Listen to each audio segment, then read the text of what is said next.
Hello, everybody. Welcome on in. Good to have y'all here. It is time to continue the FF7 100% TAS by LilGecko. We are continuing the commentary on that. So what has happened? We are now on disc 2. After disc 2, we got through Gaia's Cliff, got through the northern crater, which then got us the high wind. So, or wait, we did the high wind. Did we do carry armor? No, this is just before carry armor, in like the main plot. So yeah, we just obtained the high wind. Yeah, 6 hours 39 minutes in, we got the high wind. Let's continue talking about the run. I mean, or is there anything else to just talk about before then? Gibbon, thank you for subscribing. Yeah, anything else to talk about before then? I don't know. I've been playing Super Nintendo a bunch, because, with the new CRT I got upstairs, I've been jamming some I've been jamming some Super Nintendo. I played through Yoshi's Island. I 100%ed Yoshi's Island, perfect score on every level, all the bonus levels and stuff. Man, that's a fun game, dude.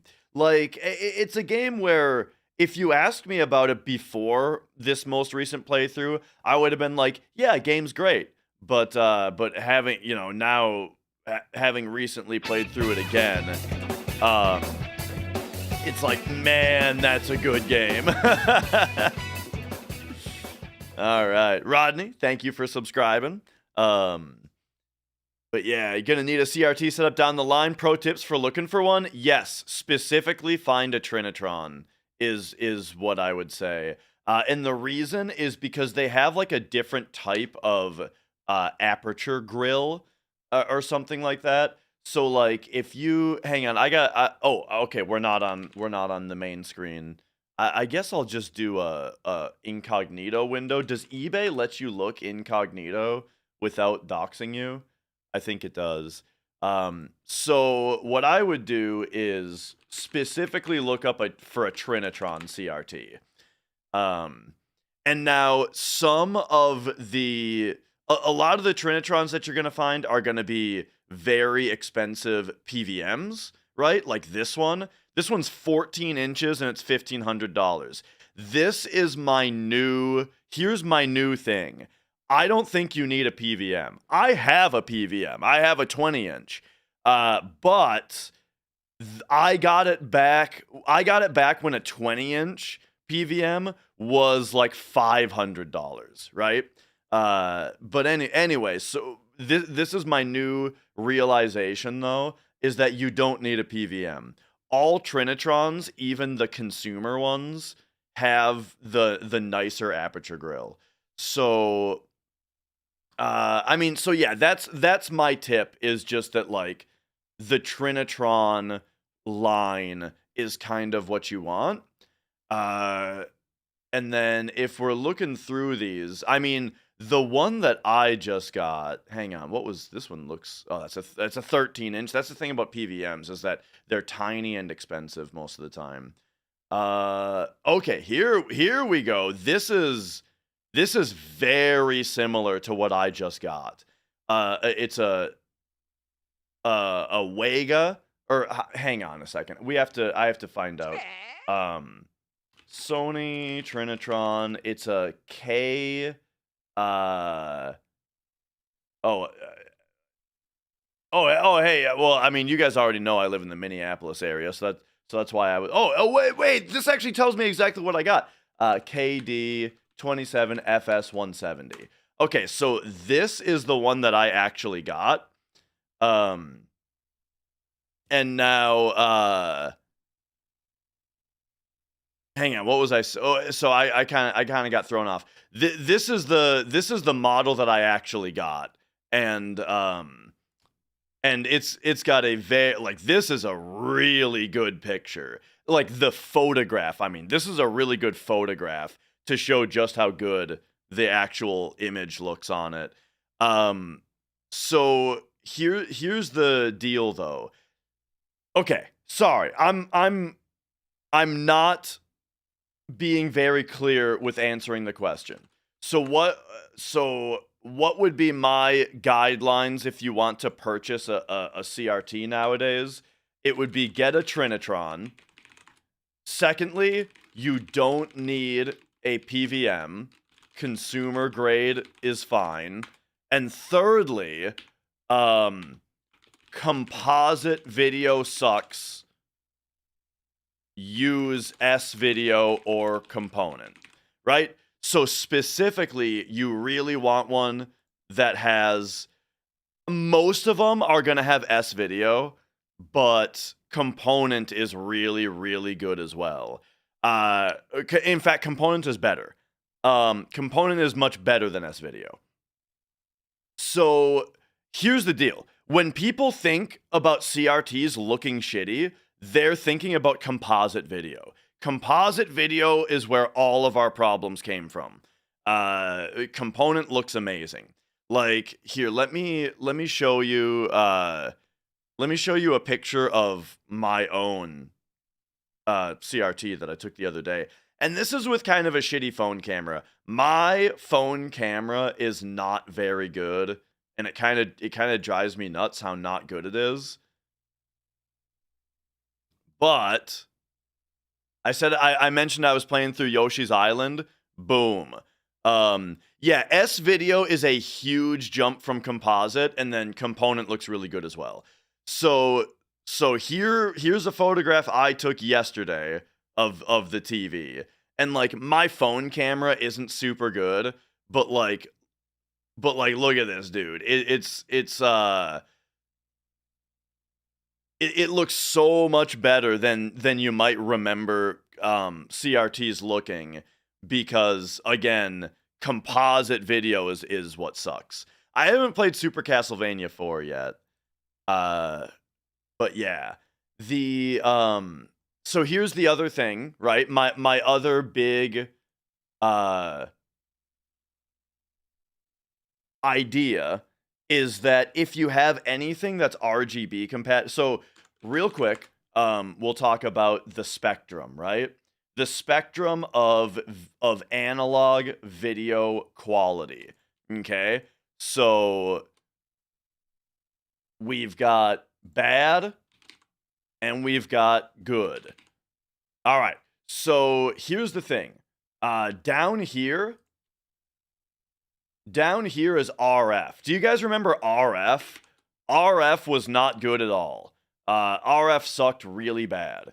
Composite video was quite a bit better than RF, but it's still pretty bad is what I'm telling you. Composite is like down here.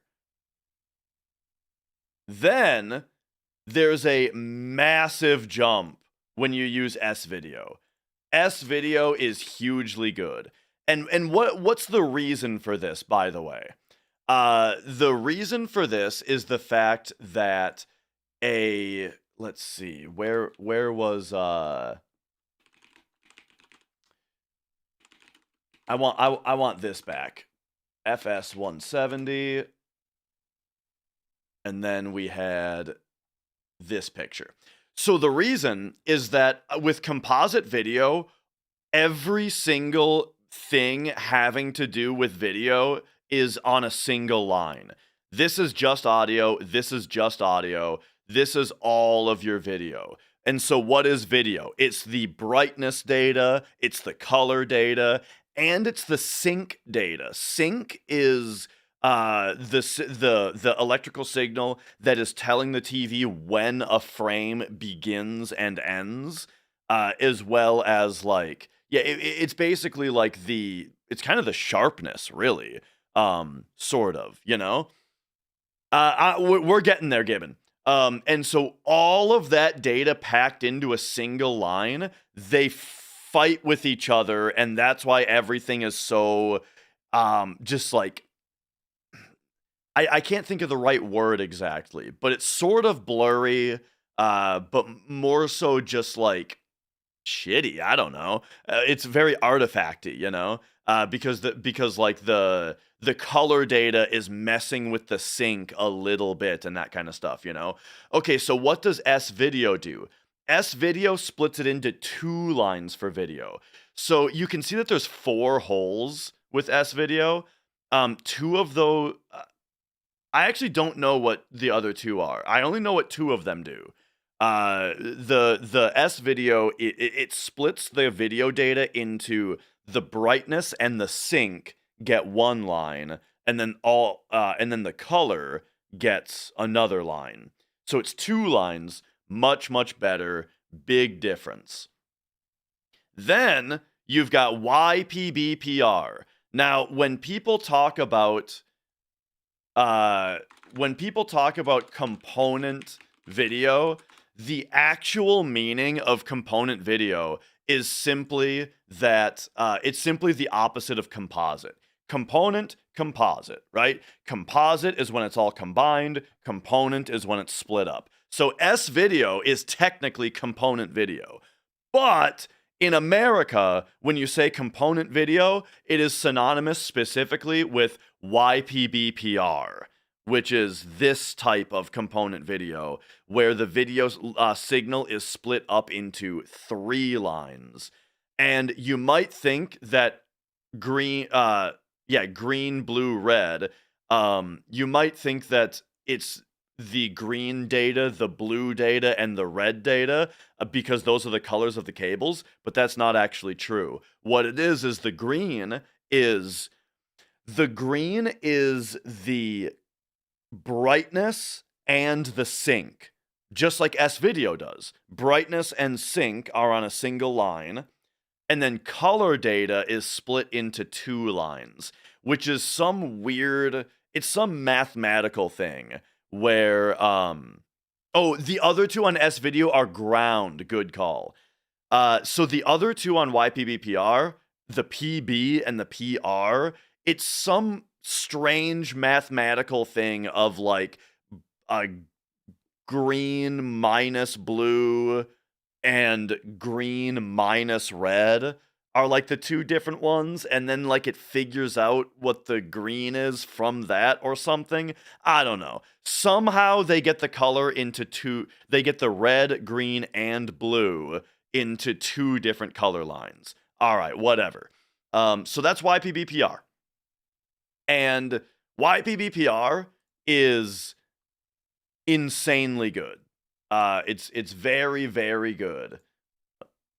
So we'll put that over here. And then lastly, there is one more type of video which is like as good as it gets. And that those in the US are not very familiar with this. That is RGB video. So RGB is where the video is split into at least three, but usually more lines than that.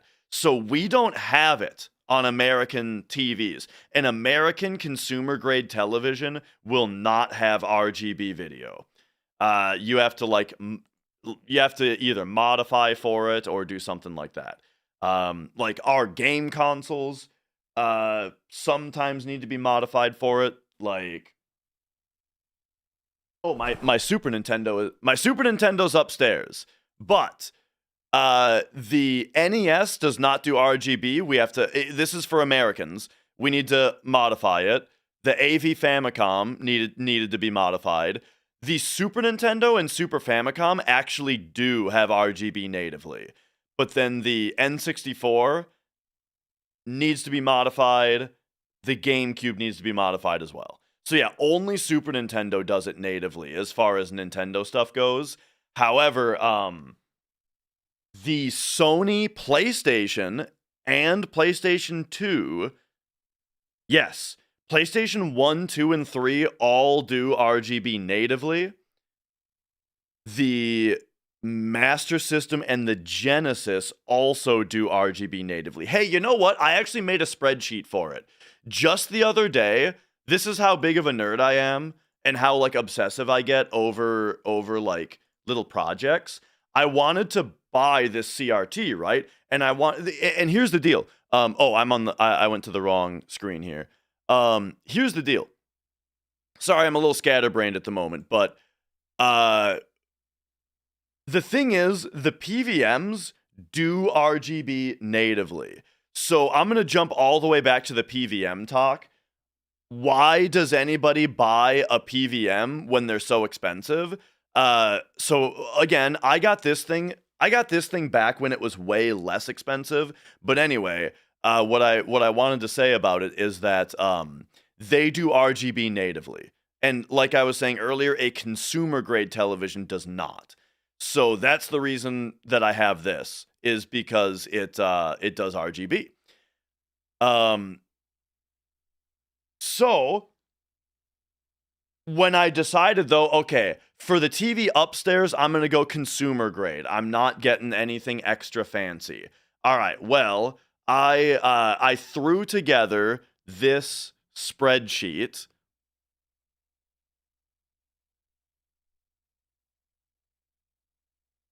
There we go. I threw together this spreadsheet, which is the different analog relevant systems that I own, and which signals they natively produce. So as we can see, for RGB, PlayStation and Sega all do it natively, and then for Nintendo, only the SNES does it natively. But for the NES and the AV Famicom, there is an extremely easy mod you can do called NES RGB. And then for the N64, you can install an amp. Oh, and you know what I forgot to put on here? What a dummy, dude. I forgot to put in the PC Engine Duo, which I actually don't know if it does RF, but it probably does. I mean, hey, my point is, it's an easy mod. What about Dreamcast? I don't have one, but we can look that up. Dreamcast video output. RetroRGB.com, Sega Dreamcast.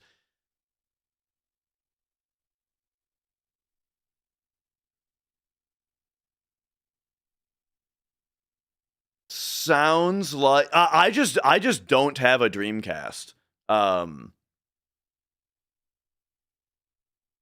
mean, I'm just skimming here, but it sounds like this thing it sounds like this thing just does do RGB natively. Otherwise they would be talking about the system and not like how good it looks. So yeah, it sounds like Dreamcast is native RGB as well. Anyway, okay. I gotta get back to yeah. Okay, Dorier. Here we go. We're gonna talk. We gotta talk about. So what is RGB? RGB splits the signal up into multiple lines. So the minimum amount, right? There's sync, and then there's red data, green data, and blue data. And these data lines, I believe, are the brightness of each of these things. So you might say, where's Luma, right? If we've been paying a lot of attention, you might be like, where's Luma? I believe there is no Luma with RGB because it's like red brightness, green brightness, and blue brightness, right? So, was it Phone Dork, Gallad Mullet? Because if so, I think maybe I did see that. So, but here's the thing, is that there are multiple types of RGB.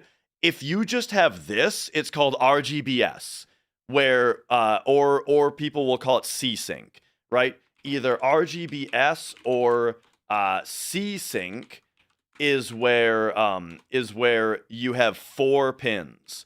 4 pins, red, green, red, green, blue, and sync.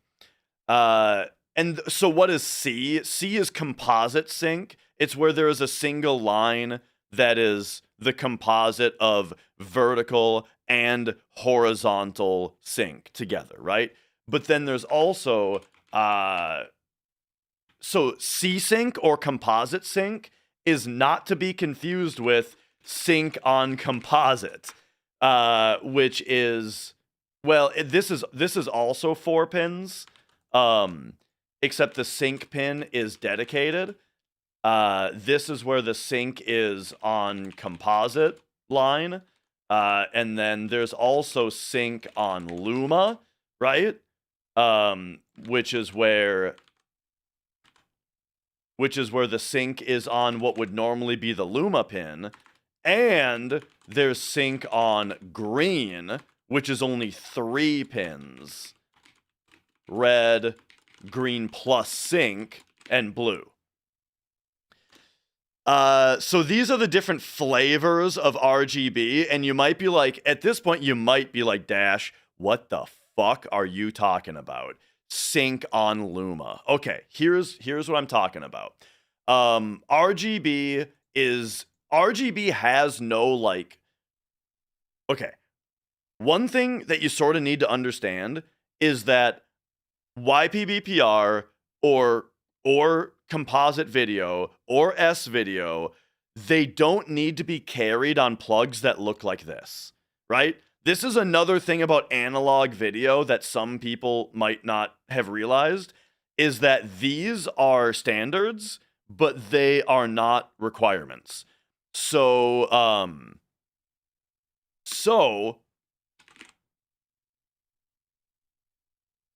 let's say you have like a game console, a cable. Okay, where to start here? I got an idea of where to start. Nintendo multi out. We are all familiar with this plug, right? Sorry, well, you can see it right here. We're all familiar with this plug, right? It goes into a Super Nintendo, it goes into an N64, and it fits into a GameCube. They used this plug for those 3 generations. Okay, so let's take a look at the pinout of that multi-out. We'll go like, we'll go Super Nintendo AV pinout. All right. Oh, this is good stuff. All right. So, you may notice that on this, so this is why it's called the multi-out, is that on a single plug, it's got 12 pins. These 2 on the right are the left and right audio, or on the left, sorry, are the left and right audio channels. Then this one is your composite video. This one is S-Video Luma. This one is S-Video Color. These 2 are ground. Then you've got either C-Sync, then you've got C-Sync, composite sync, and you've got blue, green, red. Oh, and then this is power, 5-volt power. So, what does that mean? That means that if you are holding composite video cables, right? Here, let's copy this and bring up another paint. That means if you are holding a cable that has the 3 tails, the blue, or sorry, the red and white and the yellow, right? That means that on the cable, this is the cable itself that plugs in down here. Only these 3 pins exist in that cable. All of these are blanks. And that is because they connect to just these 3 in the console. But then, if you're holding a S-Video cable, well then, these 4 are the 4 that are connected, right? Oh, I believe these are also connected on composite, probably. Yeah, the ground is also connected on composite because that's what's the outer part. On RCA on these, I don't know if you guys know, the inner part is the data, and then the outer part of the ring is ground. So yeah, the grounds are also connected. Anyway, so those 4 are connected on S video. But then if you're holding an RGB cable, then these 4 are what are connected, right? So it's all the same port, but depending on what cable you're holding, right, a different part on the inner part is connected. Well, guess what? You could, if you wanted to, you could make a cable that has all 12 of them connected, and then on the other side has all 12 outputs, or all different types of outputs, you know? And it just depends on what you're plugging it into. So like, what is an example of a cable that has like every different output on the other side of it?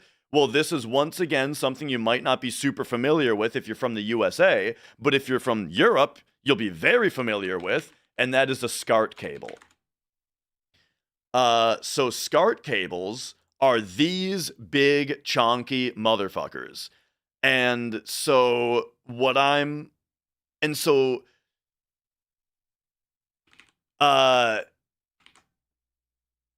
so this might not be, I'm not gonna say, the exact, what the exact pins are, because I'm not sure, but this connector could have like power, ground, composite video, RGB, sync, SCART Luma, SCART SCART color, composite color, left audio, right audio, Y, PB, PR. It could have all of these on a single connector. And so if you plugged it into your TV,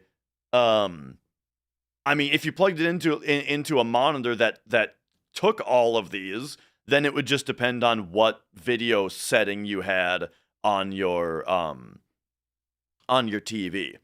Yeah, it could have more sound channels also, exactly. So, with all of this information, what is my point? Oh yeah, I remember why I got here, because here's the deal. So if I told you that, now it makes more sense. Now this should make more sense to you. Let's say you want to deliver RGB using SCART. Well, you can have, blue is here, right? Or sorry, red is there. Green is here, maybe. Maybe blue is here. And then you could have a dedicated sync here. Or maybe this is the Luma pin for, maybe this is the Luma pin for something else, right? And, or maybe over here is the YPBPR Luma or whatever.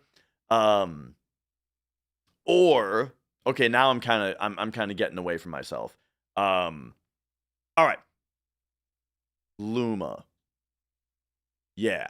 Okay. So ignore the last one that I did, and we'll say, okay, so here's the differences when we're talking about the different SCART types. Is that, so 3 of our pins are red, green, and blue.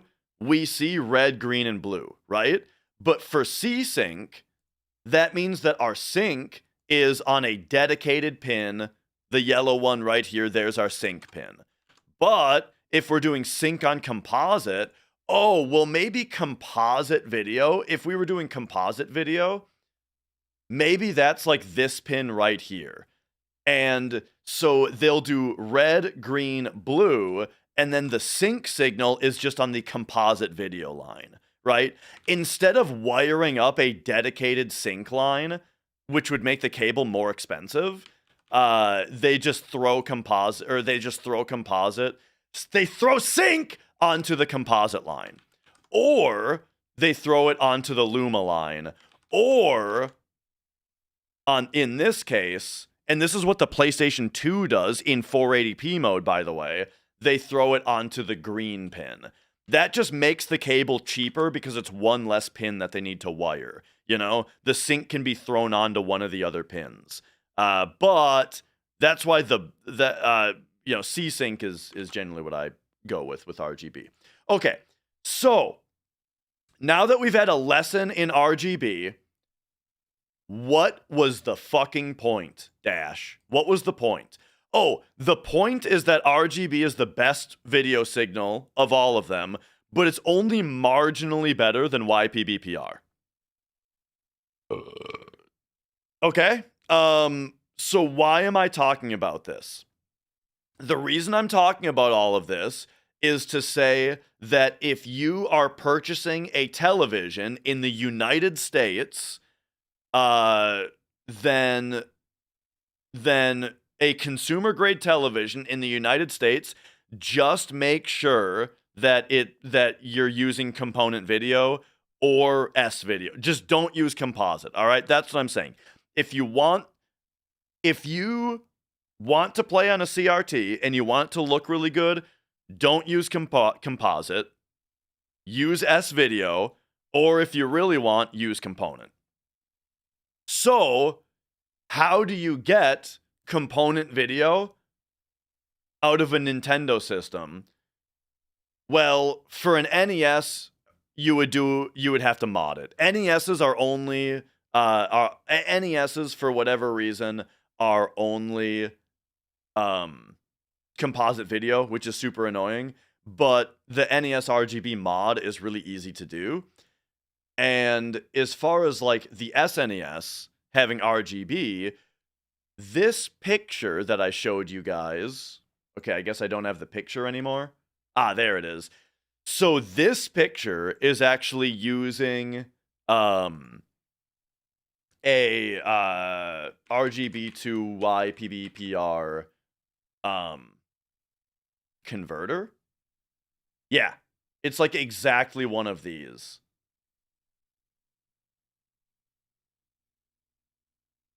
In fact, this is like the exact product that I got. So I have all my stuff RGB modded that needs to be because of the PVM, right? So for the CRT upstairs, I'm just using this. So we can go RGB SCART in, and then it does YPBPR component out. It adds no latency, and so yeah, that's how we're getting this beautiful shit. So there you go. There's all that I have to say about that's all I have to say about CRTs for now. There we go. All right. How about that?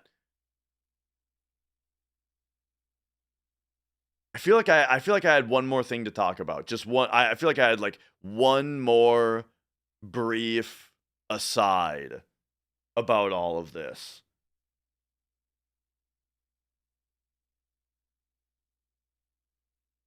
But no, I guess we're good. I guess that's about that. Yeah. All right. Any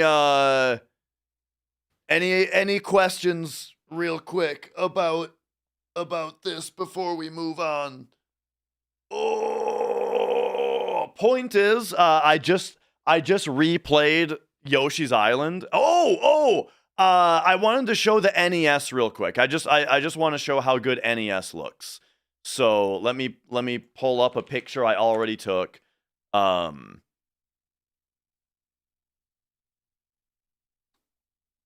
From my own Twitter. All right, boom. So once again, so this is an RGB modded NES. So I did the NES RGB mod, which is very easy, and then this is RGB converted to YPBPR. Look how good it looks, dude. Oh yeah. So yeah. Anyway, there you go. That's the CRT for you. Oh, I guess I should have done that. Had it like actually full screen.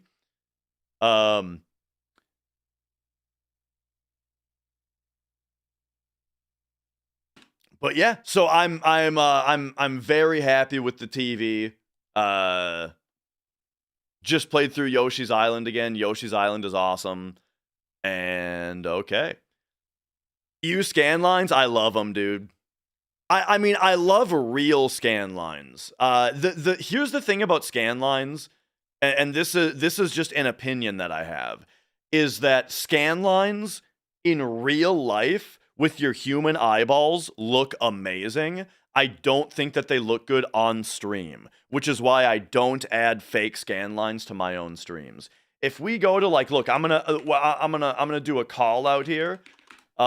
Sorry to call out iBlink22, great streamer, but this is my issue with scan lines, is that in full screen at 1080p, they look really good. Yeah? No, I gave it to the wrong person.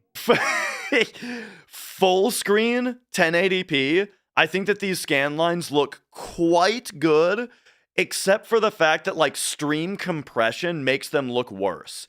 If you're looking really close, there's a lot of blotchy spots, which is like stream compression. Oh, this is just a clip. It's like stream compression making spots on it look bad. And then also, if you're not watching in full screen, then it makes some of them squish together more than others. Now that we're shrinking the stream down, now it makes it even more artifacty, you know? So this is the thing.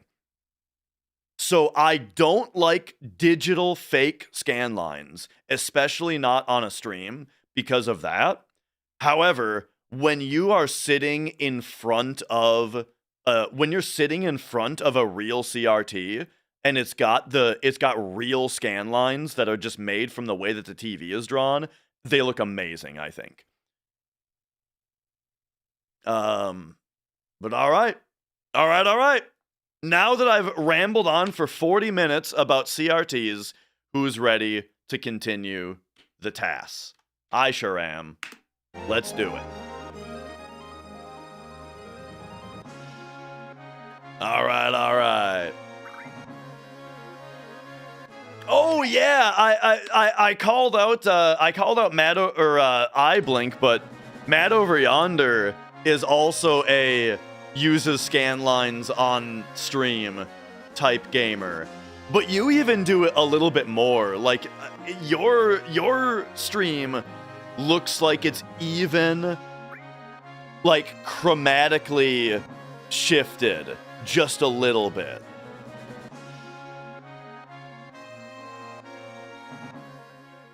In order to get that extra effect.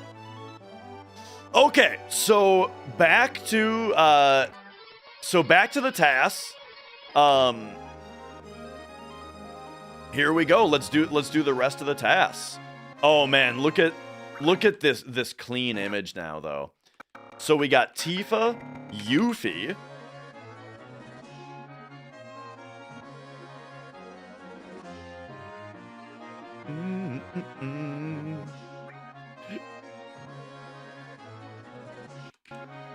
All right, and what's gonna happen here is grabbing the gold chocobo, getting it in the high wind, and yo, Malik, yeah, my pleasure. Also, Rodney, did I never say thanks for subscribing? Rodney and Gibbon both, thank you both. Oh, all right, we're back. Oh, here we go, dude. Okay. So we are back in Battery Cap Forest now. And what are we doing in Battery Cap Forest? Well, first of all, Apocalypse. So Apocalypse has triple AP growth. We just grabbed this sword from Ancient Forest, and it has triple AP growth, which is insane. What else we got? Eden Coat. Eden Coat gives a nice bonus on your magic attack power. And the Curse Ring. Curse Ring gives a huge bonus to, like, all of your stats. No, Randy, and I wouldn't count on it happening anytime soon. This is a TAS. Alright, so what do we got? Slash All being placed on triple AP growth.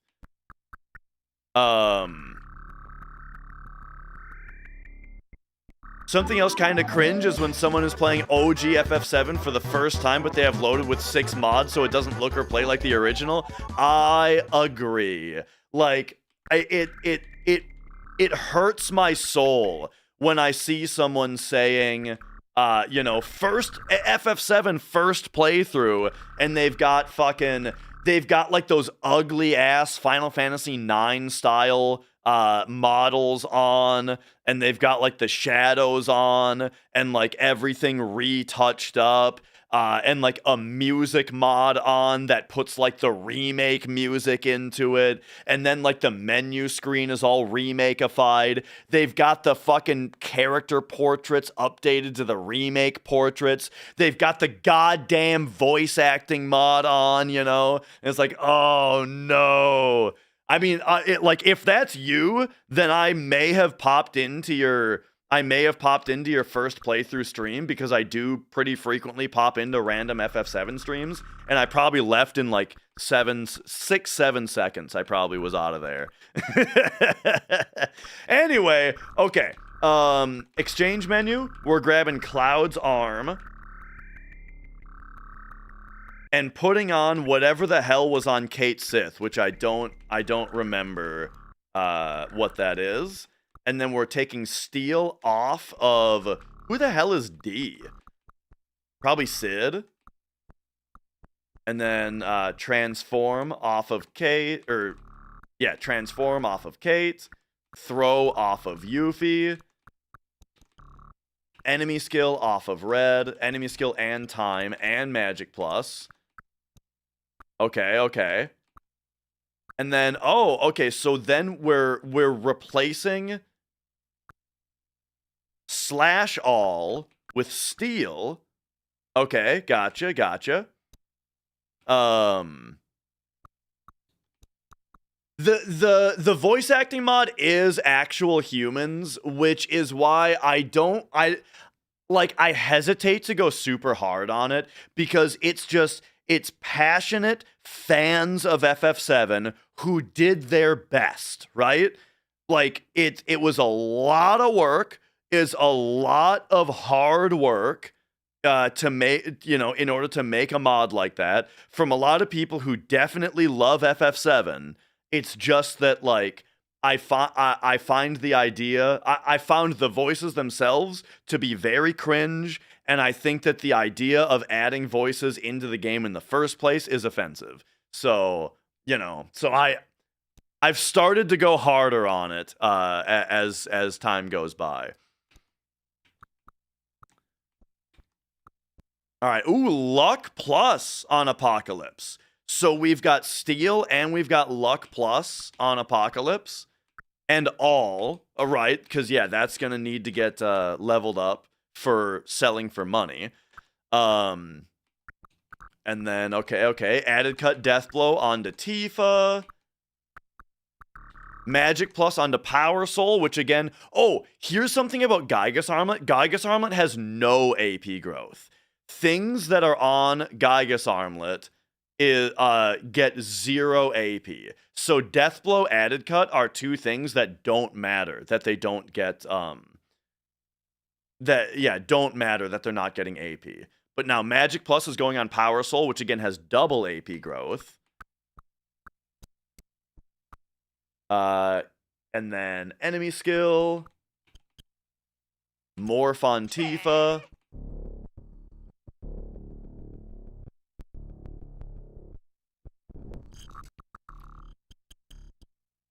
And then there must have been a... I'm curious about this input here.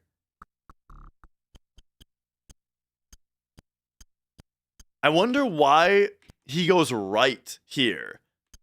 Why go right switching to cloud and then X? Because there's nothing to the right for cloud, on the right too. Morph is equipped on Tifa. And then there's a frame of R1 and X? I'm not sure what the reason for that is. And then exiting? I guess maybe it just doesn't matter, but it might also be something that I'm just not aware of why that is. Anyway.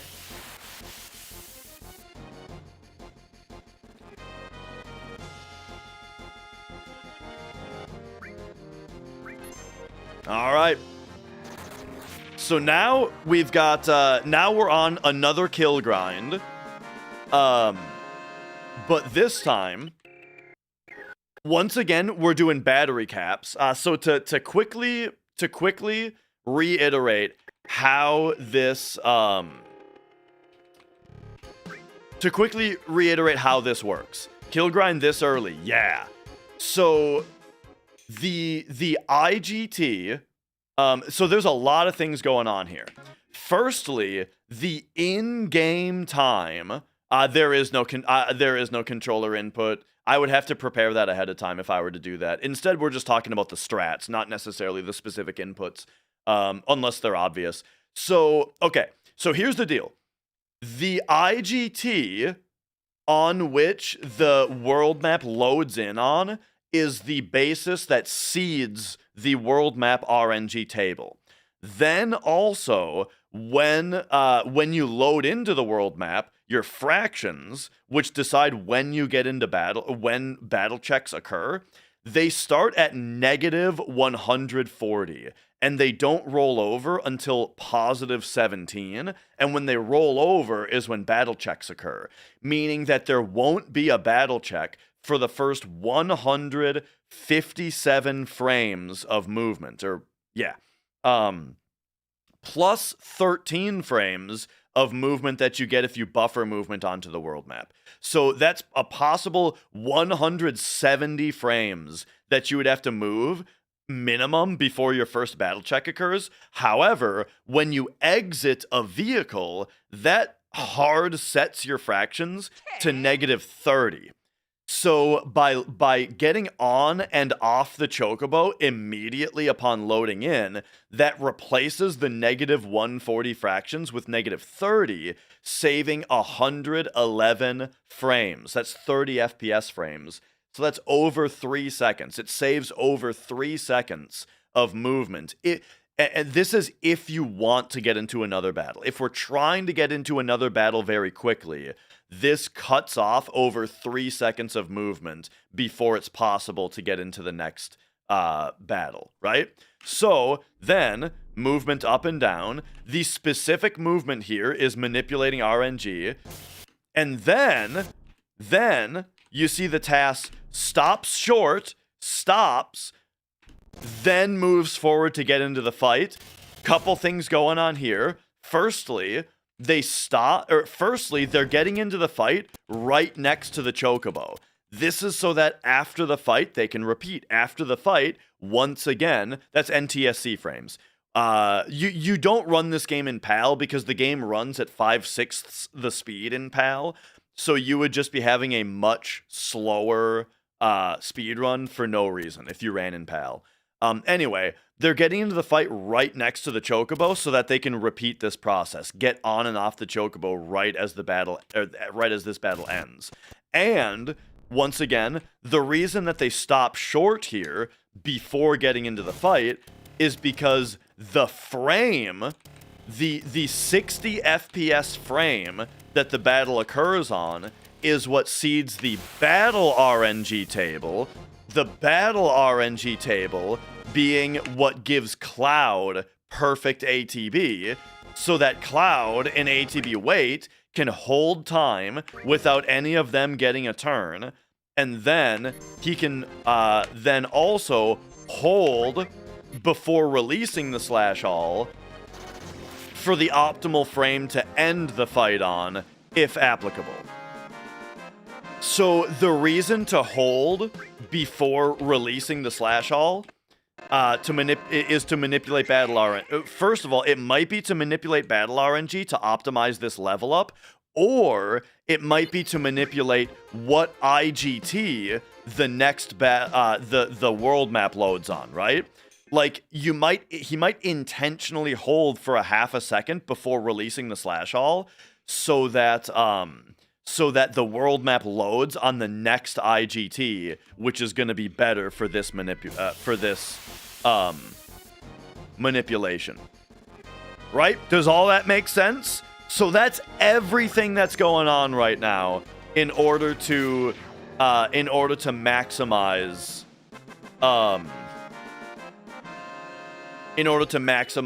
the efficiency of this level up grind. And so this level up grind, by the way, first of all, we're getting 6 enemies per battle instead of the 5 or 6 enemies per battle that you get in Mithril Mines. And these enemies are worth more money, more experience, and more AP. And remember the triple AP growth that's on Apocalypse right now as well, which is getting applied to steel. So steel materia is getting triple AP growth throughout this entire thing. Ooh, here we just saw a pause. This might be interesting. Look at this. Spamming pause. Okay, we got to talk about that. You might notice that during the spamming of pause, it doesn't appear to actually pause the battle. Or if it does very little. Here's the thing. If you spam pause with the correct cadence, it doesn't actually slow the battle down. So what does it do? What it does do is it slows IGT down. So the way that... so why doesn't RTA grind here? So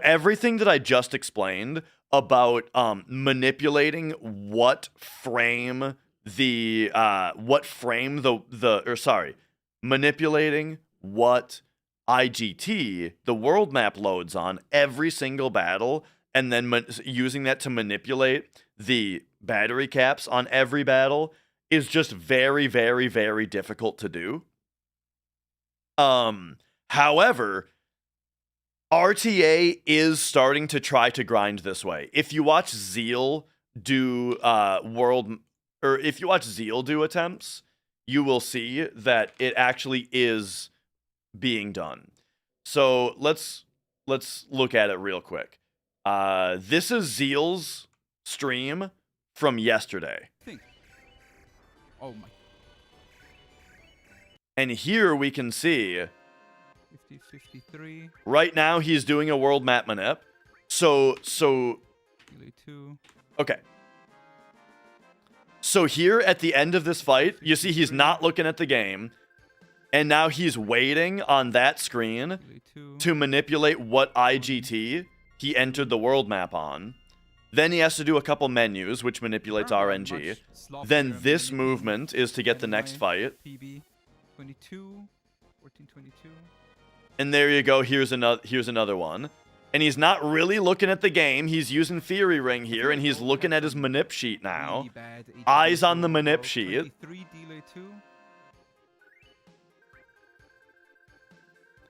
And then up here, you see this number up on the very top right.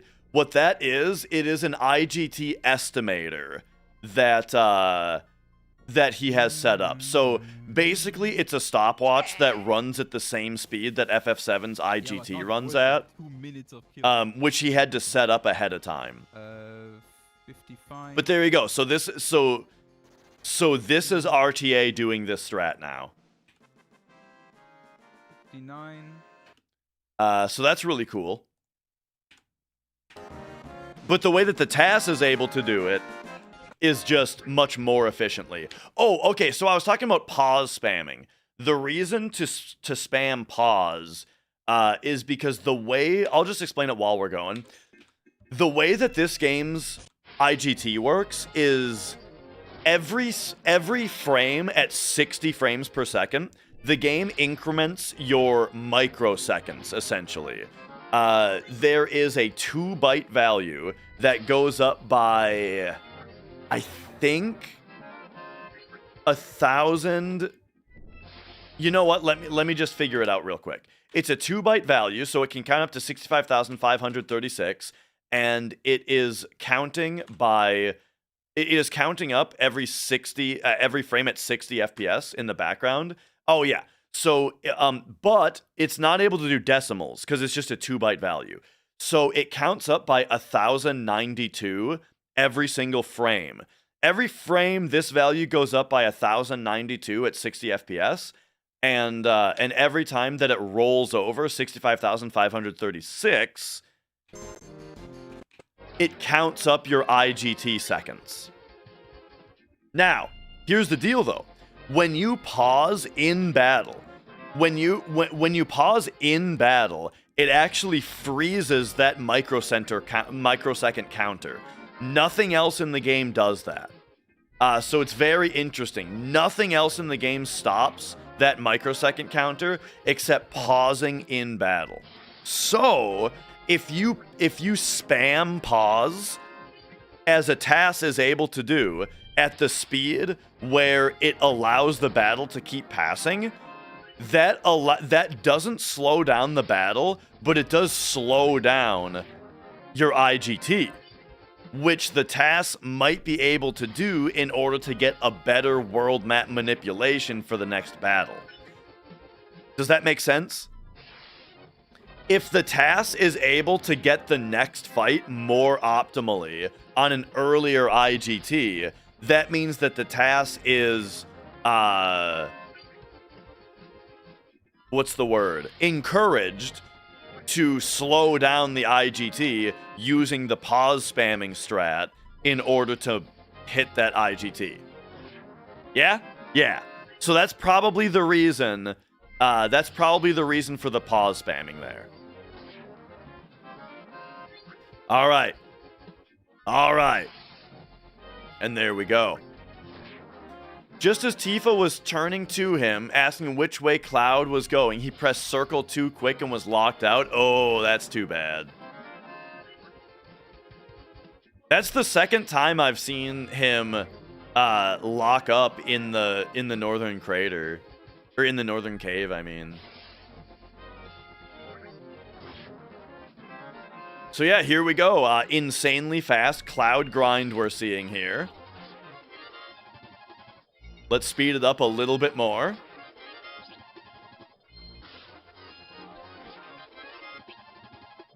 All these eye drops, I don't know if they're worth selling for money, but they might be. Probably not, though, because the all materia is probably going to get leveled up just from having it on Apocalypse here.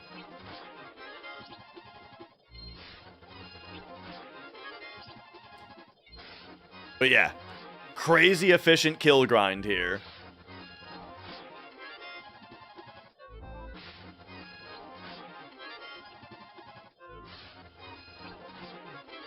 And so this is to unlock Meteor Rain and Blade Beam, by the way. That's the purpose of the kill grind here, is to unlock Cloud's level 2 and 3 limit breaks, if I hadn't already made that clear.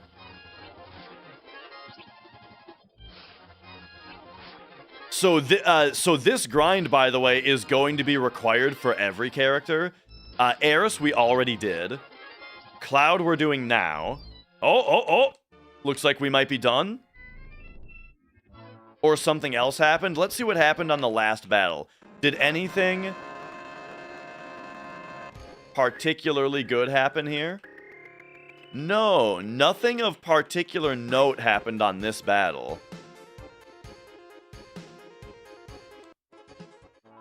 But let's see what's happening. All right, we're going to Nibelheim.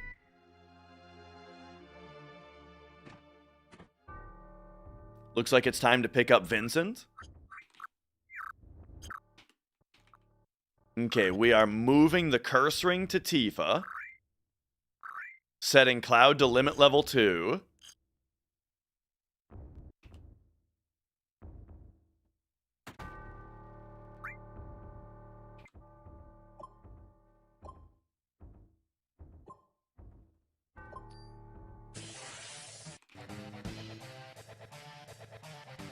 All right. How fast is the TAS? Well, you see the timer, right? We're only 7 hours in right now. All right, just regular Tifa attack. With the 8 times damage from Power Soul, Death Sentence, Curse Ring, critical HP. But then also Curse Ring and Gygas Armlet are both giving her a massive strength buff.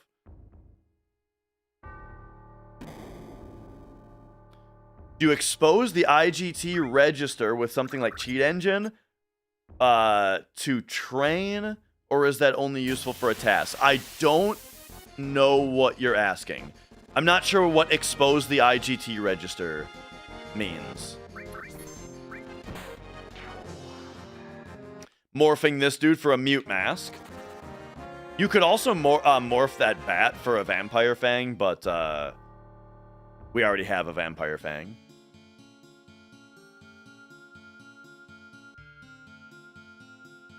Having the current IGT count on display as you play. Oh, okay, so definitely not Cheat Engine, right? Because that would be cheating during a live run. What he's using is Ace made a timer that just runs at the same speed as FF7. So like I said, the way that I just explained it, which is a timer that goes up by 1092 every frame at 60 FPS, and when it rolls over 65,535 is when it counts. And it doesn't actually go at 60 FPS. It actually goes at 59.824 frames per second, because this is the FPS that a PlayStation actually runs at when it's running at 240p, which is kind of weird, but that's also a thing. Since we know all that, we know exactly the speed that FF7's IGT counts at, right? So it's very easy to just make a counter that runs at that speed, and that's what Ace did. So then the reason that Zeal is using that is because it allows him to see the IGT while he's playing, right? So right now on screen, there is no IGT display, but he needs to know the IGT to manipulate the world map, right? PHS, Sid Vincent, And so yeah, so that's what the counter is for. I actually do the same thing, but instead of using Ace's counter up here, I have it on my live split, right? If I bring up live split here and go to my speedrun, you see on the bottom of live split, there's estimated IGT, and if I start a run, you see the estimated IGT starts. You see the estimated IGT starts counting. That is the same exact thing. That is just a counter that is programmed to run at the speed that we know FF7's IGT runs at, and it's just integrated into live split. So there you go. That's and Ace made that as well. So yeah, that's the deal with that.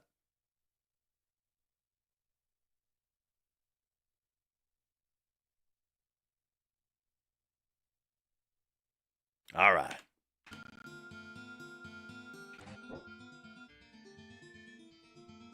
And yo, mine, by the way, hello, welcome.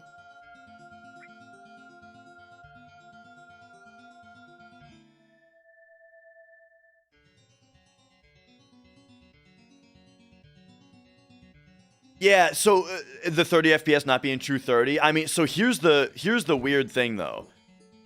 It's weirder than that, Musin. So 29.97 FPS or 29.976.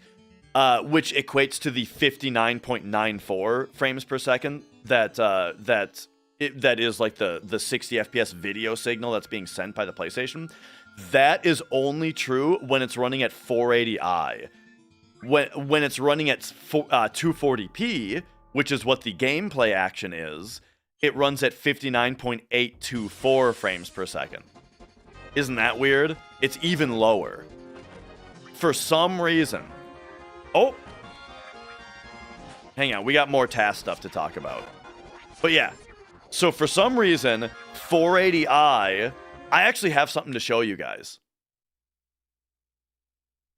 On my own YouTube channel, I think I go here and then go like content, disc.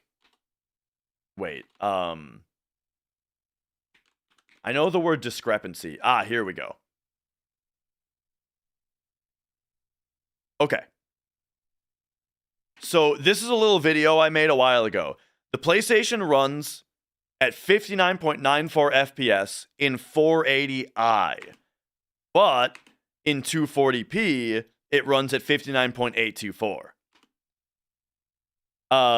That means and the only part of FF7 where IGT is actually being counted and we're in 480i is on the disc swap screens.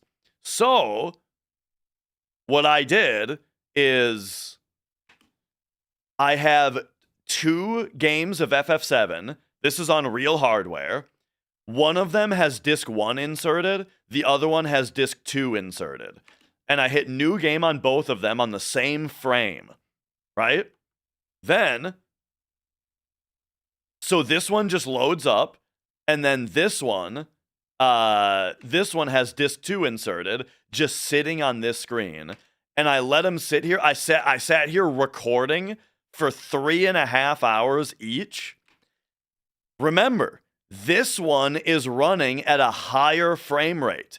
This one is currently running, the PlayStation is running at 59.94 frames per second. This one is running at 59.824 frames per second. And so after 3.5 hours, I inserted disc 1, and then look at this. The IGTs are like 23 seconds off of each other. So there you go. Isn't that interesting? 24 frame or 24 seconds off of each other. So there we go. How about that?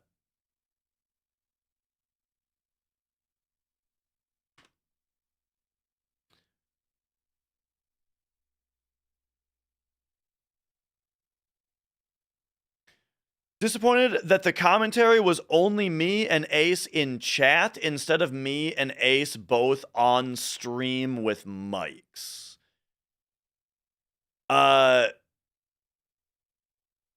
Which commentary?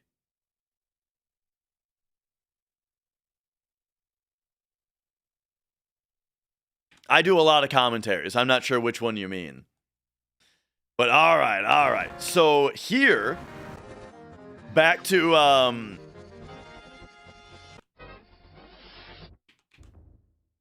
the run. So we just recruited Vincent. And then on the Vincent party screen, we replaced Yuffie with him, apparently.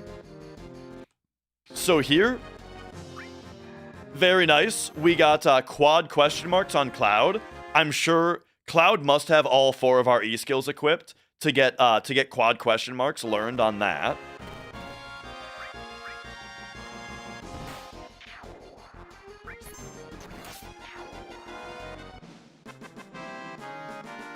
And then the pincer allows us to also get a mirror, on the same battle.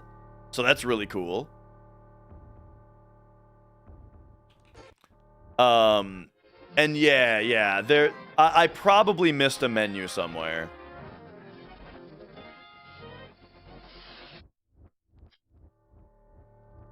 Oh, this one, gotcha. Yeah, like what I can say is I really like doing commentaries on my own. If you're not into this style, then that's fine. But I like doing commentaries on my own because I can pause, I can frame by frame stuff, I can rewind, right?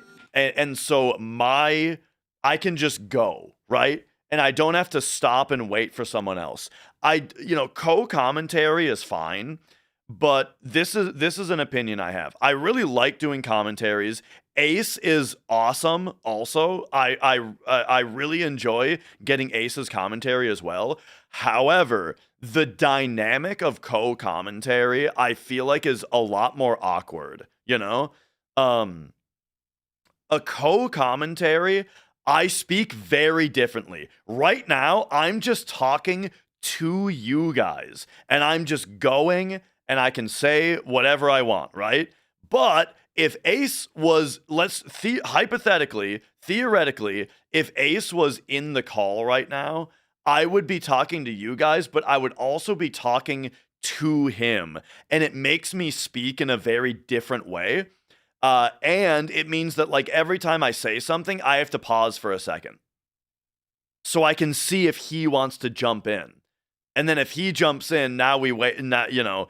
But if he doesn't jump in, then I continue. However, there's also a Discord delay. So it's very possible that the amount of time that I delay is the amount of time for him to get the cue for him to start speaking, but then there's also the Discord delay, which makes me think, oh, okay, so I'm going to keep speaking because he isn't going to jump in, and then I start speaking at the same time that he got the cue to start speaking with the delay, and now we talk over each other. So now that we talked over each other, now we both stop, both of us wait the socially appropriate amount of time to wait, and then hear that the other person isn't speaking. So we do speak, except that both of us also have the Discord delay, so we didn't hear that the other person started speaking after the socially appropriate amount of time to. So then we start talking over each other again, and then we both, and you know what I mean? And this just happens over and over again, right? So this is why,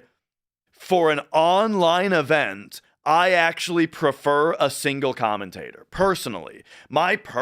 Even though Ace is great, Ace knows more about FF7 than I do, and I really enjoy his commentary, I personally prefer single commentator when it is on the internet, because one person can just fucking go, you know, instead of this awkward thing that happens.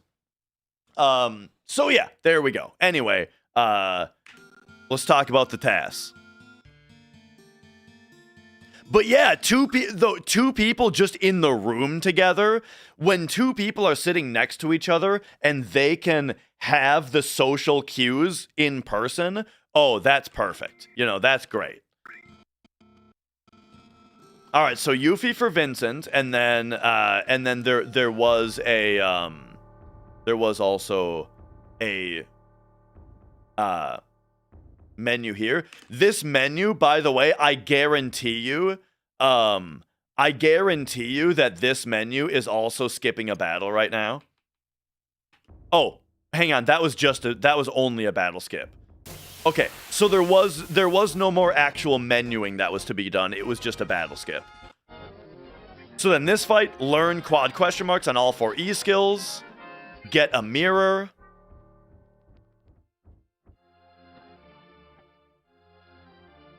Oh, we're gonna want to hear the piano here.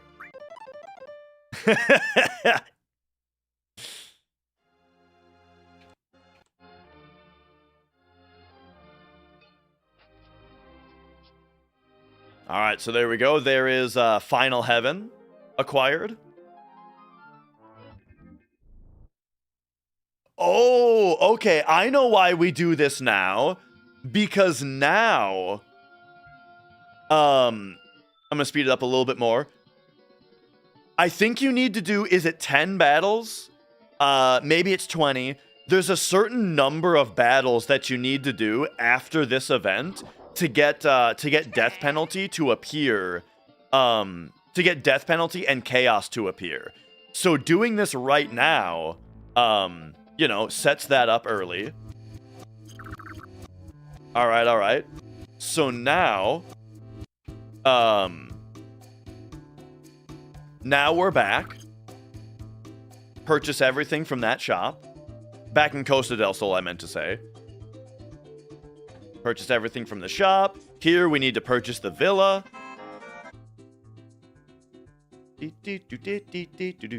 Ah, and there we do get, that was the motor drive, right? Yeah. I actually didn't know that was the only place to get the motor drive. Watching most of my stuff after I stopped streaming or what I've posted on YouTube. I appreciate it, Matlock. All right, and now it's time. Oh yeah, so we don't need to learn Meteor Rain yet because there's still more kills for Cloud to get. That makes sense. Okay.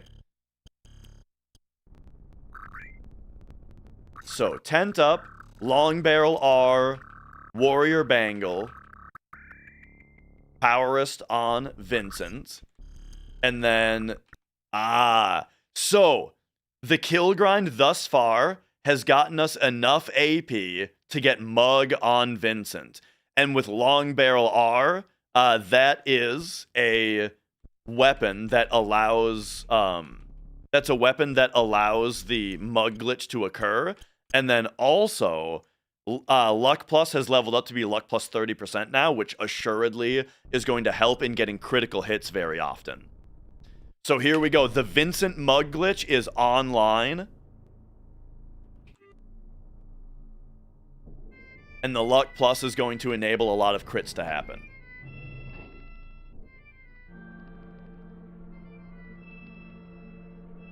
And any instance where double boss glitch would be worth it? I don't think so. Just because fighting bosses takes too long, you know? Now, if you can, like, mug glitch a boss and drop something really good, maybe. Yo, Nads, this is a TAS speedrun, even. All right, here we go. So we are purchasing Seal, Heal, and Revive, probably. Though, I mean, that's what we purchased RTA, at least, from that shop. Okay, so this is likely... Yeah, this is just going to be buying everything from every shop.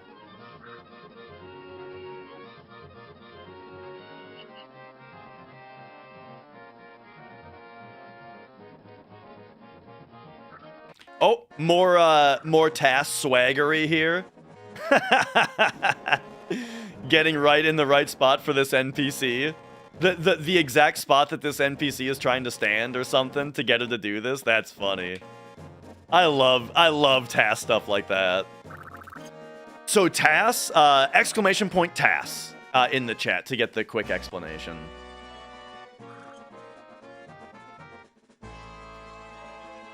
All right.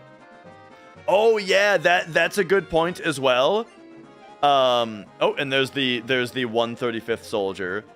But yeah. So we haven't sold an all yet, but we have enough money to do this shopping spree because of the because of the battery cap grind. That's a good point.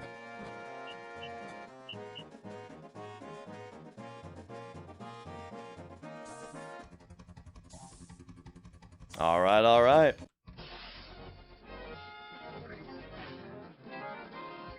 Oh, so here we go. Here is a Vincent Mug glitch in action. All right, so for those of you who don't know what the Vincent Mug glitch is, as we can see here, Vincent is mugging this guy right now. Vincent Mug is happening, and then what happened? A Tifa / all was queued up. Tifa / all was queued up after the Vincent Mug.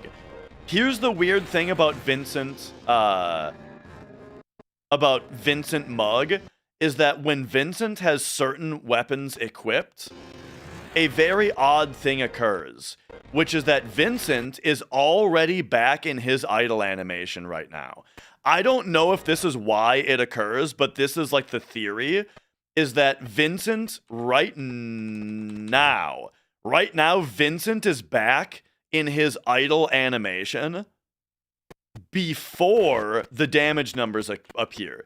The damage numbers are appearing after he's already idle, which is very weird. This is like the only animation in the game that does this. which might be related to why this bug occurs. But what is the bug? Okay, the bug or glitch is that first of all, by the way, we got the 8-inch cannon. Because Vincent mugged with this weapon and this weird animation thing occurred, Tifa's slash all got skipped. The animation, Tifa's slash all still occurred, and it killed both of these dudes. However, the animation got skipped. Thus, we save time. And that is the Vincent Mug glitch. That's the VMG for you.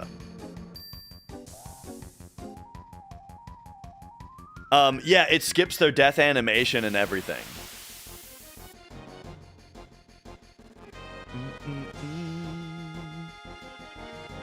I have a theory. All right, this is my theory about why it happens.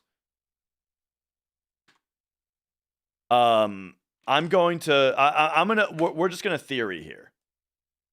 Why does Vincent Mug glitch happen? Okay, so here's the deal. When a turn begins, it calculates all damage for that turn and applies it on the very first frame of the turn. On the very first frame of the turn that occurs. Now, however, that means that each individual hit of a turn, think Knights of the Round, needs to have some sort of memory for how much damage it did for the animation to show the numbers at the appropriate times. Yeah? Does that make sense? So that means when you Knights of the Round, for example, some sort of memory buffer, 2 bytes each, question mark, needs to remember the damage values for every hit. When Vincent mugs with certain weapons, the damage numbers for that hit, thus the memory buffer for that turn, does not go off until after his animation is complete.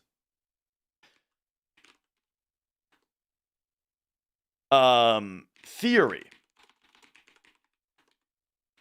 When the game calculates damage for the next turn, the memory buffer is still in use by Vincent's turn. Thus, the game skips using the memory buffer for the animations. Thus, the game skips the animation? That's my theory. Because I'm thinking, like, when the game tries to calculate the damage numbers for the slash all, the buffer is still in use by Vincent. So the game still calculates how much damage the slash all should do, but it doesn't calculate how much damage it doesn't put the numbers for the animation into the buffer. Thus, it just doesn't do the animation. That's my theory. But Ace says that there's a forum post about it. Okay, let's see if we can find that.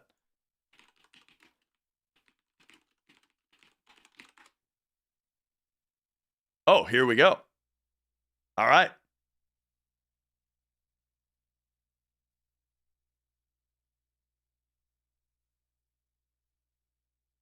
Well, let's get to reading.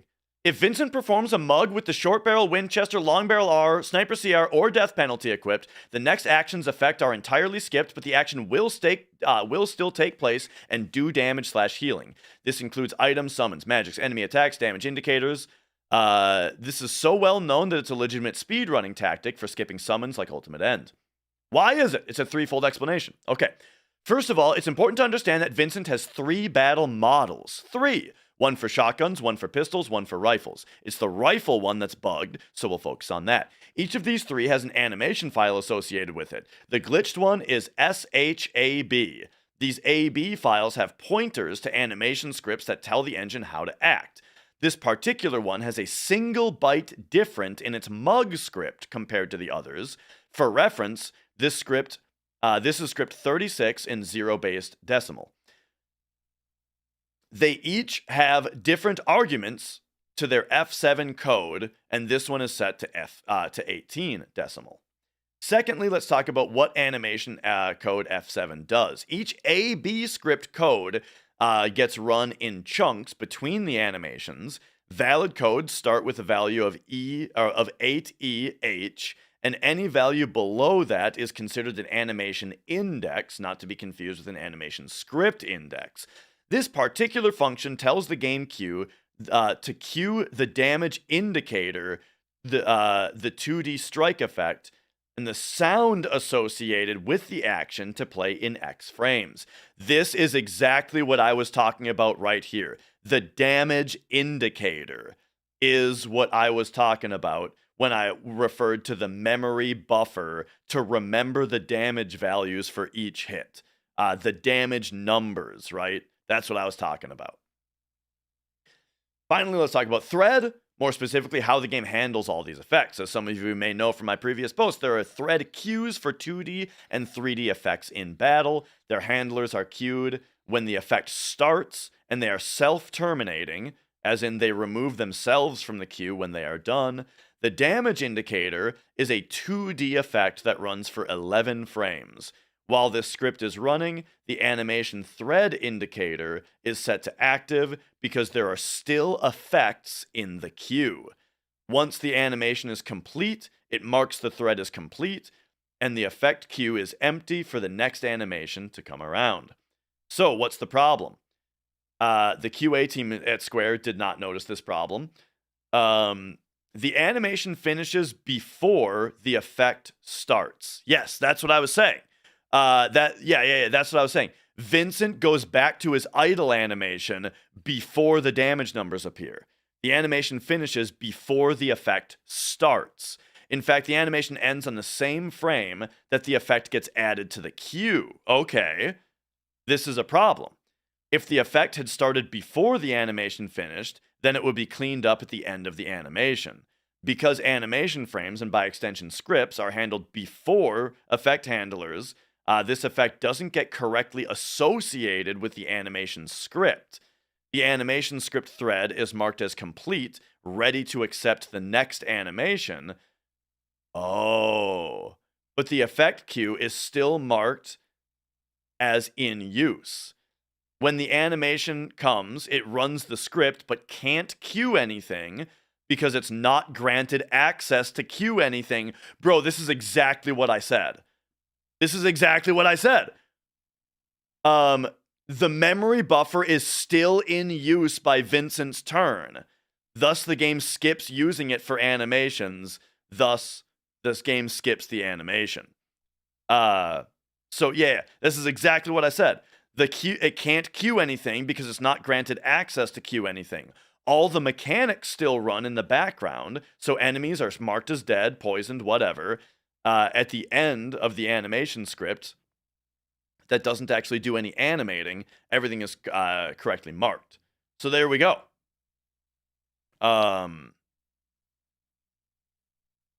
Yeah, all right. So that's the Vincent mug glitch explained. And very, very similar to what I said. But now we know. Isn't that cool? So here we go. once again, mug queued up, slash all queued up after the mug. And then here we see it. On this frame, Vincent went back to his idle animation. On this frame, the animation begins. And then Tifa's slash all happened. But it was skipped. The animation was skipped.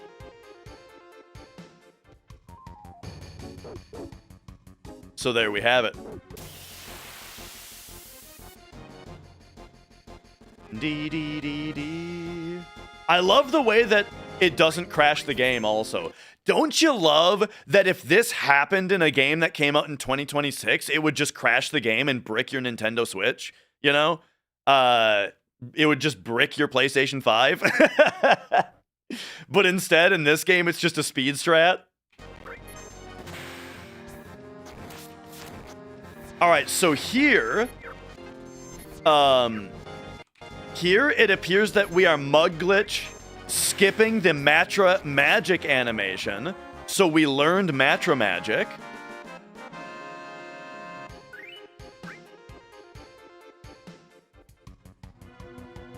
Alright. TKG, hello, welcome.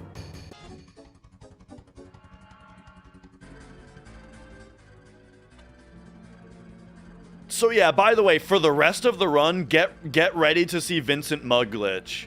Back when for pretty much everything for the rest of the run.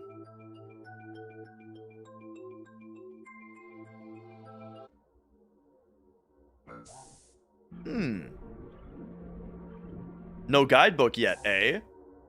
I guess the guidebook is gonna be acquired in Battle Square, probably.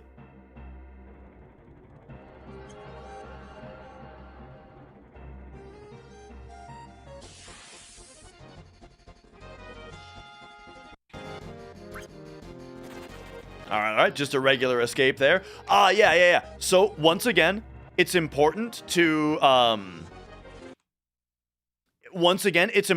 take a random encounter. Because now we're about to get into a scripted encounter, and this encounter would get doubled if we did it right after, if we got into this encounter right after skipping a fight. Oh, what's the steal here? Okay, no steal, but skipped slash all. But yeah, this fight would be doubled if we got into it directly after skipping an encounter. And then Shinra Beta dropped from that fight as well. I mean, if any of these strats are usable... Oh, there's the Shinra Alpha steal right there. Hang on a second, though. Oh, we skipped the beat rush. Okay. We got a free beat rush there with Vincent mug glitch.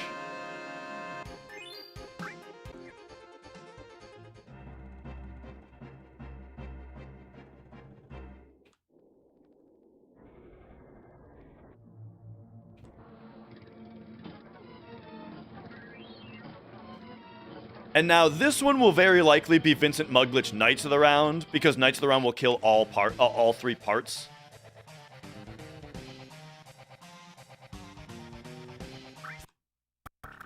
So there's the mug going off. There's the Knights of the Round queued up. Boom. So one thing I'm unsure about is when Vincent mug glitch skips the death animation versus when it doesn't. You know what it is? It's that certain things, it depends on if the enemy's death animation would have begun during the animation or not. You know? Like when Tifa does slash all, the enemies begin their death animation during the slash all, right? Before the animation is complete. But like if you Knights of the Round carry armor, he doesn't die until after the Knights of the Round animation is complete. So it wouldn't skip it. It's like it cues his death instead of, oh, you know what I bet it is? I bet I know exactly what it is. FF7 carry armor. There's something in the AI script for a lot of enemies. This right here. Turn off death handling. I bet that this is exactly what it is.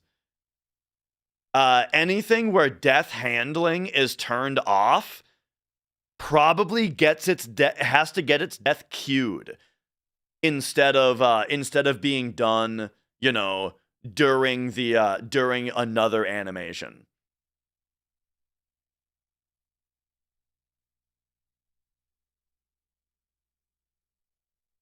Oops. Where were we? Uh-oh. I clicked on the wrong spot. Okay, we were here.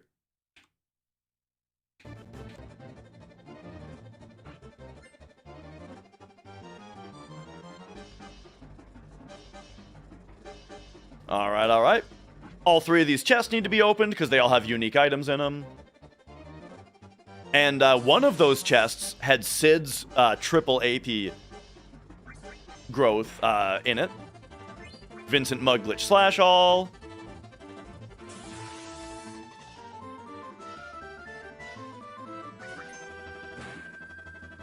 Vincent Mugglitch Slash All, I'm guessing. Yeah, the Scimitar, exactly.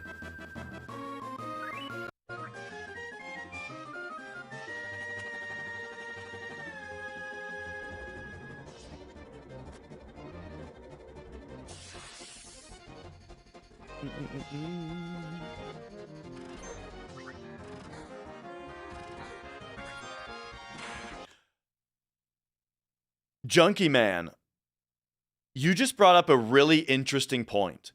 Okay, what if? Well, actually, okay, I've got two things to say about that.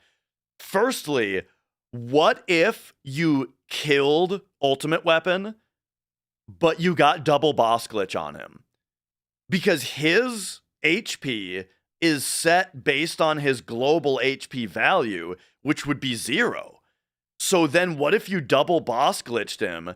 Would he spawn with 0 HP?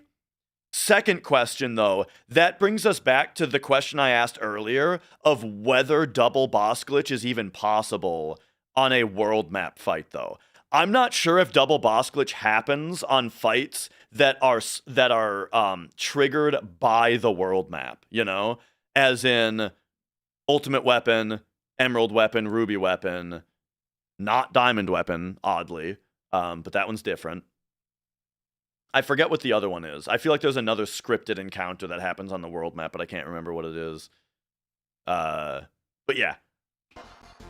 It would make a lot of sense to me if world map fights did not have the double boss glitch. Doesn't Ultimate Weapon spawn with at least 20k? No. You can get it lower than that. What happens is what happens, Darth, is if you kill Ultimate Weapon, like you get him to 0 HP before the fight that is intended to be the final fight with him, then he will respawn with 20,000. But if you got him below 20,000 without killing him and he flees, then he'll have the correct amount of HP on the next fight. Based on how duplicating boss glitch actually works and how the world map scripting engine works, you think it should not happen? That would be my guess as well. Oh yeah, the Midgar Zolom. That's what it is, Austin. Yes, the Midgar Zolom would be the other one. And Chewie, you said it as well. Anyway.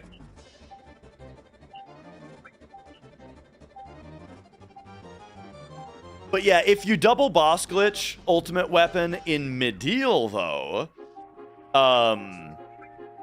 that would work. That would likely work, but you can't kill him in that fight. He just flees. So he would. I wonder. I wonder what would happen. I wonder what would happen if you double boss glitch, Ultima Weapon in Medial, and you get him to 0 HP on the first one. We would that would. I'm guessing he would just spawn with 20,000 HP for the second fight, but it would be interesting to see.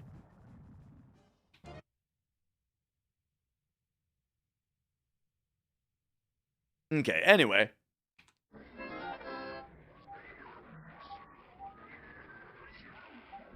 Let's keep going here.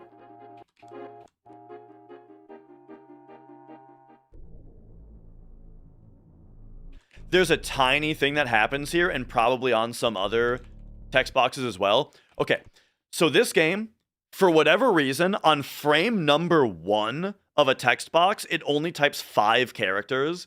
So we got HOW space T, and then on every following frame, it types 6 characters. This is if you have field message set to maximum. So O space DRIV, that's 6 characters.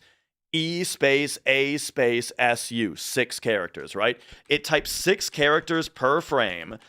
However, if you are holding circle, after I think it's 15 frames, it will actually start typing out more frames or more characters per frame. So here we see at the end here, we got ERS space CAN. That's 7 or 8 characters, depending on if there's a space after can. Next, get on a. It looks like it's probably 8 characters, right?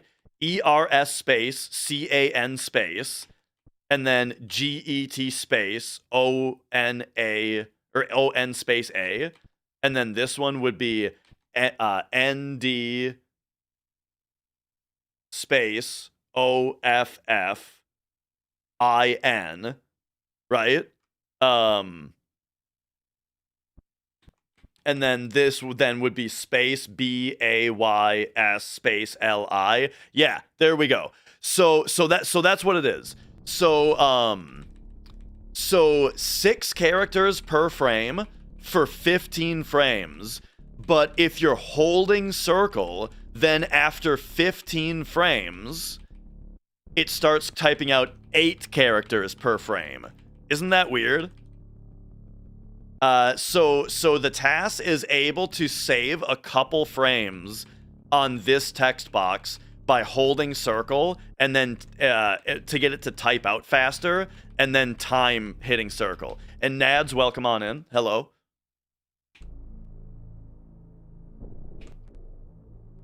Isn't that silly? So do you try not to kill that boss so it's faster in the final battle? Yes. Our goal on the ultimate weapon fight in an RTA run is to do as close to 100,000 damage as possible without hitting 100,000 in mid-deal. And then when we fight him later, he'll have as little HP as possible. All right. So, oh, hang on a second. Yeah. Okay, we got the key. I thought we'd get the key.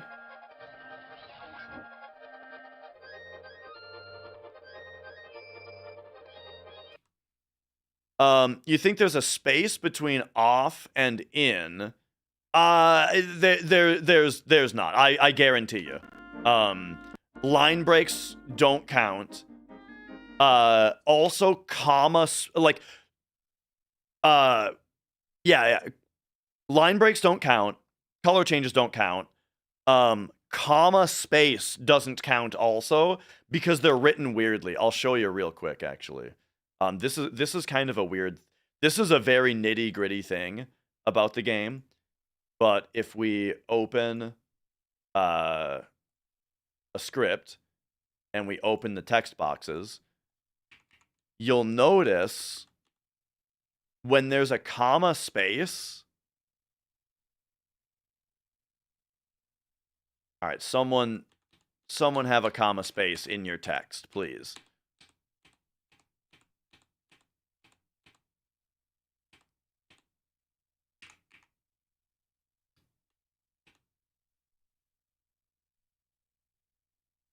This one doesn't have it. This one doesn't do it. That's interesting. So that one, it will count. Wait.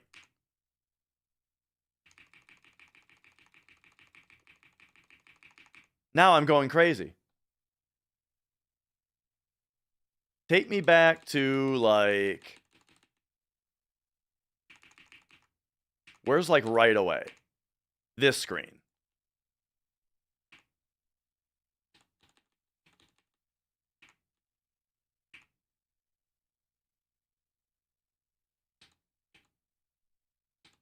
This is very strange. I could have sworn... Okay, so now I'm wrong about something that I'm saying.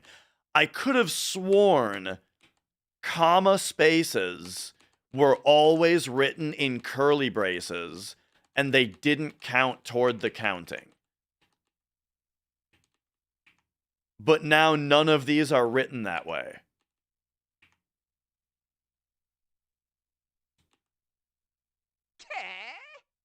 Okay.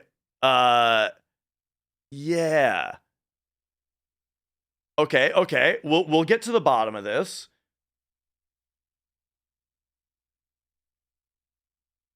So, by the way, oh yeah, see, look at all of them. See, there's one. That's what I'm talking about. Right here. Okay. Why are they here? Is this a difference with the PC version? That would be insane. But I am looking at the PC version right now.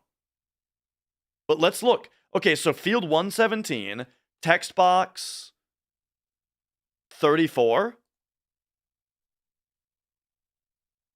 Is this one? Or wait. Yeah, text box 34.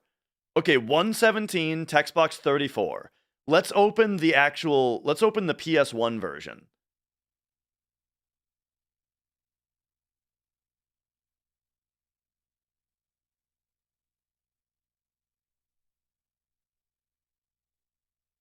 $117, text box 34. What?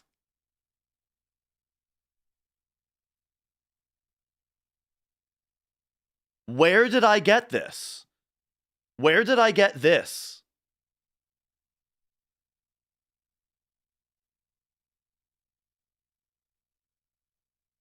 I'm having a Mandela nightmare right now.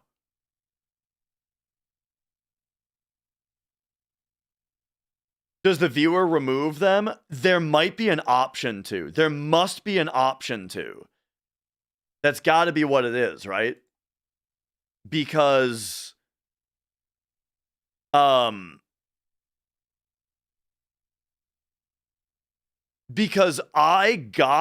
I assembled this text file, I did it by copying these and pasting them.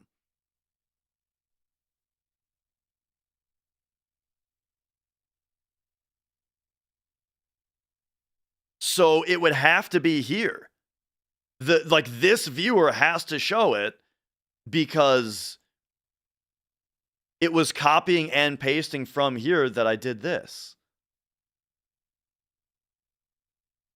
But I don't see where that option would be.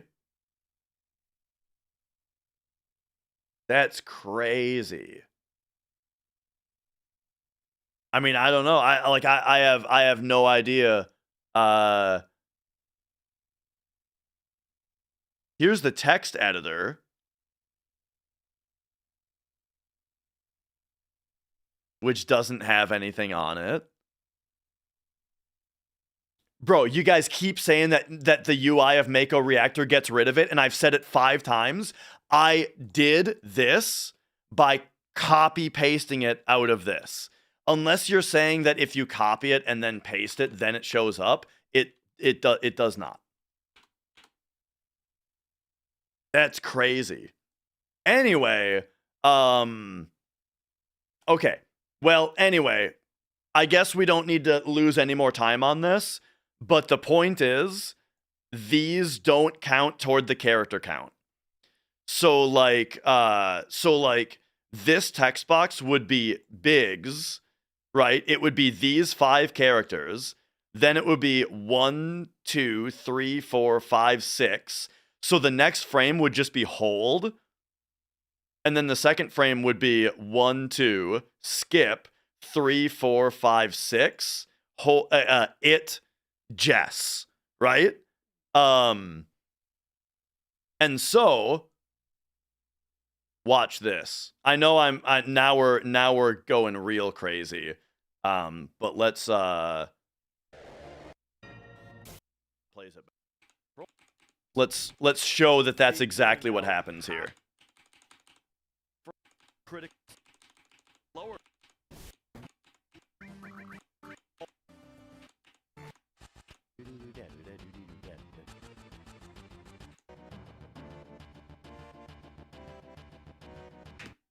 All right.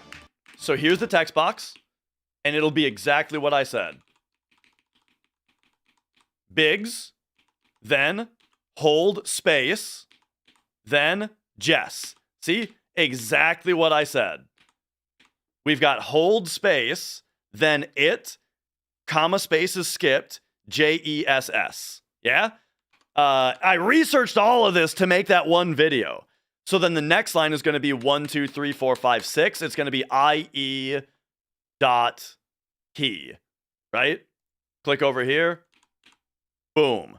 And then the next text box is going to be space, WAS, space, wait. 1, 2, 3, 4, 5, 6. It's going to end with the lowercase I. Oh my god. There we go. Boom. There it is. So there we go. Okay. Anyway, that's how text boxes work.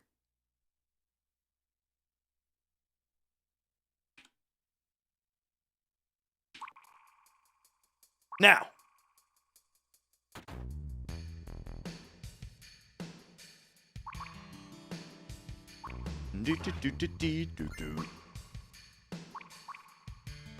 did I turn on show pauses? Pause is a thing where as the text is typing out, it will freeze for a certain number of frames and then continue typing after that. All right, here we go. Healing Tifa. Sadness on Vincent is interesting. And then, all right, so Power Soul is getting Ultima. Interesting. But I mean, you know, it's a powerful spell that can now be skipped. Enemy skills on Tifa. Okay.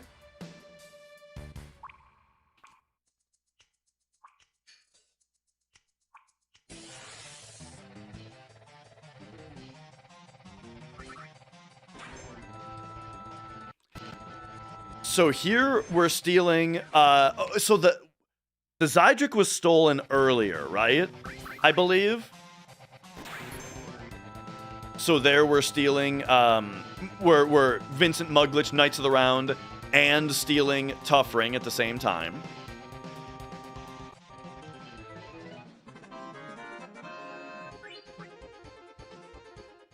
And now I'm guessing we're gonna get a bunch of... Like, I would be expecting Speed Source dupes, because they're going to save a lot of frames. Maybe not, though. Maybe it takes too long. But in, like, Battle Square, it'll save a ton of frames, right? Alright, here I'm guessing we learn Aqualung on the other, There we go. Yep, learned Aqualung on the other E-skills. Did we also steal a Water Ring here, or does that come later? Okay, that's going to come later.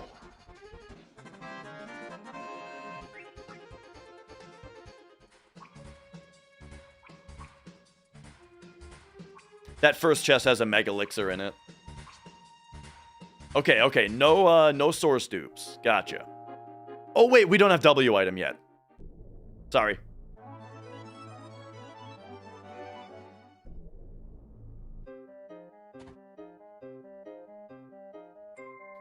All right, there's purchasing all that stuff, grabbing the 4th bracelet.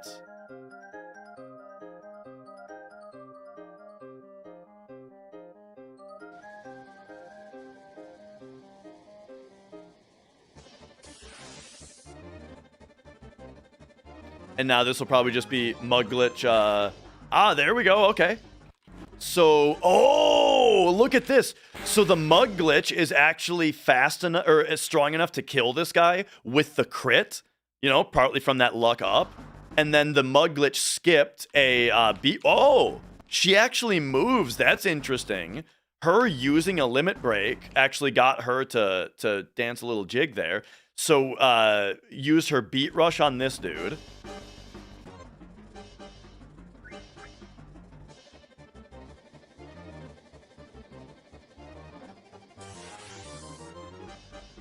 All right, all right.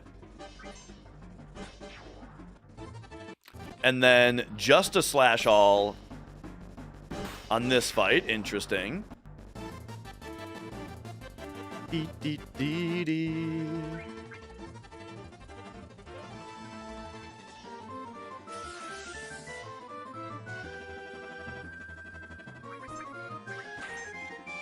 Mug Glitch slash all. That is correct, Lou. How the TASer actually does it is dependent on preference, right? You can do it either by recording your live inputs. Like, let's say there's a bunch of frames in a row that you just have to... I mean, like, let's say that there's a part where the fastest thing to do would be to just play it and have it be recording. You can do that, or you can go into the spreadsheet and manually punch in the inputs per frame. And I'm sure you can like copy chunks and paste them and stuff too, if that would help you.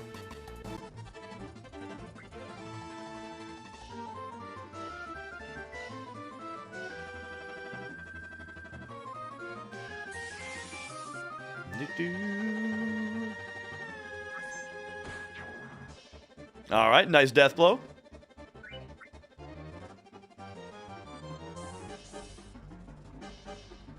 Cloud is using the Apocalypse right now. You get it in Ancient Forest, and it's neat because it gets triple AP growth on the materia.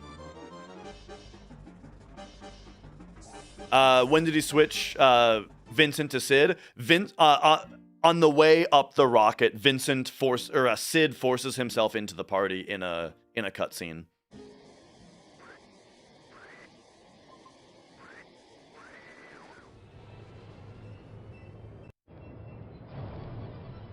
Did I say Vincent? I mean Sid forces himself into the party. Because you have to have him in the party for this part.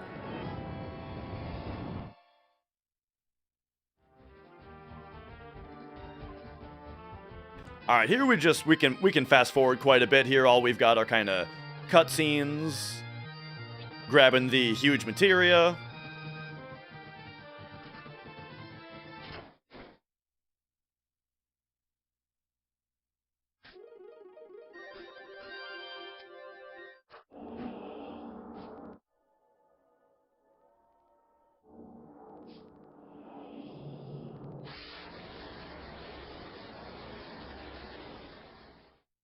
Is pause buffering ever used in normal runs to manipulate RNG? No.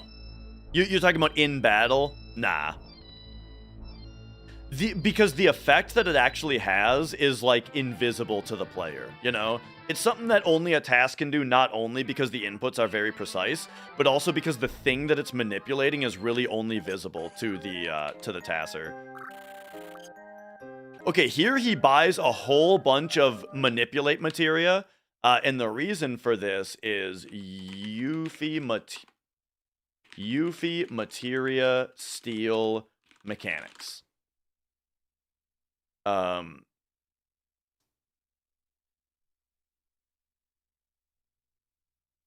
Here we go. So the way that Yuffie steals your materia is she has a limited number of slots. She's got her own like materia. She's got her own materia inventory. And then she's got a wish list of materia that's in a certain order. I don't know if... I don't know what order these are in. Let me maybe find a better image.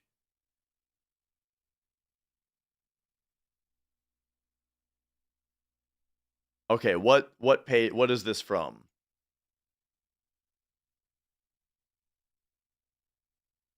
Okay, so yeah, she steals 48 materia from you. Yeah, but like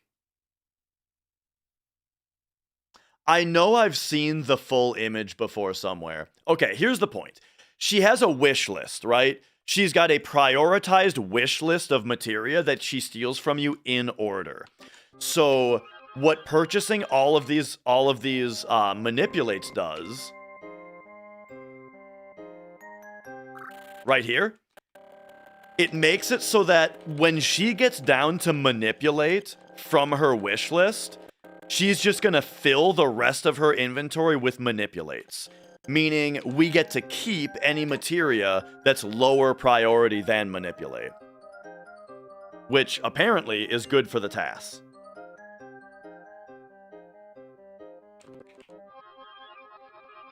Is this a paralysis dodge?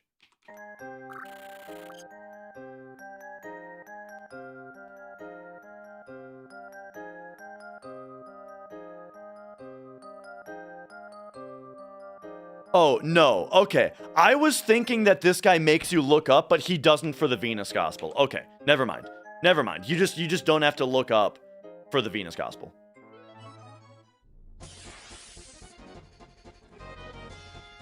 All right. Here, morph one of these guys for Dream Powder. My favorite Shinra member? I like Reno.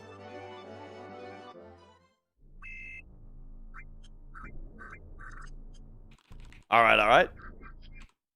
Vincent back in the party. And what do we got here? 4th bracelet on Cloud. Interesting.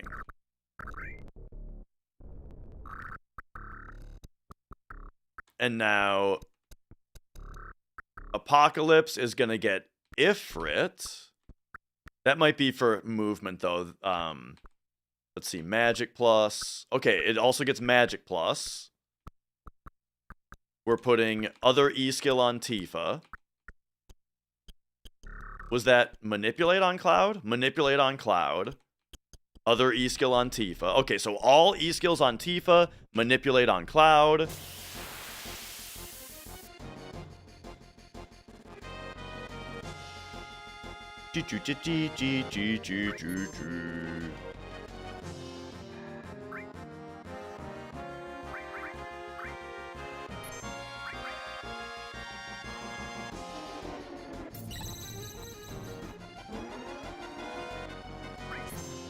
Why do we have to have 4 E-skills? It's what the old gods decided, is that 100% means that we need to get all E-skills learned on all 4 E-skill materia. When the category was established, long before my time, that's what was decided. Here we go, World Map Manip in order to get, I'm guessing, well, actually, let's see what we're doing here. Okay, so this is going to be probably Loco Weed if we don't already have it, and learning Magic Hammer. Kino, thank you for subscribing for 45 months. Thank you. And yeah, it makes the routing more fun. I like it, or I like that it's done that way. All right, so there is a mug glitch in order to learn Magic Hammer.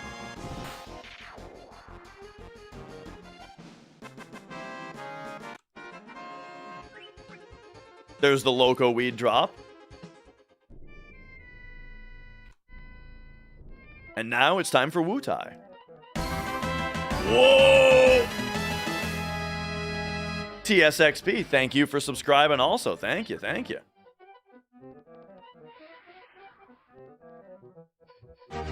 Oh my god! Mind a Gemini. Thank you for the 47 months. Thank you. Alright, there's the Turtles poster.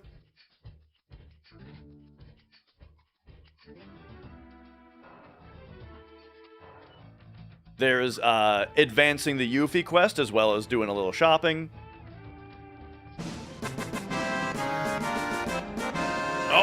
my God, Merlanda. Thank you for subscribing. Oh man, we've got a whole chain going on.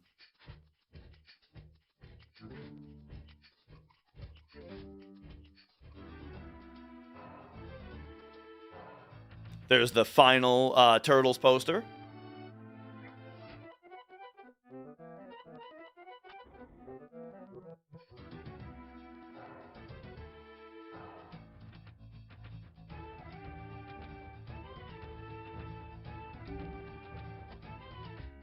Once we're out of here, it's just up here. Yeah, nothing super crazy about the routing right now, but when we get to Dachau, it's gonna be sick. Mug glitch / all.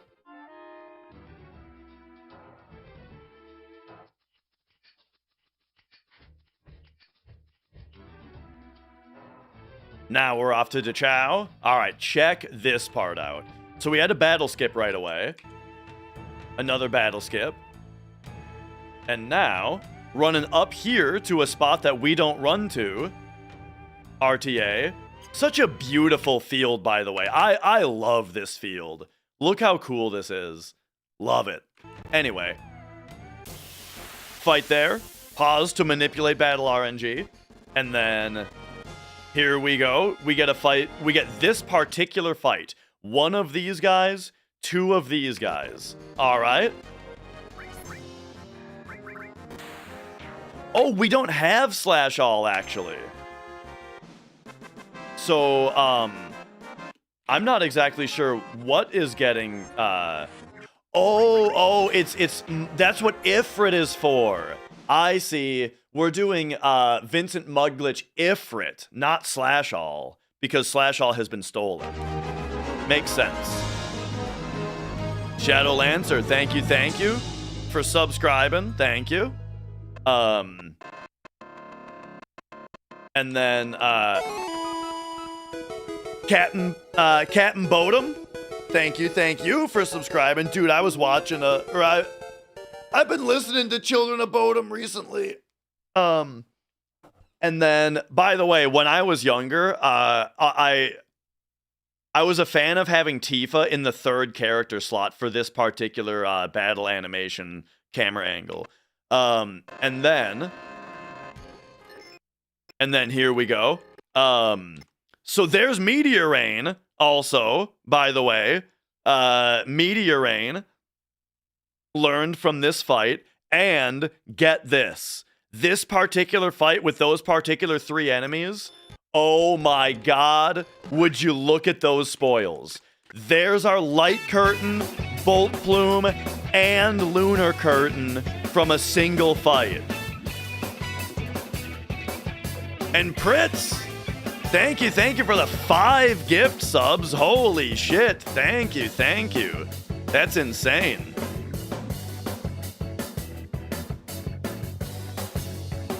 Thank you. That's huge.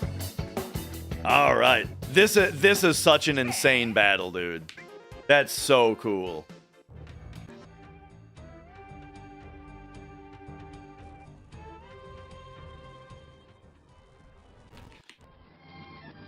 How manipulated is this? Every frame.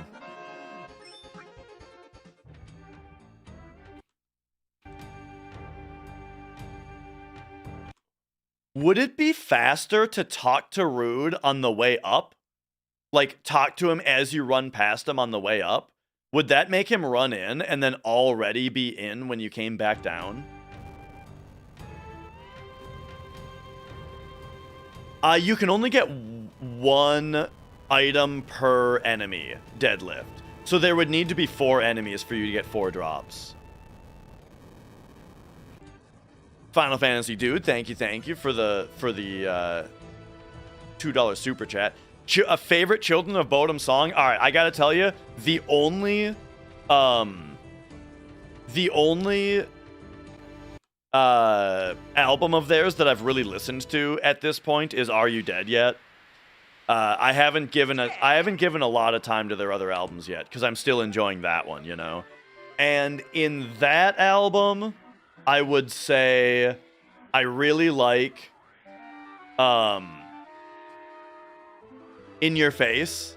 I like In Your Face a lot.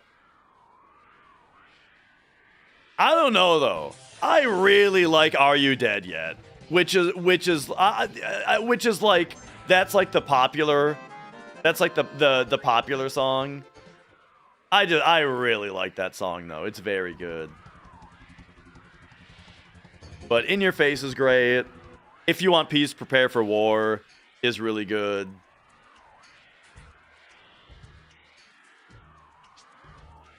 Listen to Warheart. All right, I'll check that one out next.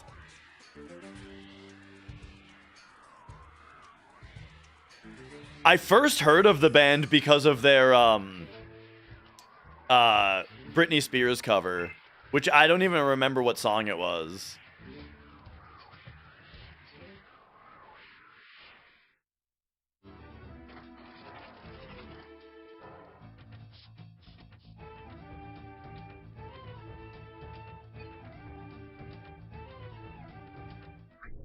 Oh!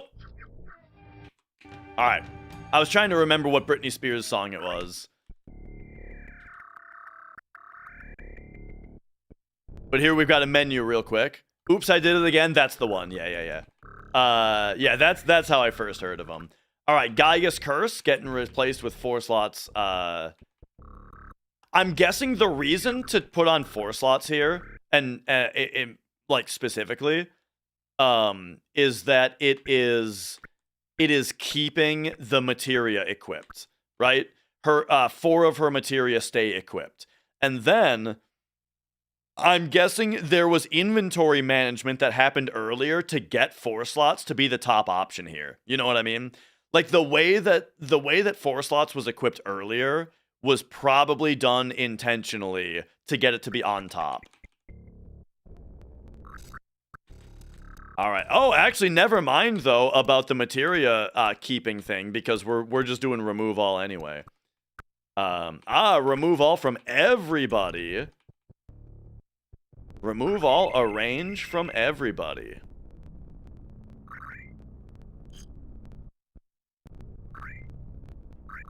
Yuffie back in the party. With a Fury Tent. What else we got? Here comes Conformer. Curse Ring. Gygus? Yeah. Okay, so now Yuffie is beefed out. Important thing to note, Conformer has no AP growth, nor does Gygus Armlet. So no materia that Yuffie gives or has equipped here is going to is going to gain any AP. But she's getting Steel as well, added Cut, MP Absorb. Okay, 1 enemy skill, 2 enemy skill. Vincent is getting long range. She's getting Morph, Steel as well. Gotcha. Morph, Steel as well. Deathblow, added Cut. Knights of the Round, MP Absorb. Makes sense. And Magic Plus. Oh, because we're gonna morph a power source from one of the guys. Yeah. And then Vincent gets Mug, of course. Okay.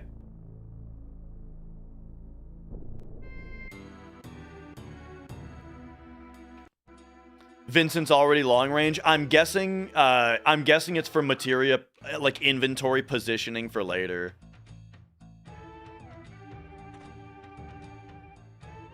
Oh, I just realized I didn't bring my water down with me. All right, there's turtles turned in.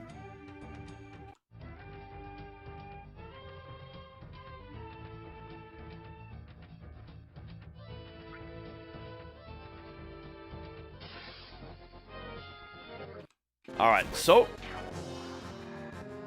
just a quick kill on that guy, no problem.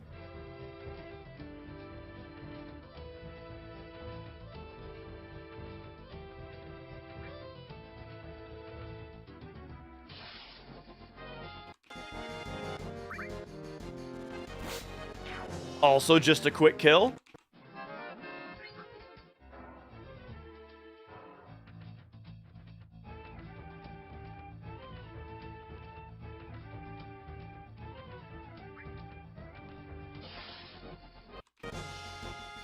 All right, what do we got here? Quick kill, easy peasy.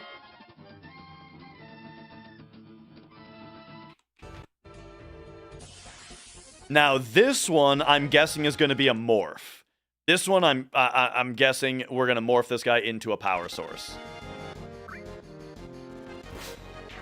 No. Interesting. Okay. Oh, wait a second. We have a power source from turtles. Okay, never mind.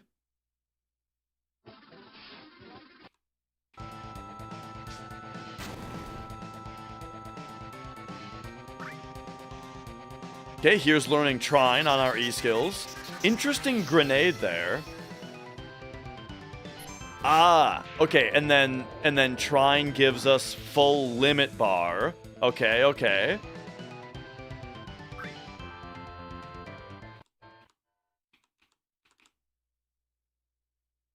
When you master all the materia, there's an achievement called Materia Overlord, but sometimes it doesn't pop. This is the PlayStation version. There are no achievements.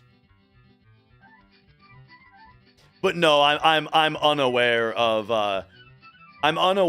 any achievement problems with the game, except for the fact that if your Steam account crashes, or if your Steam crashes, and then you hit level 99, and the game tries to give you the level 99 achievement, it'll crash your game. We know about that.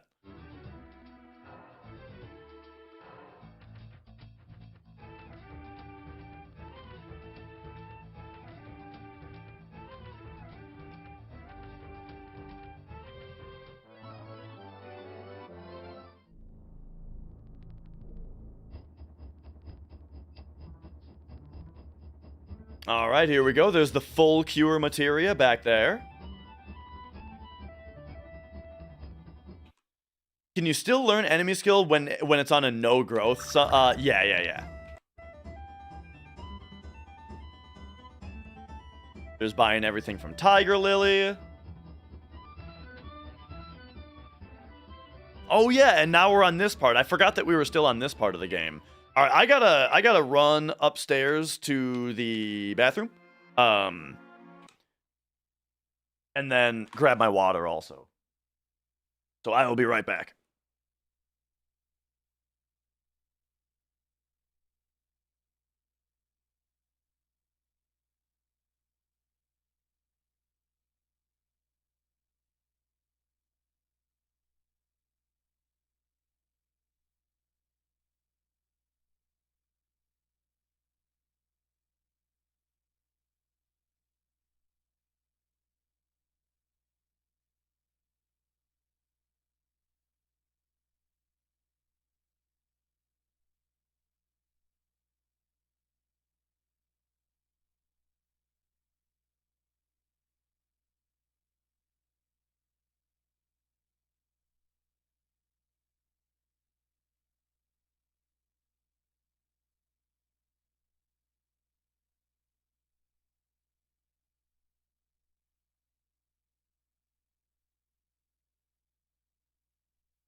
Oh, yeah.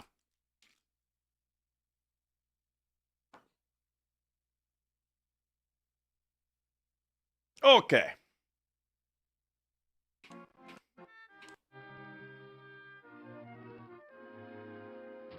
Yo, Kiefler.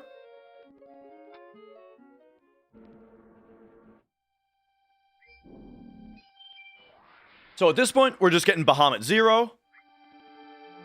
And then getting set up to go to City of the Ancients.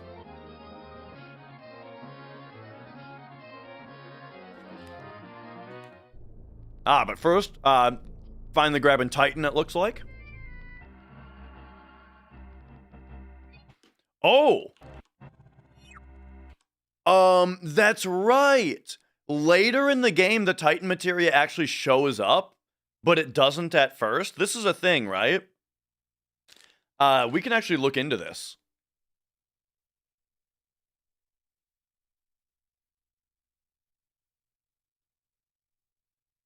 So watch this. Let's find Gongaga here.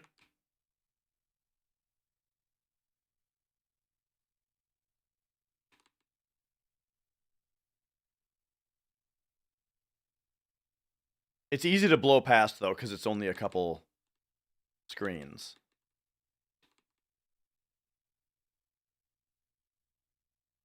Here it is. Okay, so here's Gongaga. Here's the Titan materia.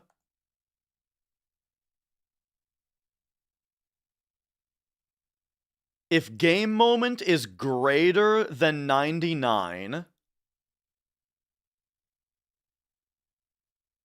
or sorry, 999,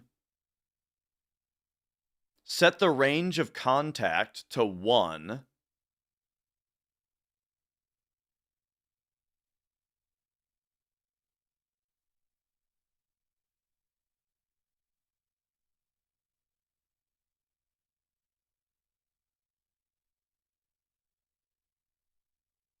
Field model graphic filter shine.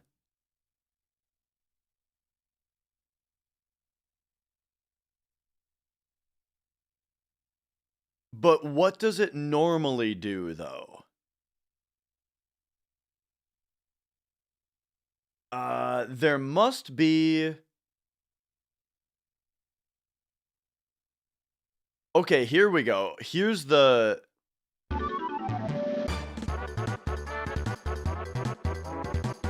Vulcan, thank you for subscribing.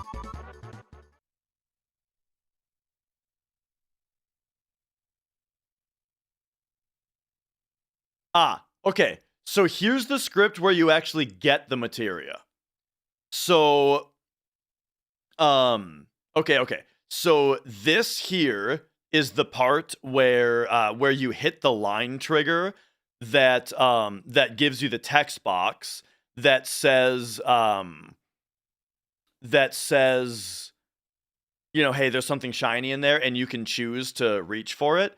And if you do get it, if you take it, you get Titan. And then it tells you, and then it sets bit 7 on 1580 to on. And then the Titan materia itself says if bit 7 of 1580 is on, then then hide the field model. And deactivate it because you already have it. And then here, if your game moment is greater than 999, it sets these properties.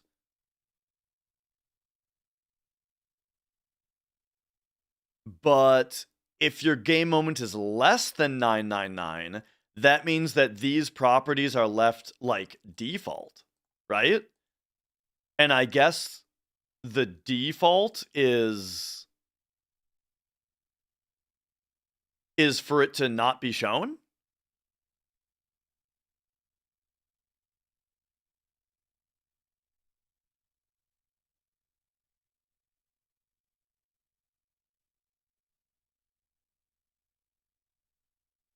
Because, yeah, running script number 3 on Titan is what hides it after you get it.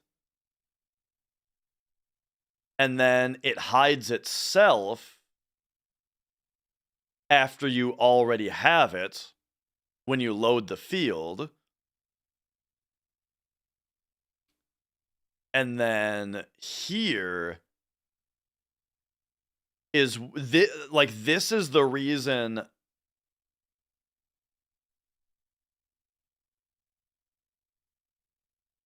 go to label 3 return.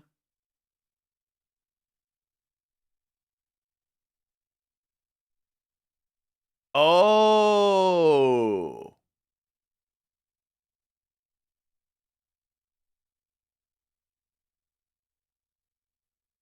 Okay. So what that means is, okay, I see what's happening. Yes, I missed this part right here. Okay. So here's what happens. When you go there early game, this is no and this is no. So all that happens is the talk script, the contact, and the field model all get hidden. Yes. So that's why when you come here early game, you can't see the materia because it gets hidden by line 18. You can still get the materia though, because line 2 contact, this is the script that actually gives you the materia. So you can still hit the line and acquire it, but the script right here makes it invisible. But then once your game moment is over 999, then it sets these properties, and then it says go to label 3, which skips over hiding it. Okay, so there we go. Line by line in the code. That is the reason why Titan is visible right now, even though in an RTA run, it's not visible. Because in an RTA run, we come here at an earlier game moment. There you go. I thought you guys would think that was interesting. But I didn't know exactly why it was, though. So it was interesting for me also.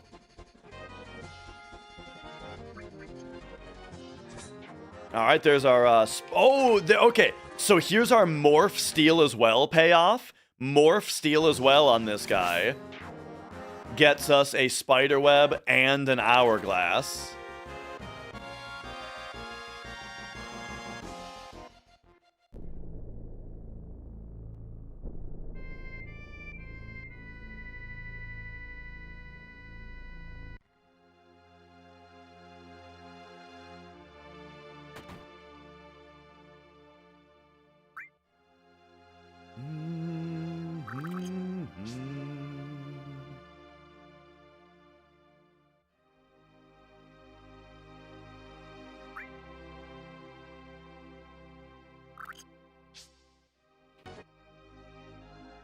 Here we've simply got more shopping.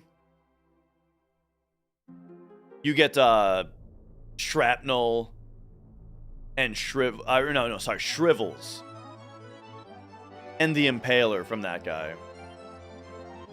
And we already have a Hard Edge, though? Unless the Hard Edge got stolen, in which case it... Or got sold, in which case it was bought back right there. Alright. There's Aurora Armlet.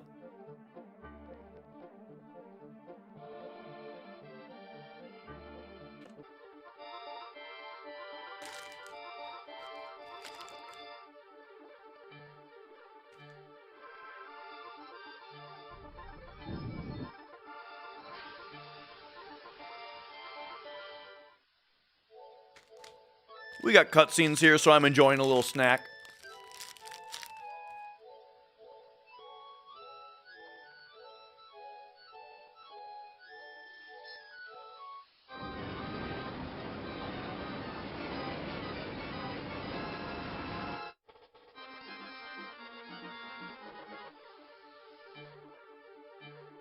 "135th soldier showing up at the Chocobo pen at the farm? I am unaware of that.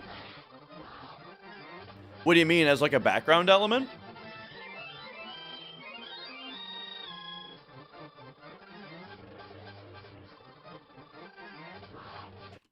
right, here we go.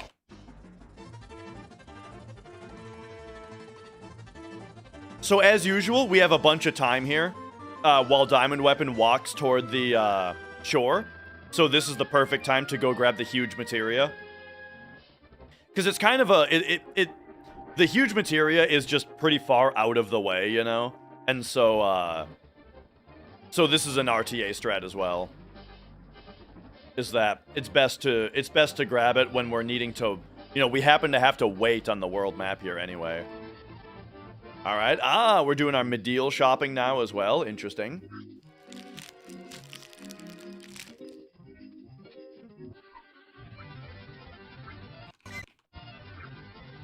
And here real quick, you have to talk to this guy in order to be able to access the upper shop. Sitting there in the empty pen in some rare cases. It's a code glitch caused by Chocomog materia coding there.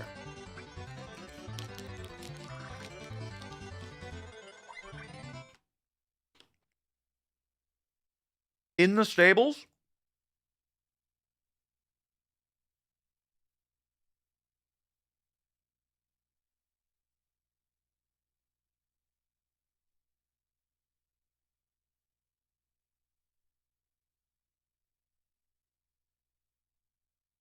Oh, in the pen outside. Gotcha.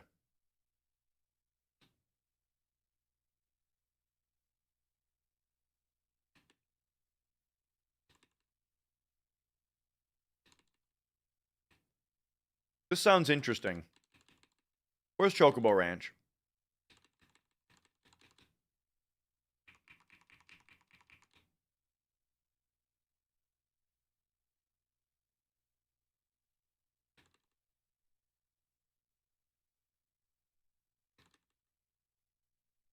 Dang, is it really low or did I miss it? Here's Medial. Trains. Return to Midgar. Northern Cave. I must have missed it.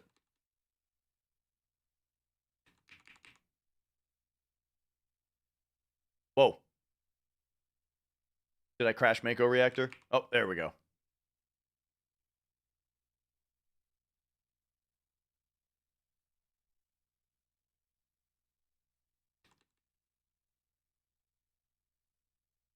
Okay, there's Column Flashback.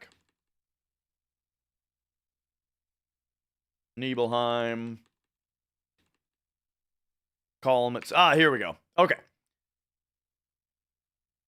After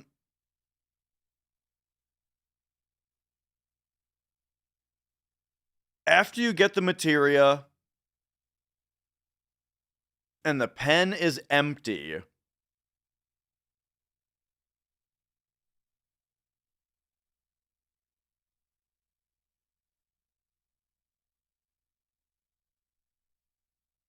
so here's the 4 chocobos that appear.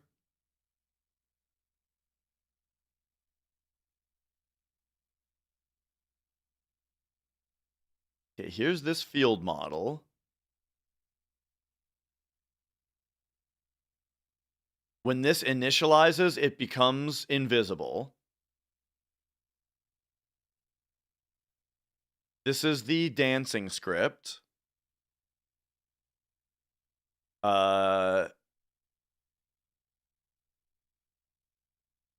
Oh, interesting.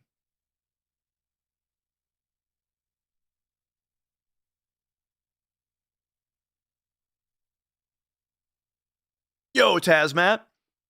Hello, hello, welcome in.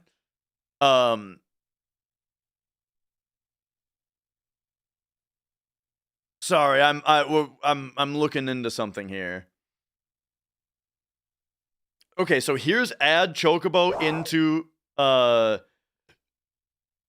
the inventory, and then assuming that there wasn't a problem with that, bit 4 on 148 gets turned on. It tells you that you get the Chocomog, and then we go to label 10, which is down here, which means that we skipped over this. If we did have an error adding, it says they tried to give you something, but you couldn't get it. This SCRLC, I feel like this has to do with music.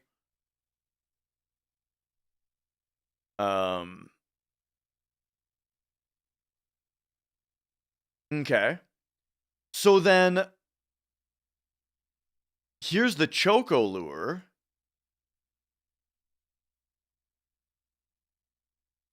It shows the 135th Soldier model.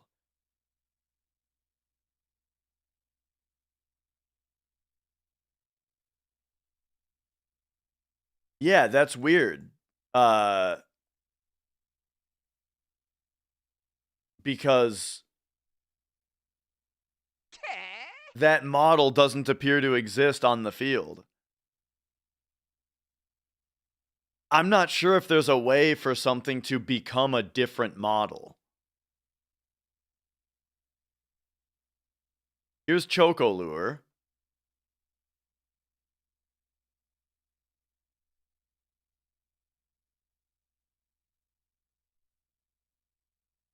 I don't know. I gotta finish this TAS, so we could maybe look into that at some other time.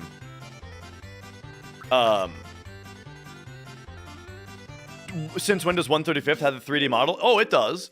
It's when you're at like the one that you grabbed from Junon. It's a little model that's sitting there.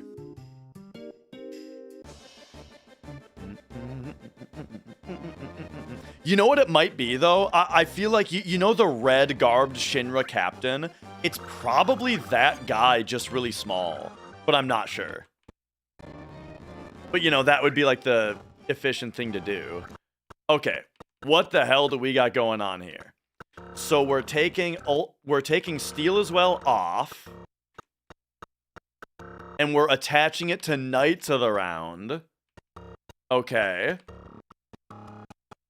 All 4 E-skills on Cloud.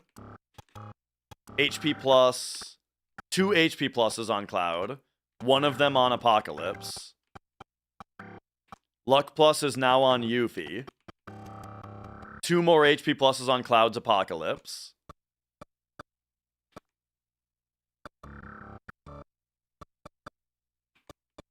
MP plus, MP plus, MP plus. Interesting. 3 MP pluses that are not going to gain AP because they're on Conformer. Alright, alright. Ew, ew.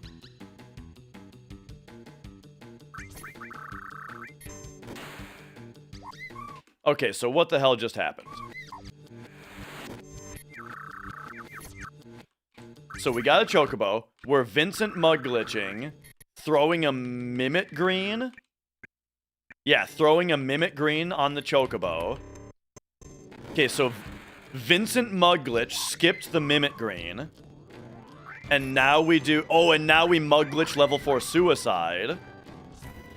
Okay, yeah. Mug glitch level 4 Suicide. Which causes the Chocobo to do Choco Buckle.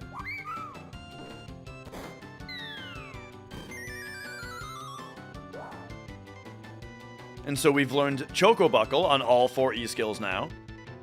Has anyone ever beat or come close to beat current world record of speedrun in original FF7? I mean, there's a lot of different categories. If we're talking about 100%, I just got the new record the other day. But if we're talking about any percent, then yes. Luzbel has had the record for quite a while, like a couple of years, I think. But Morningcraft, I know, has come pretty close to beating it. Yeah, Morningcraft has come very close to beating it.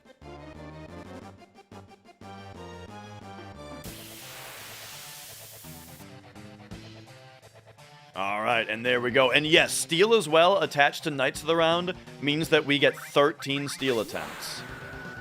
Okay, so first, here's 2 of our limit breaks that need to get used. So, there's a Grease Lightning we need to use, a Blade Beam.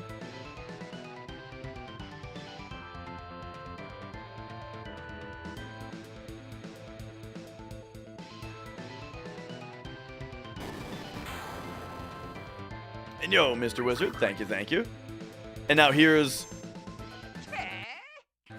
So here's Mug Glitch Knights of the Round, which it looks like Steel. Oh, the Mug actually stole. The Mug stole Rising Sun there. And then we get 13 steal attempts of nothing to steal. What do I think of the latest? I haven't played them. I played the demo of 16 and was not sold. The latest one I played was 13. I loved 13. I really like 13. And then 14 I did play for a while, but I haven't played 15 or 16. I can't say I've seen anything that is usable RTA that we're not already doing here. I mean, most of what makes the TAS so different from RTA is battle RNG manipulation. And that's just not human viable.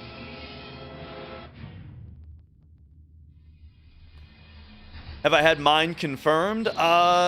It has not been verified yet, no. I submitted it, it's not been verified yet.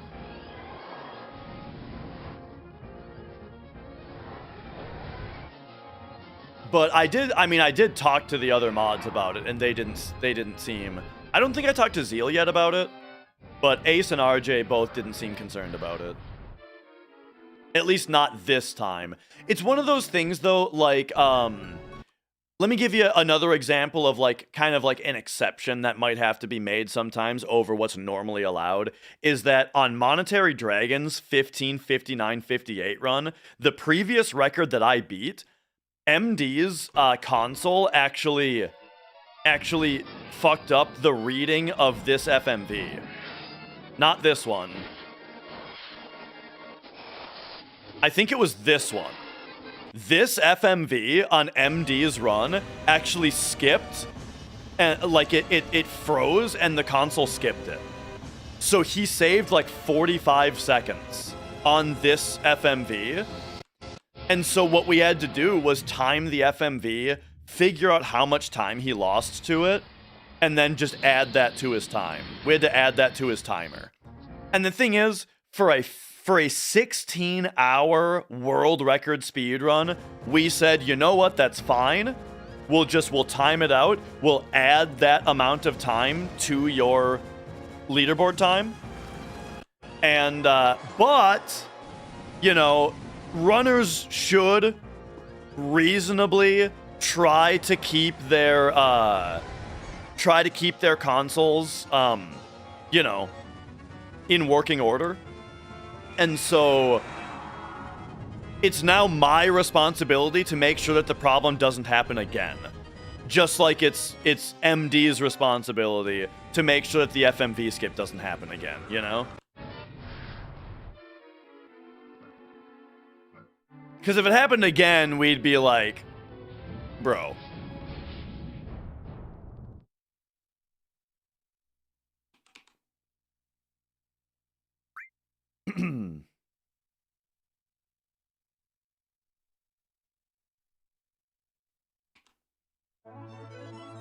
But all right, there we go. Diamond Weapon defeated. Straight to Northern Crater.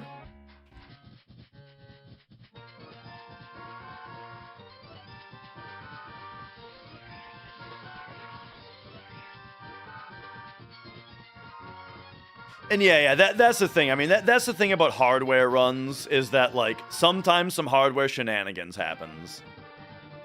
Right, exactly, Lurid. Like, the thing is, you could theoretically scratch your disc in a precise way that makes it always skip FMVs. And then you would have an advantage, you know? And that would be fucking ridiculous if that was the standard.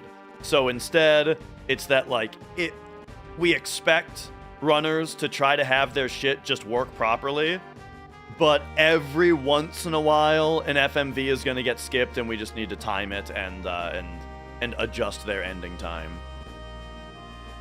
Does that mean that my run should be invalid because of hardware problem? What do you mean?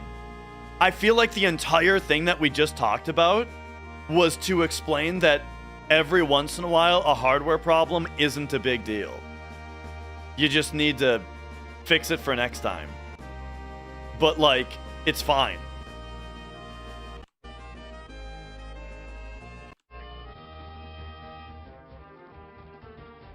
Sometimes I feel like I talk about something for like 2 minutes, and then somebody asks like, does that mean, and then they say the opposite of what the entire point of my entire spiel was.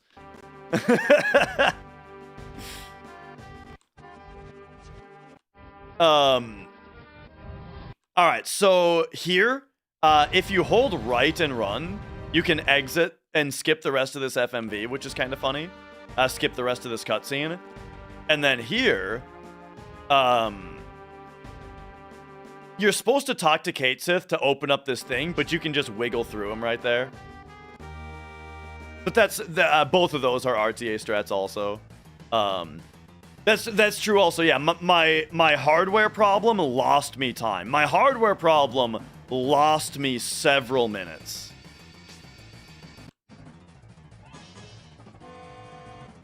While FMV skips would save you time if we didn't manually add the time.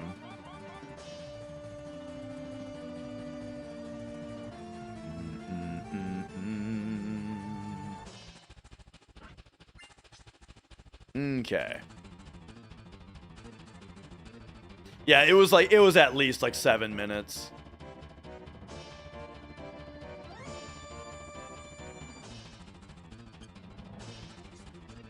All right, so there's Aegis Armlet. You got to go pretty far out of your way for that.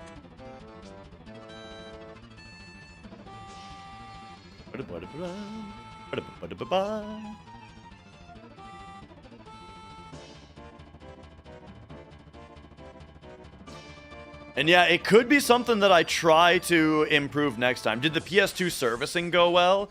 I think so, but I'm probably going to start running... If I do another hundo, I'm probably going to run hundo on the 77K from now on, because it has a bigger heatsink.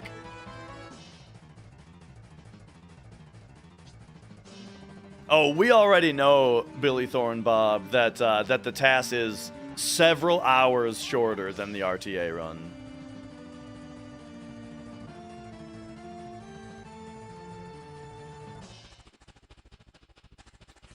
But yeah, oh yeah, like if anybody missed it, that was the conclusion of the conclusion of the hardware analysis after the run, was that the console was overheating. Like it was having trouble reading the disc because it was overheated. That's what we think, at least. So I'll be cleaning the fan out in the of the 90K. But future hundos might be better run on a 77K instead because of the bigger heatsink. All right, here we go. Is this going to be Mug Glitch Knights of the Round, I'm guessing? If it was... Okay, it is. And then there's... Okay, there's Tough Ring. There's Zydric. And there's Minerva Band. So there's all 3 steals. So the steal of Tough Ring earlier was incidental. We didn't need it. We got all 3 steals from that Knights of the Round right there. The Knights of the Round steal as well. That is pretty excellent. Right now, in an RTA run, I think we'd be Chocobo Racing. Which, this run actually hasn't done Chocobo Racing yet. You know, it does it later. How would I feel if I got new record, 5 minutes later someone beat my record? I don't know. It would be really interesting to have 2 world record runs happening simultaneously that both finish within 5 minutes of each other. I think that would just be really cool, you know?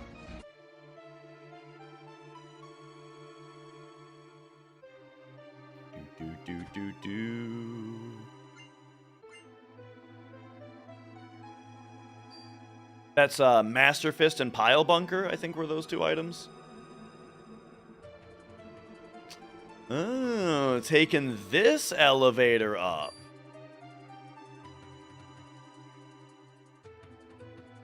And then, yeah, since we didn't do stairs this makes sense. Since we didn't do stairs earlier, we got to go in from the top. Master Fist is the other one that multiplies damage per status ailment, right?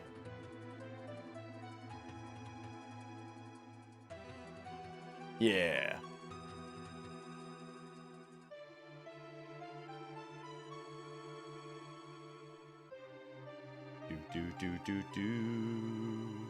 Game moment goes to 999 when Cloud gives black materia to the real Sephiroth. Gotcha. In the northern crater. Favorite strat of Hundo? Of the TAS Hundo? I feel like that fight at the top of Dachau is like the coolest thing. Getting Loco Weed, Lunar Curtain, and Light Curtain all from one fight.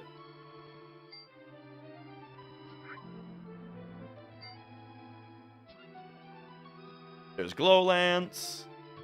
HP Shout. It's not that, Zoidberg. We'll talk about the Behemoth Horn thing real quick because I can draw you a picture. So here's what happens. Actually, here's what happens. There are 3 stair fields. Here they are. So here's bottom stair field.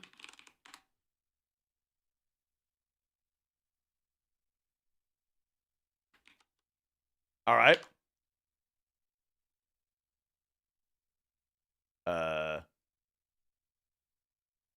Here's middle stair field.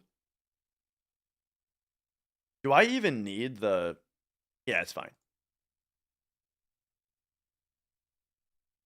We don't need paint. Here's what happens. All right. So we got bottom stair field, middle stair field, top stair field. So here's the top one with the door at the top, shady bottom, middle. It just goes off to the top. It just goes off the bottom. And once again, bottom stairs. Door at the bottom, goes off the top. Okay. So here is how it works. There is a variable in memory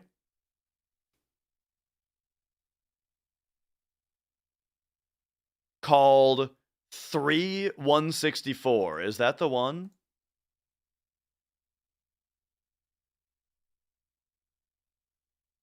$290.29. Yes. Yes. Okay. This is the reason. Variable 3164. So here's how it works. First, when you go up the stairs, if you took the stairs earlier in the run, what happens is you go up this field, and at the top of this field, it's not a traditional warp. Instead, it's a line trigger. And the line trigger jumps you to map 230. Yeah? So, it plays a little animation of you running up the stairs, and then you jump to field 230. Well, 230 is the staircase. The staircase does not have traditional gateways. As in, there is, like, normally when you go off the edge of a screen, the edge of the screen has like a trigger that warps you out. This one does not have those traditionally. Instead, it has these 4 different lines that spawn. In fact, I am going to snip this so that I can talk about it real quick.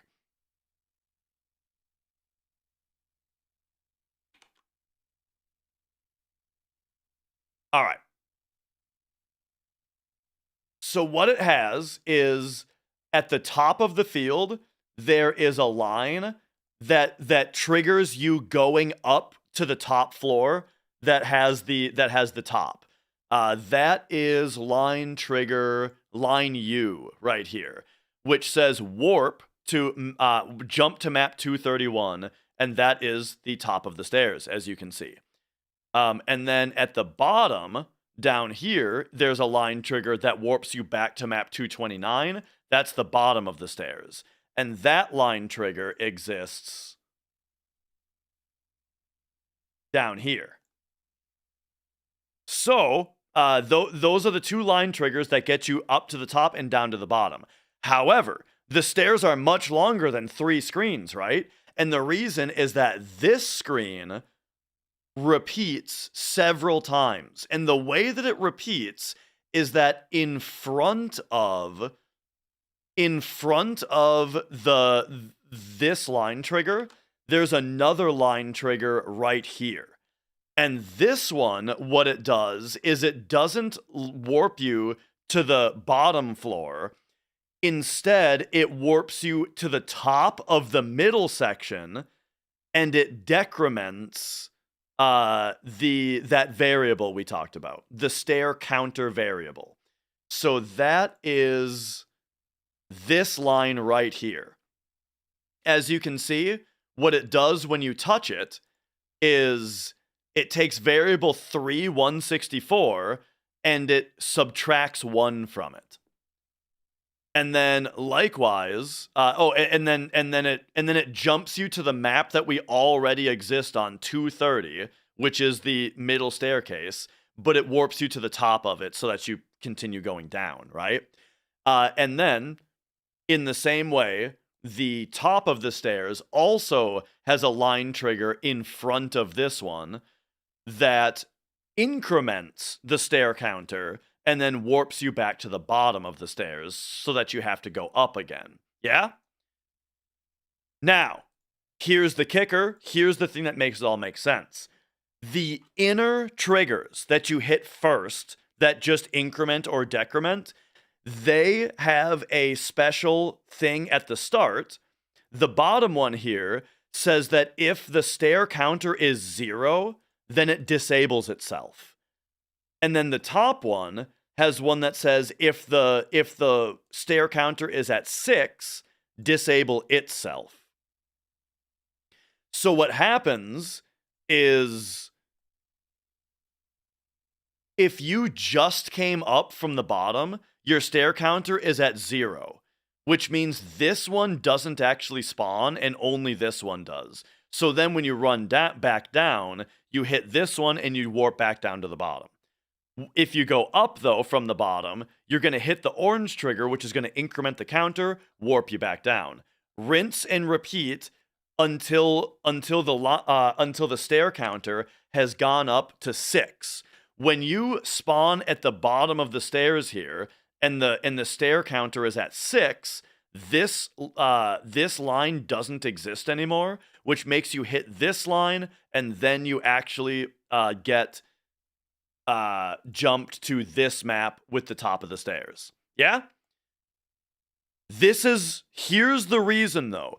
This now is the reason that everybody thinks that you can only get the behemoth horn if you're going down. The reason is because for some reason, that stair counter is saved to your save file.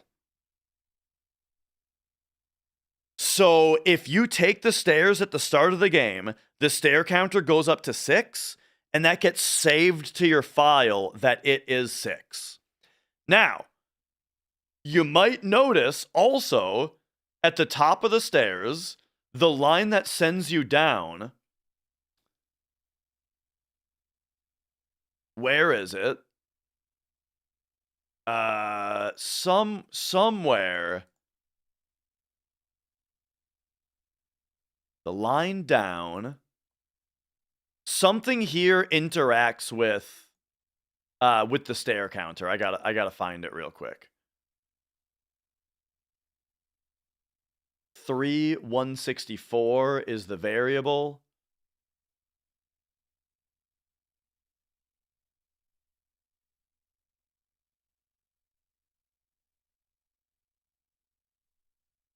Where is it? 3,164.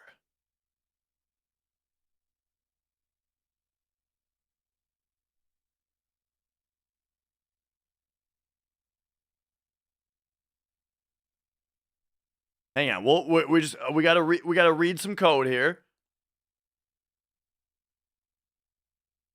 All right, we gotta search this. We gotta search.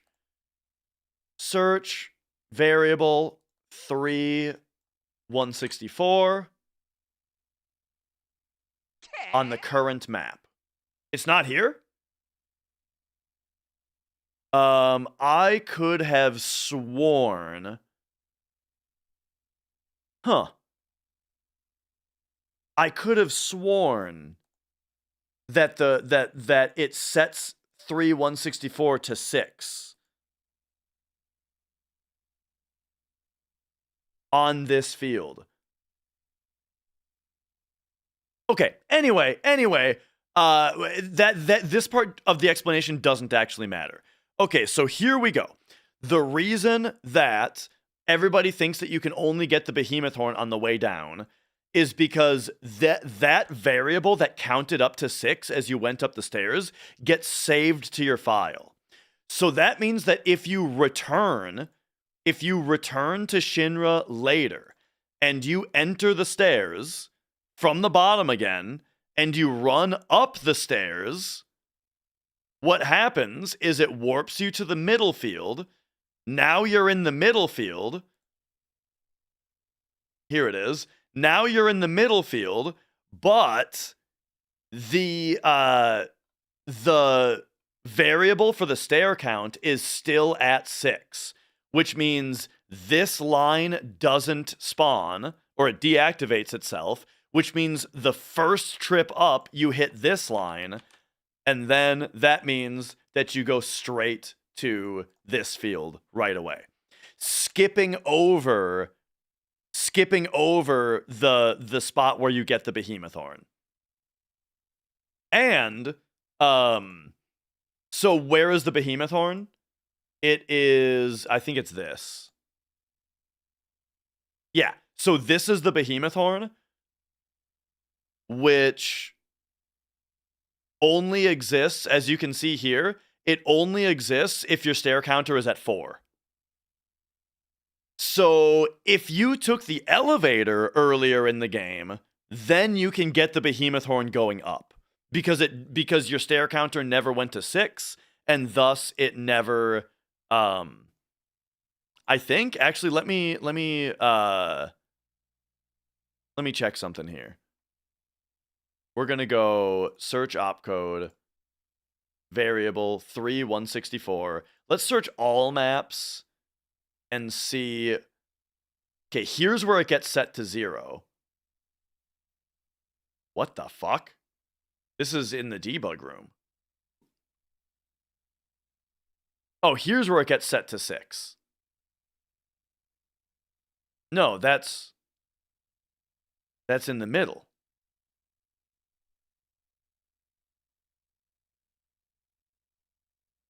Here's where it goes up. Here's where it goes down.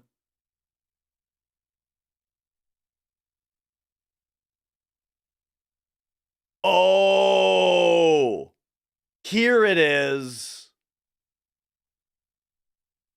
Okay, I found it. Here it is. Here it is. Okay, we got it. Okay, we found it. When you enter the middle stairs, there is a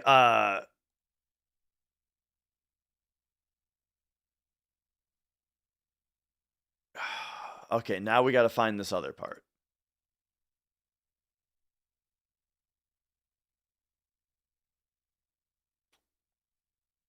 There's a variable that's keeping track of the most recent field that you are in. When you enter the middle stairs, right here, the game checks what was the most recent field that you were in. That's what it is, okay? So because when you enter the middle stairs, if you were coming from the middle stairs, then your last field would be ID 230, because that's the ID of this field. Field ID of the bottom is 229, and field ID of the top is 231. So when you enter the middle stairs, though, look at this. It asks if the most recent field that you were in is 231, which is the top of the stairs. And so if it is, then it manually sets your stair counter to 6. However, there is no question here. Oh, it's right here, by the way. This is where 6-3 gets set. is retrieve the field ID number of the previous field as 6-3, then check 6-3. Yeah. However, there is no check asking if the most recent field that you were in was 229. And if so, if it was 229, then manually set the stair counter to 0. That check does not exist. So there you go. That is why you can up warp on the stairs, but you can't down warp on the stairs. Is because they check for you coming down the stairs and they don't check for you going up the stairs. So there you go. If you took the elevator at the start of your run, then you can get the behemoth horn if you go up the stairs.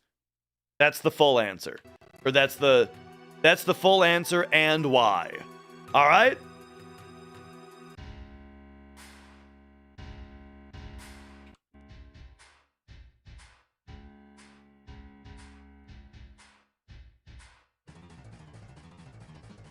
I hope that was interesting.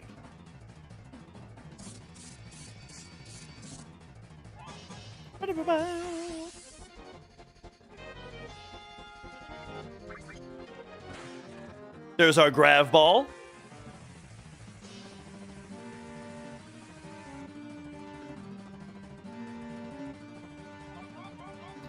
If you queue an escape during Vincent Mug Glitch, does it skip the escape animation?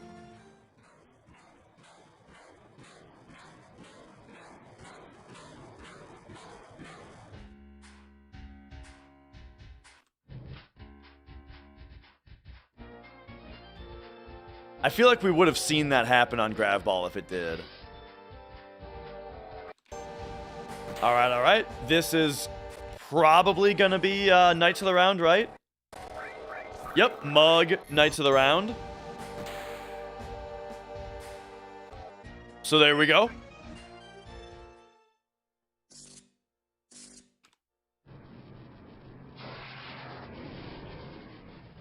Fight complete. Grabbing the Mistile out of the chest. Okay. Here we get Barret in the party, which is going to be needed for the missing score.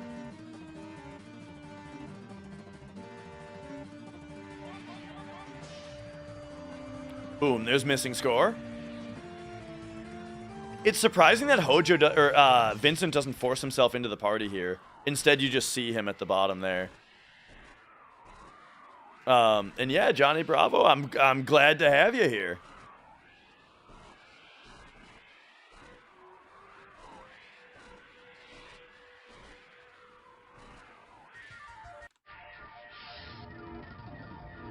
All right. So what do we think is going to happen on this fight?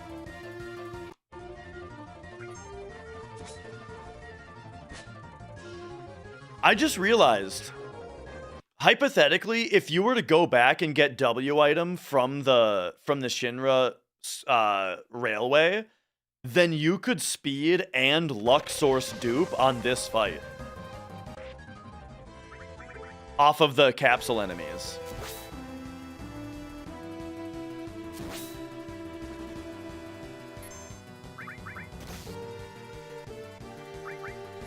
But it would only be, you could only do one dupe though, or like you could only do one round of duping.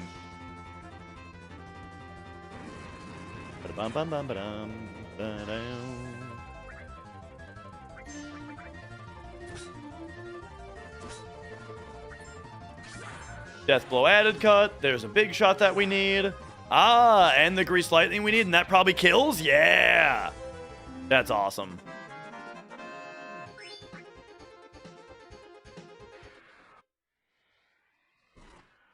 Yeah, the music is working because for 100% run, we can't do Midgar raid skip.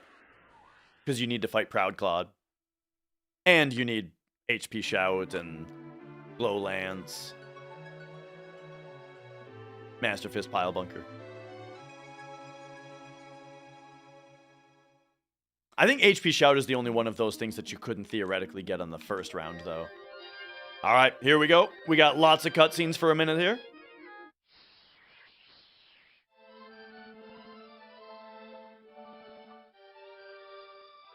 They are specifically bad rap sample and Poodler sample. Oh, that's a good point, Mooncake.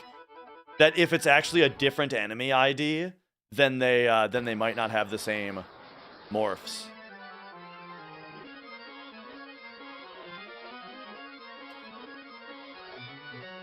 Is my last run possibly world record? Yeah, it's up for verification from the mods right now. I did already post it on YouTube claiming that it's world record, so it'll be very embarrassing if the mods find a problem with it. All right, we are now on Disc 3. We finally made it. Disc 3. Purchasing everything from Icicle Inn.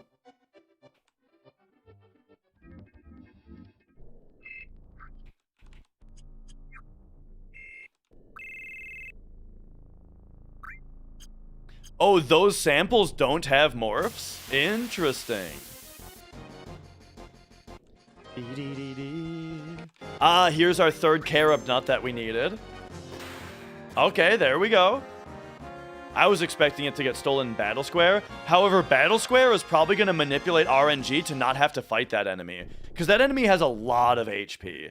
And so just avoiding the fight altogether, like doing that little steal right there, is assuredly faster than having to fight that guy in general. I don't know, though. Who knows? Maybe it isn't. Anyway. Oh. So how many greens are we buying here? 26.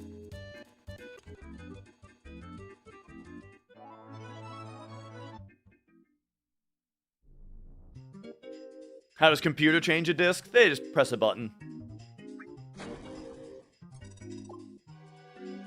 Alright, alright. Here is digging for the mop. Digging for the mop allows you to get W item from underneath it. So there's W item. A little shopping. Here's the Sector 6. Sector 6, right? Key? Or is it Sector 5? I think it's Sector 6. Oh no, it is key to Sector 5. Stupid, stupid. Of course it's Sector 5.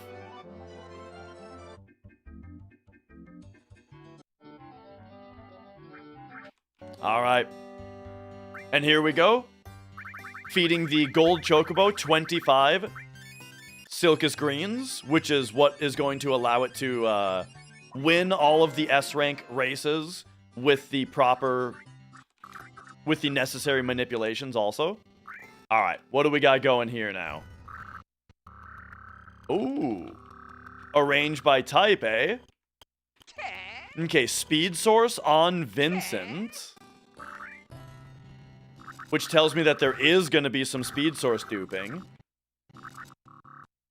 Because that would be the reason to empty out that inventory slot. And then Wizard Bracelet Earring, probably just to get rid of the Curse Ring, but maybe the 10 magic matters. And then Vincent is getting Curse Ring, Mistile. Oh. Okay, okay. What chair is this? It's a this chair is it's from Ashley Furniture. My grandma gave it to me. I don't know. It's just a recliner from Ashley Furniture. All right, so W item goes on Cloud. All 4 E skills on Vincent. Regular steal on Vincent.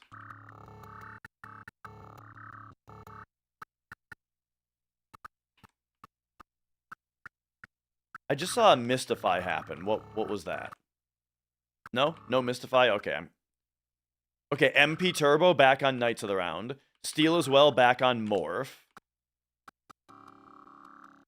Luck Plus? Yep, Luck Plus back on.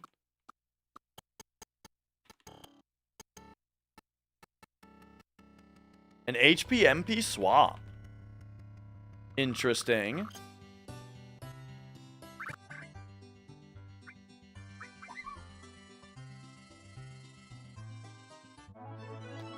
Is Golden Chocobo in first take make speedrun a lot easier?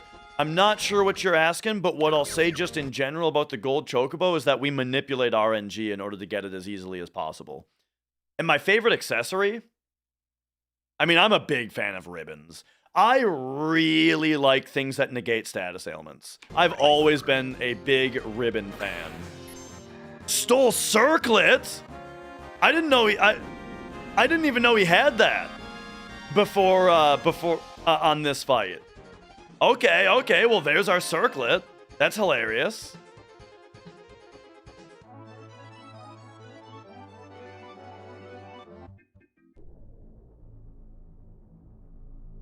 Okay, now I think it's gonna be source duping time.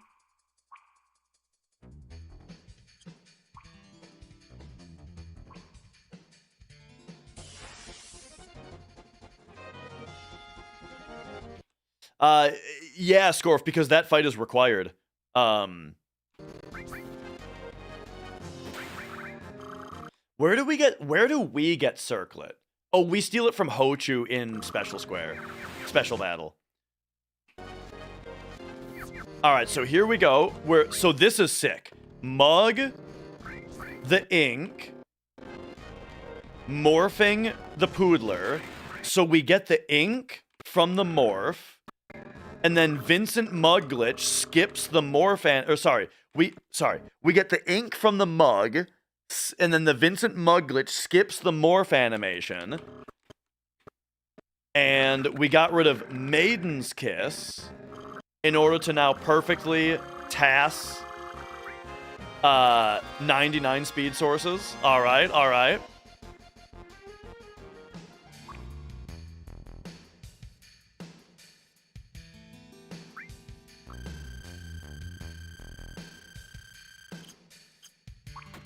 And there's all the speed sources on Cloud.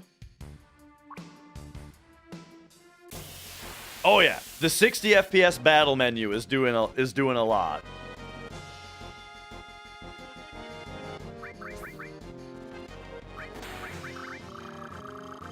Once again, this is Yep, okay, did steal the Turbo Ether. 2 Turbo Ethers. How did 2 Turbo Ethers get stolen?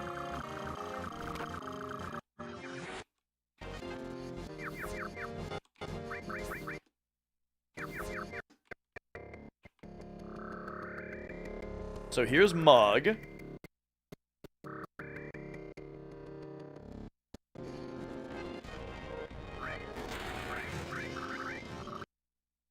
Why does it say stole Turbo Ether twice?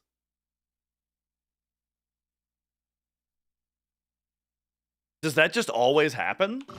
Let's check if that happened on the ink, and I didn't notice. One from each? Yeah, but how did each of them get stolen from? The mug only hits one enemy. There's ink. Ink couldn't steal anything.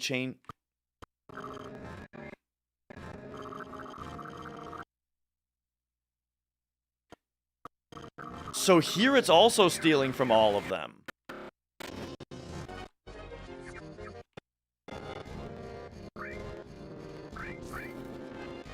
Mug. Stole ink.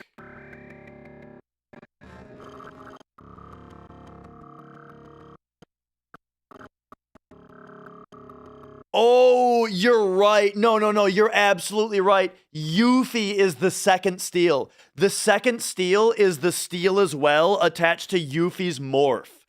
That's what it is. That's what it is. Yeah. So we got stole ink. Then this is the steal from the Poodler that just got morphed. And then the Poodler also got changed to speed source. Got it.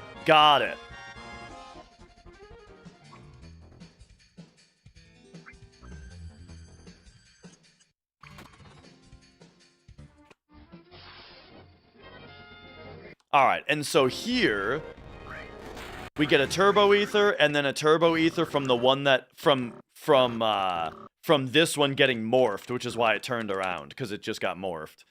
But the animation got skipped. Alright. And then there's the speed source dupes.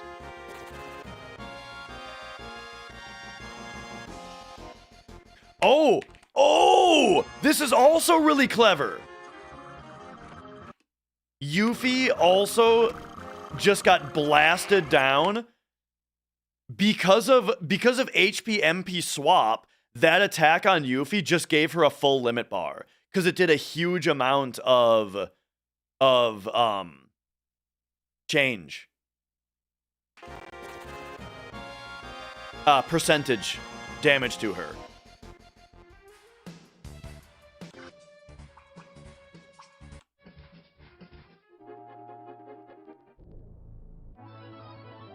All right, second ultimate weapon fight.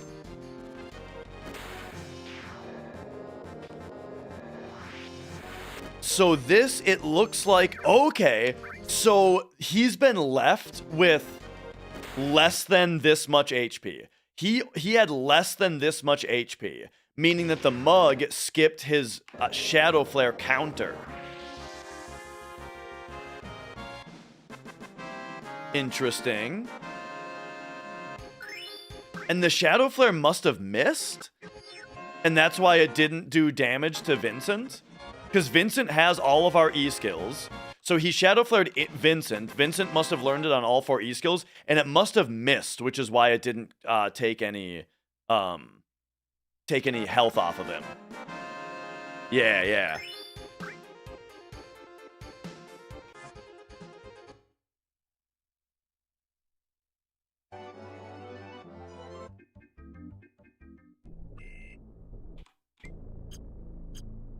All right. Red in the party for the limited moon here. Oh, yeah, and so that's the crash that was found. There was recently a way to actually crash this game, which was found, which is difficult. You hear all about soft locks and stuff, and every once in a while we talk about the game crashing from trumpets or from Genova Birth for whatever reason.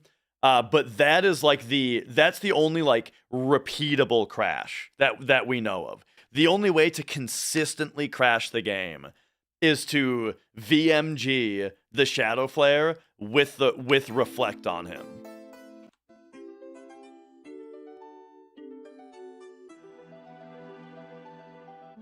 Do I think the mods will find anything wrong with my record submission? I don't think so. You know, unless I just totally forgot something really important that wouldn't have shown up in verification. So that would have been something like, did I forget to fight a boss? I don't think so, because I followed the route. Did I not buy the villa? No, I definitely bought the villa. Did I, you know, something like that, right? But no, I did all those things, so I would say it's basically a formality.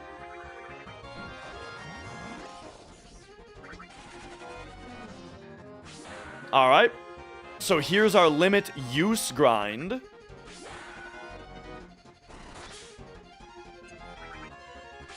Where Cloud's gonna mime up these blade beams.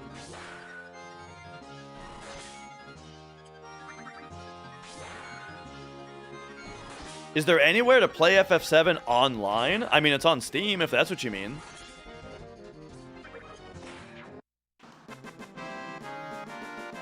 Oh, I'm surprised we didn't see Yuffie use her thing there. But all right, there we go. There's Clim Hazard. Why is Blade Beam not hitting everyone? Ooh, that's a good question.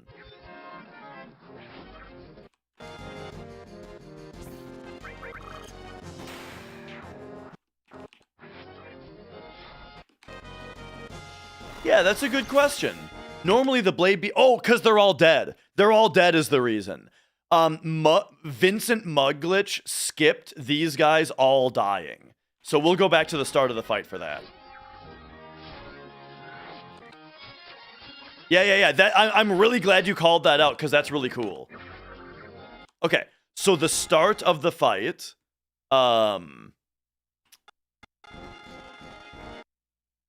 Did your first message send? Where you said it is hitting everybody, the last message I saw from you is it is hitting everybody. And then before that, the talk about the game crashing from reflectoring. Okay, but right here. Oh, wow, look at this menuing, actually. I'm glad we slowed this down. So right here, we got Vincent Mug queued up on this dude. And then going into W item, duping a few Mega Elixirs, duping some hero drinks. Yo, Liquid. And then duping some Fire Veils, swapping to Yuffie,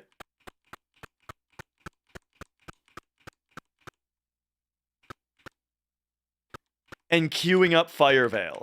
Swapping to Yuffie and use... Whoops! Oh my god. I pressed down by accident.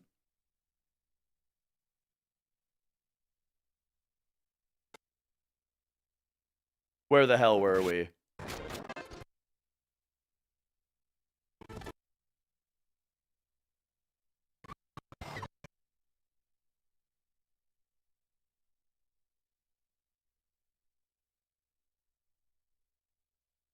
After this...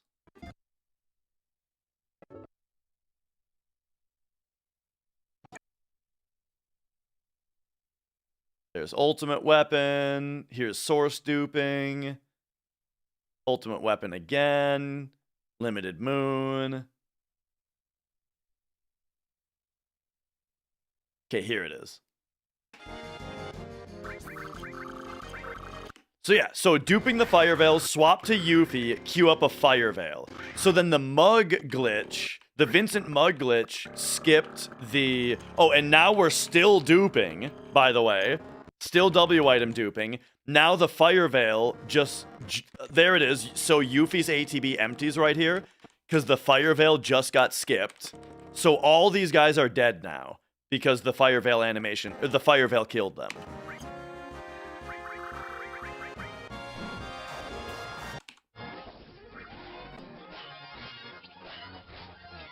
That is super cool.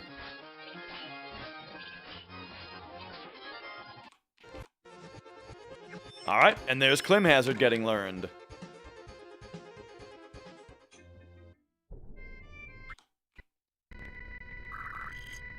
So now, Mega Elixir the party. Gotta switch Cloud to limit level 3. And that's it. Another fight. Let's take a closer look at how this starts.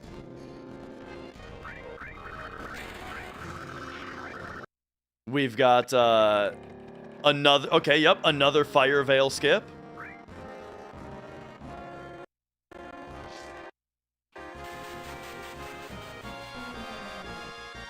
Followed by W item double shrivel.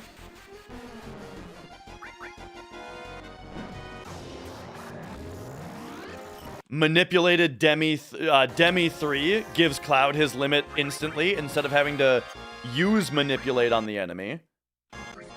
Oh, and then the Vincent Shrivel is to be able to Mug glitch the first Clim Hazard. And now you can't Mug glitch the rest of the mimes because then Mime would do Mug instead of the limit. So the rest of these animations we have to actually watch.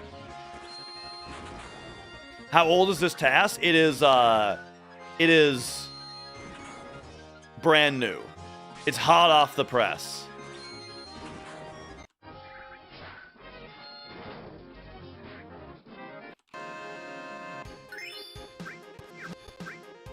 All right. What was the finishing blow here? Oh, a Mug. Oh, there's the Grease Lightning getting used. So the Mug glitched Grease Lightning there. That's still not her last Grease Lightning, though.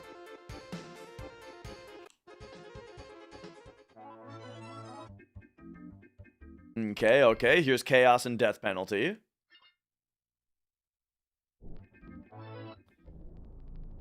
We've already adapted some of them, Flavio. I haven't seen anything new that we can feasibly do RTA yet. There's your steel morph to get right arm and shrapnel from one bomb enemy. And then what was purchased there, actually? Oh, I'm just watching it for fun. I love doing commentary, and I hope that you guys... I'm hoping that I can help you guys appreciate the TAS more. So here we're buying a Maiden's Kiss because we used ours up on the source duping. Same with the soft. So yeah, those items were eaten by the source duping. And so...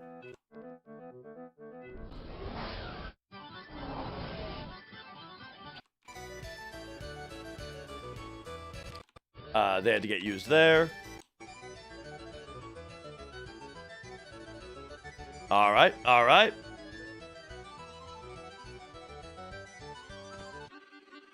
And now it's time for Chocobo racing.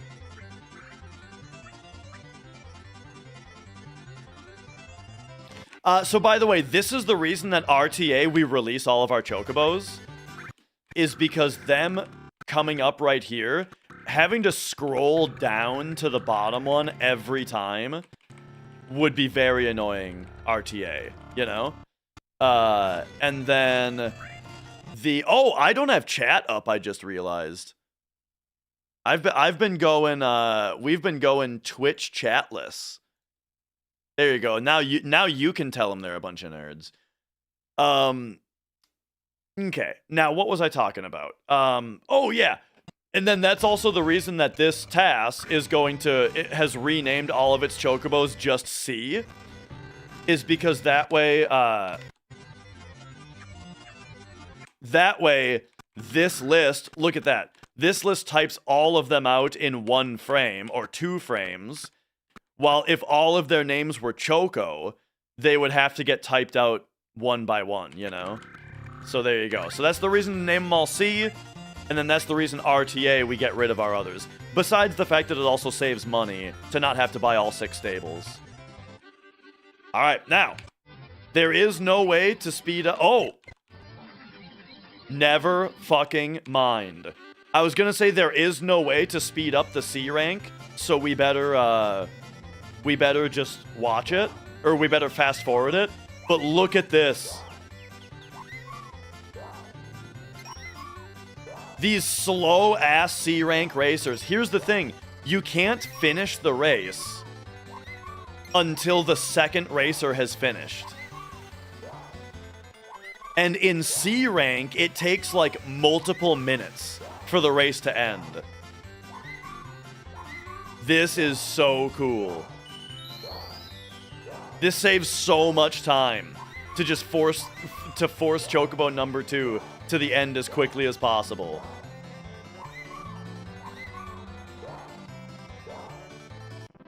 And then sneaks the victory in right at the end there. In fact, I want to see how close he cuts it. I'm guessing for swag factor, we're gonna see a crown on white Chocobo for a frame, right? No. Okay. I think it's possible to see the crown on the other one and then have them flip. But maybe not always. Alright. That also wins us the Antarctic wind, which was never obtained in Gaia's Cliff. So there we go. Also manipulated for Antarctic wind.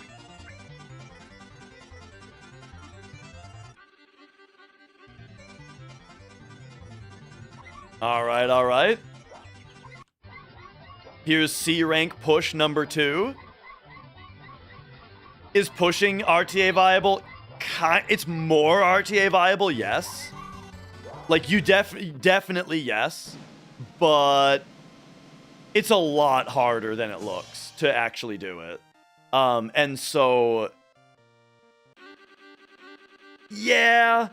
Honestly, though, here's the thing. Is that when you're a human running the game RTA, C-rank races are where you can wolf down some food. I don't know if I would want to get rid of that.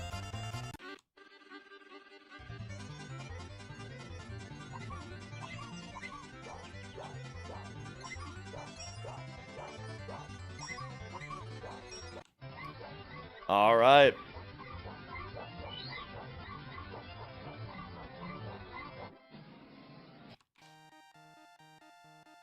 And then we get a Fire Fang. Okay, okay.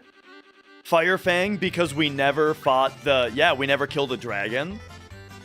That makes sense. So you would have to get Fire Fang here.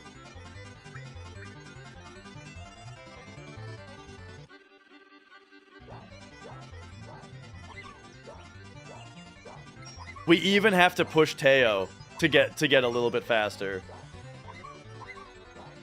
But this is interesting, though. Teo shows up pretty rarely in B rank. I want to say 12.5% of the time he shows up in B rank.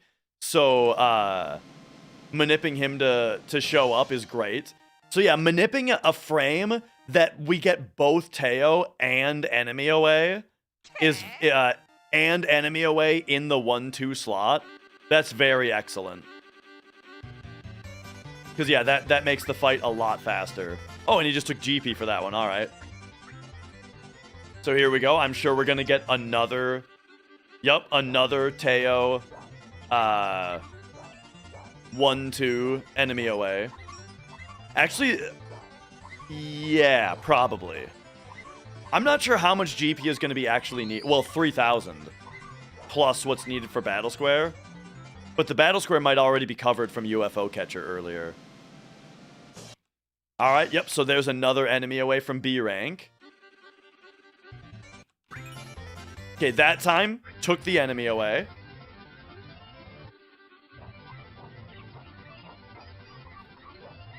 Yeah, so, you know, the rules of 100%, you can go to speedrun.com/FF7, go to the 100% category, and click Show Rules. Numandina, thank you for subscribing. Alright, and here's another one.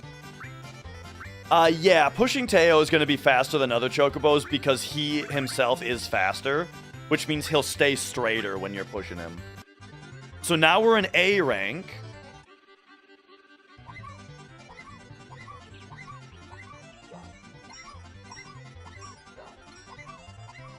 Correct. Field RNG chooses if Teo is here.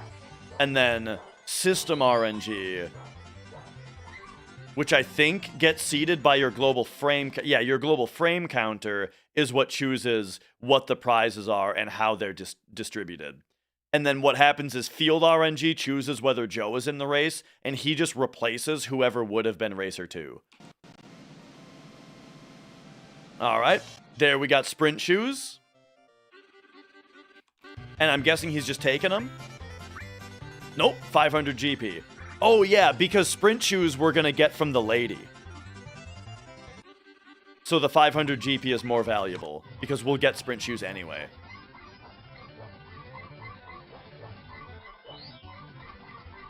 Alright, A rank race number 2. There's Sneak Attack. He takes it.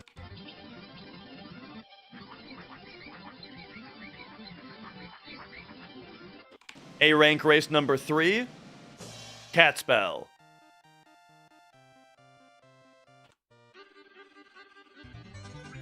Taken. Now we're in S rank. S rank race number 1.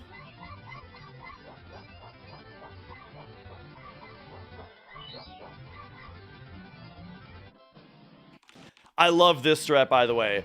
Push Joe as much as possible. Look at this strat, dude.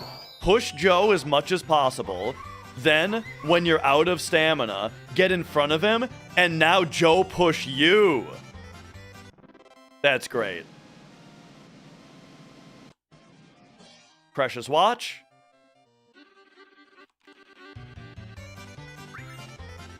Taken.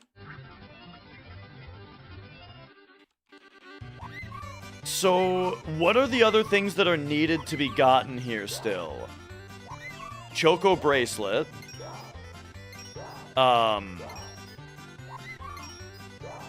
We got Sneak Attack, we got Enemy Away. We got Sprint Shoes, Precious Watch. I think... Oh, and Cat Spell. So next, I think, is... Or no, we didn't get Sprint Shoes, but we'll get that later.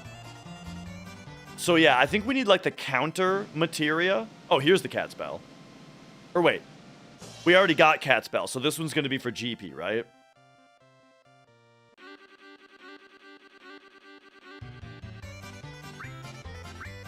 Yes.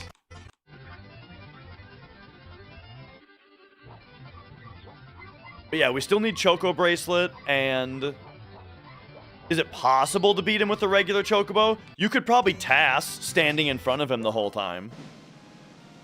There's Choco Bracelet, so I'm guessing this is going to be a keeper. Indeed it is. And then there's like the counter materia, right? Magic count. Is it magic counter that you get here?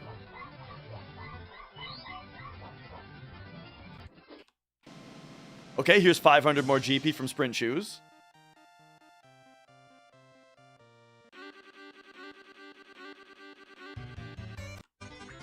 Yep, 500 GP taken.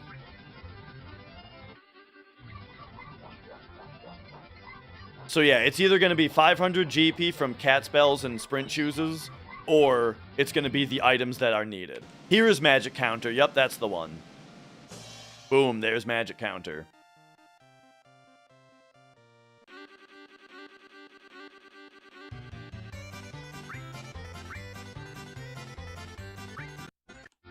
Oh, but took 500 GP for that one. I didn't know Magic Counter was another 500.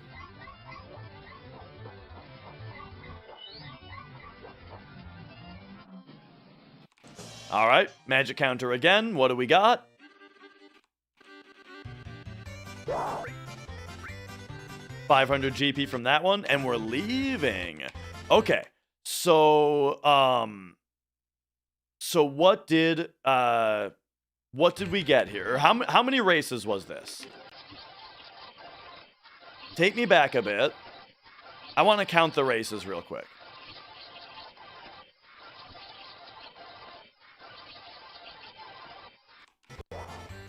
So 3 C rank, 3 B rank, 3 A rank, as usual. Here's the last A rank race. Then it's 1 S rank, 2, 3, 4, 5, 6. 6 S rank races only. That's awesome. Oh, and there we go. Now it's so this is where we get Sprint Shoes, is from this lady.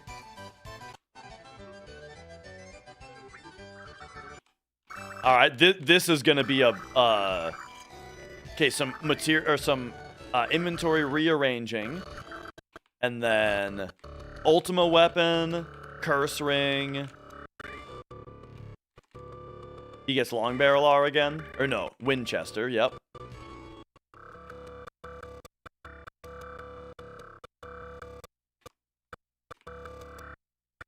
Giving Morph to Cloud.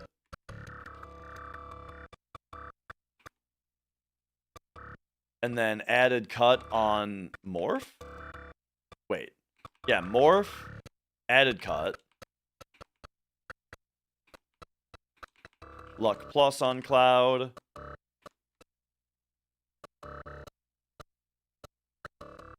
I think oh yeah, that Morph added cut. There's probably an enemy where we want to morph one of them and then attack the other. So Vincent is getting set up for later, it looks like. And then slash all on Cloud. Okay, okay. Gotta be multiple days? It's gotta be multiple months. Could be years even. I don't know how long it took LilGecko to make this, but I would assume it was at least several months. And yo, Jade. Welcome, welcome.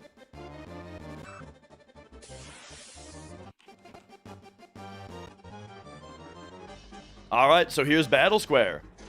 So we can bet that the reels are all gonna be... Oh, hang on a second. Are we doing Mug? Oh, yeah, okay. So Mug for Birdwing. Was there a steal from this guy, too? No, it was a Slash All, right. Okay, so Slash All, yup. Mug this guy for Birdwing. Awesome. Mug that guy for what? Oh, nothing, doesn't matter. Yeah, so he can use Mug like we use Death Blow, where it's just faster for a single target, because he's doing so much damage. There's our M Tentacles. There's the... Oh! Oh! Okay, yes, yes, yes. So here is the Morph Added Cut. Is that Morph Added Cut here does just enough damage to put him in the right amount of health to now morph our guidebook. Yeah, just like I said.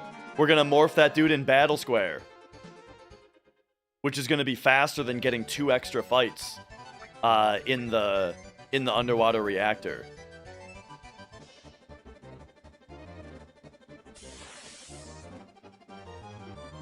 Did I do a soft lock in Northern Crater? Zeal had that happen again? Or, I mean, it died to a hard lock in... Oh, no. I know what you're saying, Ace. Yeah, it was like on the... He cleared the text box too early on Save Crystal Glitch or something like that. Right?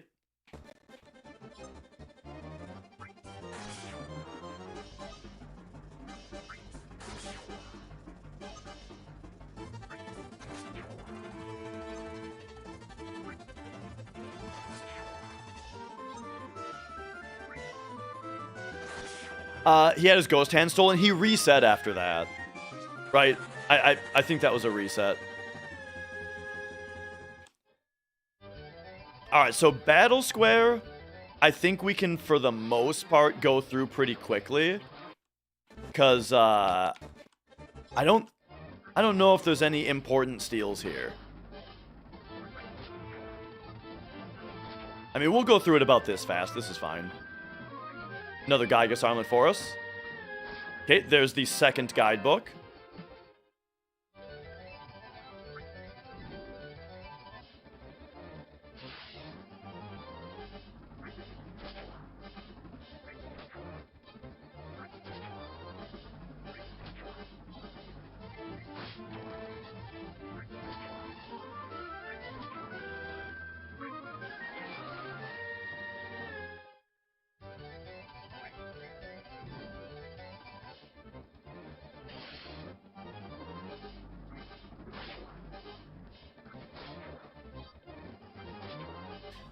So, by the way,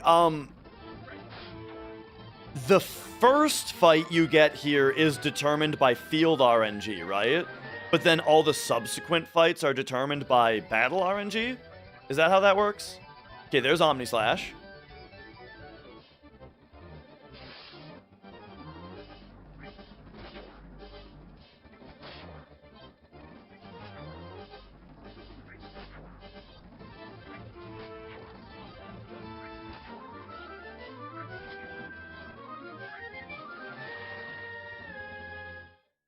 Yeah, yeah.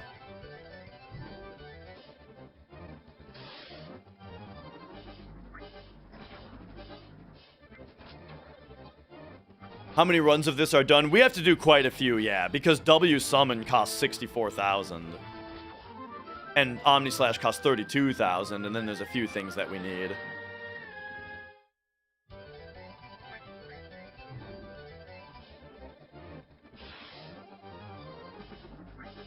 I should have checked more closely what was purchased the first time. In fact, I'm gonna do that real quick. Take us back real quick and see what gets purchased. Here we go. Okay. So already has 60,000.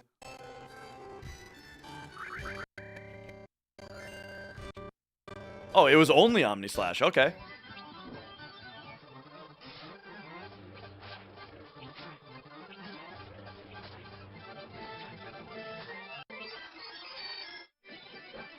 Oh, that's really surprising. I wonder if I missed a shop.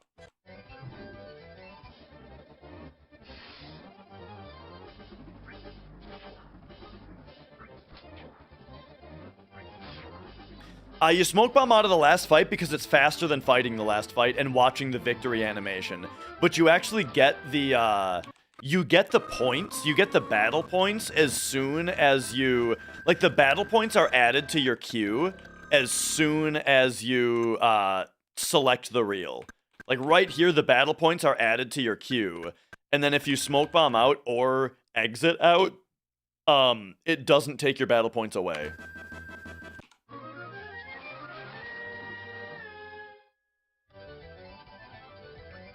Okay, so here's the second visit. 65,000 maxed out. So enemy lure.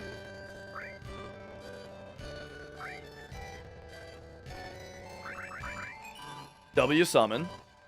And that's it. So I wonder where he gets the preemptive materia from then.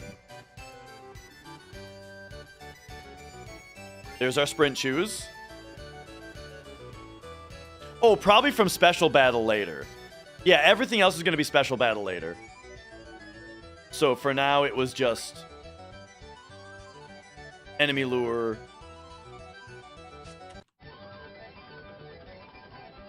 And then speed square. Oh, this is going to be for flare, for sure.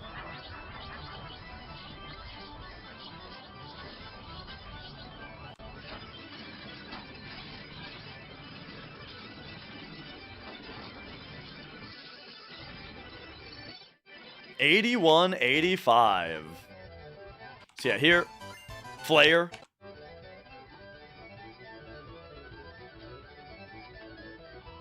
Here is going to be purchasing Jill Plus and EXP Plus.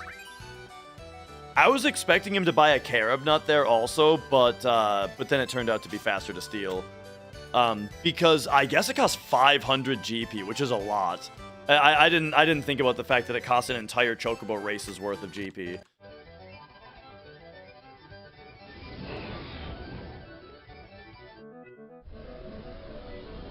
Alright. Do I like normal battle or special battle? I mean, I like normal battle because it's more variant, you know? Or more variable. Special battle is always the same.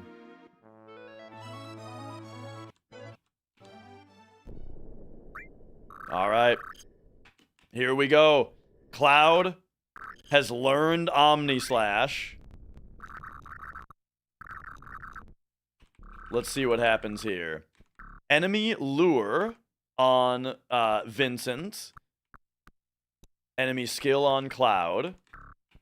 XP plus on Rune Armlet. Rune Armlet has double AP growth, by the way. So XP plus on Rune Armlet. And then enemy skill on Vincent. Revive on Cloud. That's going to be important to learn Life 2, I guess.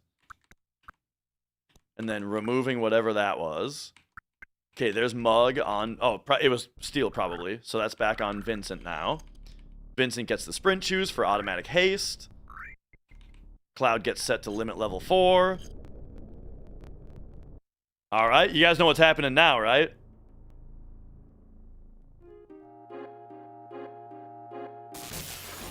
It's Emerald time.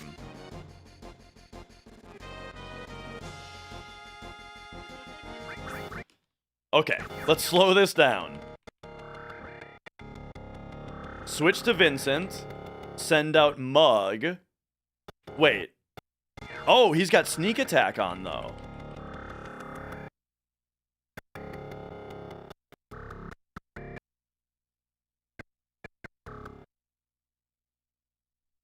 I'm curious what this... Oh, I never noticed this typo before.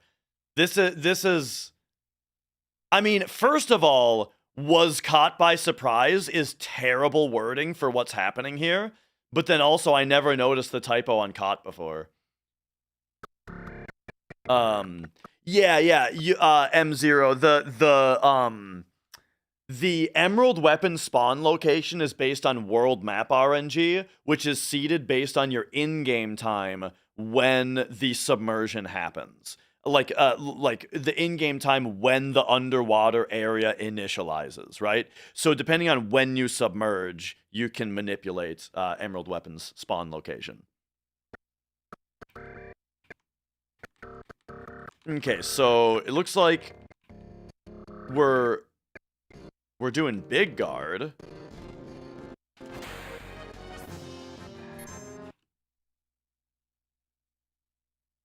Oh! Oh! Okay, okay. I get it now.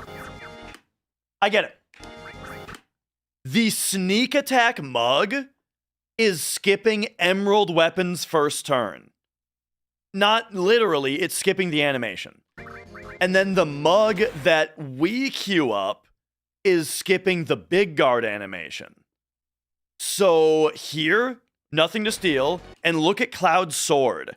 Cloud just got fucking doinked by Emerald Weapon, and his HP just went super low from a skipped turn. Then, this mug that we queued up goes off, and this is our Big Guard.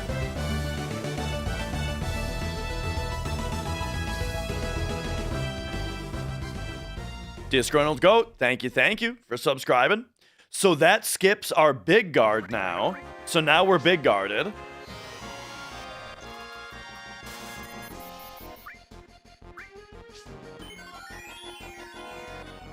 Enemy slowed. Mega Elixir Hero Drink. And then that big hit on Cloud gave him his Omni Slash. So now, Mug Knights of the Round. Okay. So we just saw a Vincent Mug glitched Knights of the Round.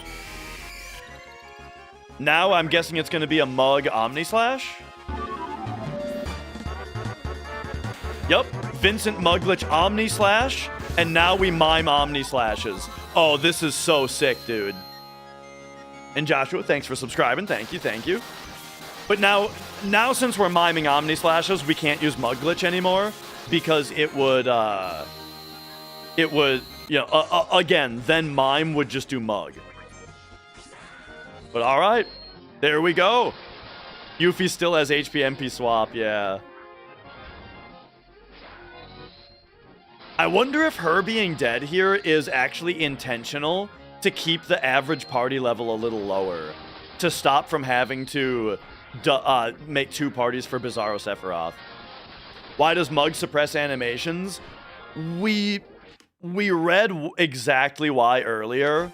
Yeah, we already covered that earlier, but long story short, it's because the Mug animation finishes before the damage numbers come out, which means then when the game tries to queue up the next animation, it can't use the queue because the game is still resolving the damage numbers from Mug. And thus the turn still happens, everything is calculated and applied, but the animation doesn't happen. Alright. So there we go. Emerald Weapon, super fast.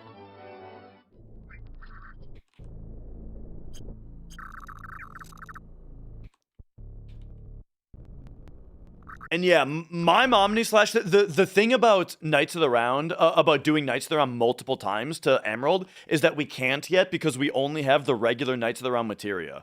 You know, we can only cast Knights of the Round 1 time. And so we did cast Knights of the Round 1 time on that fight. Alright, so Enemy Lure is now mastered. Enemy Skill on Vincent.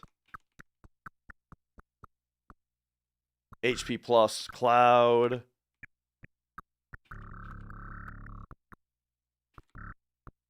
Magic plus Cloud. Okay.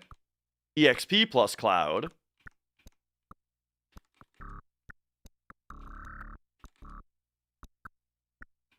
MP Absorb, MP Turbo. MP Turbo Slash All. Ah, MP Turbo Knights of the Round. And putting Slash All there was probably for later. So we got MP Turbo Knights of the Round on right now.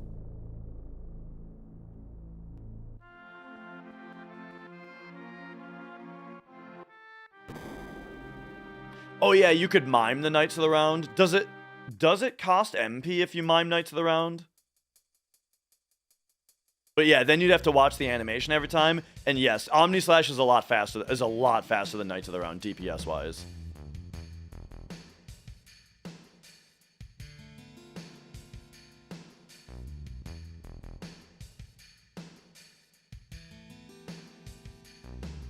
If you're not miming it, of course. Or sorry, if you're not mug glitching it, of course.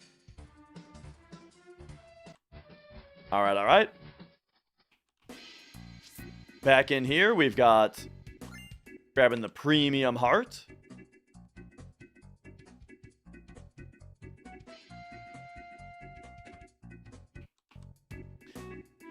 It's the longest attack animation in any game. It's not as long as Supernova. Right? I think. All right, and then there's the sneak glove.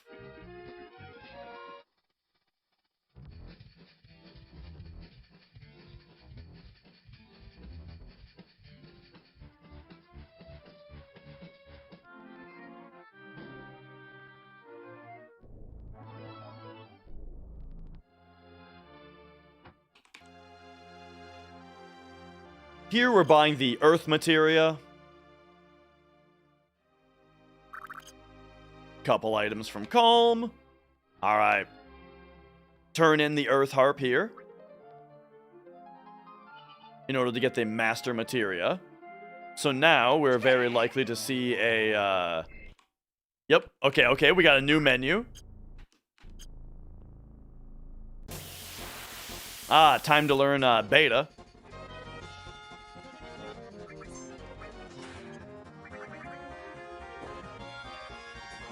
So first Mug skipped the animation of him getting up.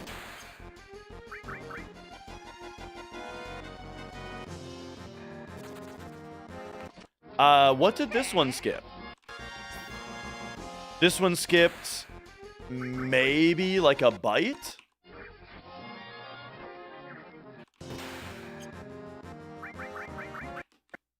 Here, let's see. Or a cloud attack? Okay, it looks like it skipped a cloud. Wait. Who's this? Cloud? Okay. Vincent. Mug. Skip to Sid.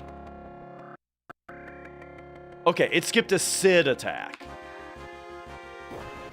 I'm guessing he kicks out the person that hits him.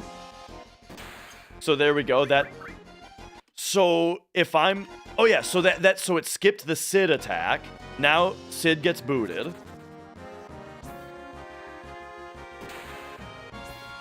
Then we learn beta, and now he's dead. Okay. Beautiful.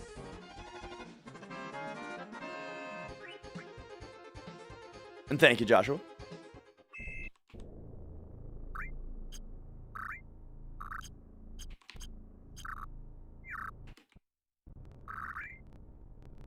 So back to Vincent Yuffie. We get Master Summon on what was this again? This was MP Turbo. This was, I think, MP Absorb. Yeah.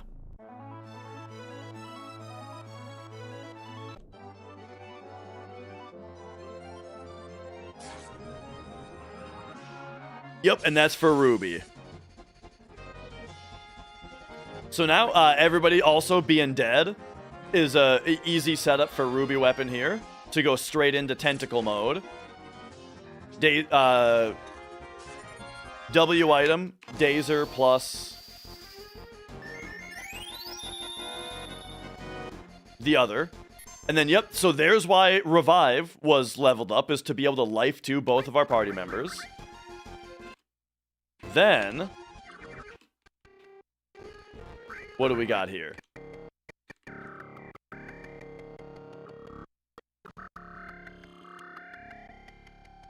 Okay. Queuing up, just queuing up cursor memory on those.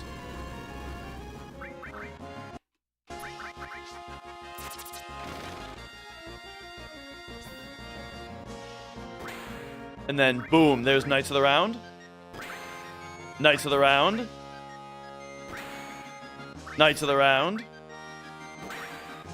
Knights of the round. Knights of the round. Knights of the round. And he's dead to Knights of the round.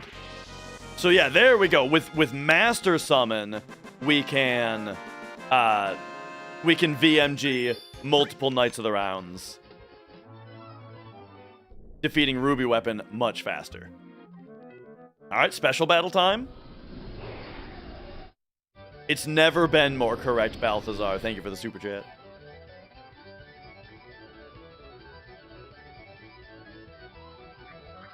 Oh, all right, all right. Special battle time. Removed all materia. All right, so what do we got? Enemy lure. Enemy lure.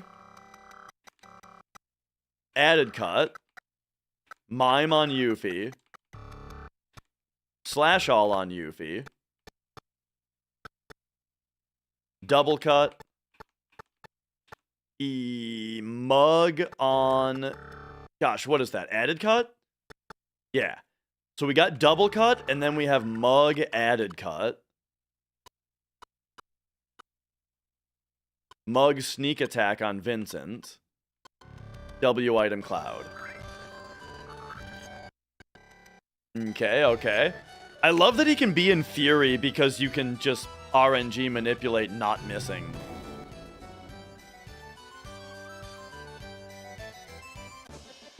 Yeah, I remember Ruby Weapon being harder than Emerald Weapon, I thought, when I was younger.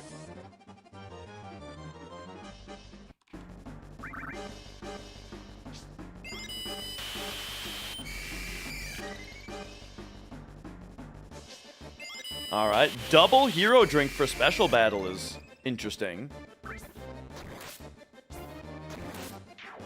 Alright, there's dragon scales, so there's our mug added cut. Another circlet, perhaps? Oh no, we just didn't need to. Hang on a second. What move was just done? Gotta be mug.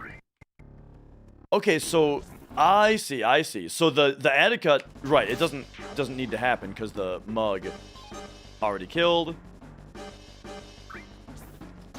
There's no such thing as turbo for TAS.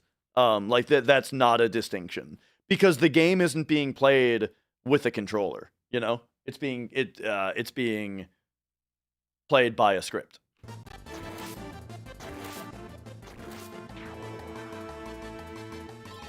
All right, 4 times cut for that dude. Here's our water ring, probably. Oh no, not yet.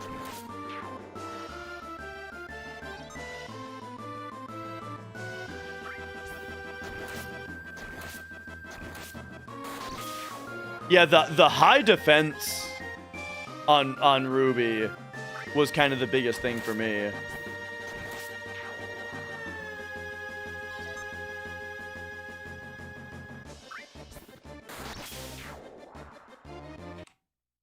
I just realized the oh yeah, already got water ring.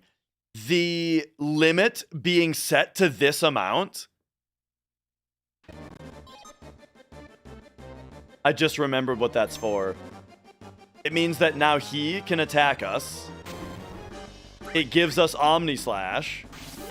And now Omni Slash hits random targets. And Proudclad has 2 targets.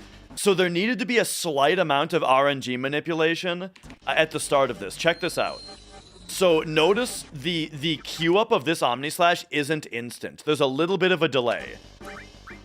That little hold right there, that was manipulating RNG so that the Omni Slash will favor the target that actually kills Proudclad instead of putting too many hits on the chest part that just dies without killing him.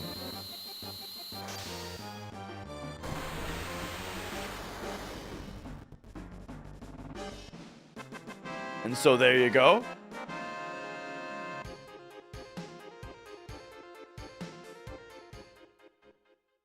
Not sure what the pause buffer would be for special battle. Oh, maybe to set up Joker. I think pause buffer So Battle RNG, it reseeds every fight based on your global frame counter, but then there's another value that we call Joker, which Ace named, that doesn't reset per battle. And it just changes the way that RNG behaves just a little bit. And so the pause was assuredly to manipulate the Joker value in order to get better RNG on this battle square.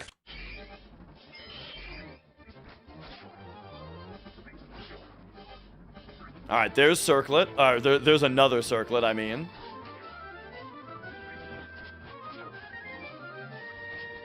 There's Wargong.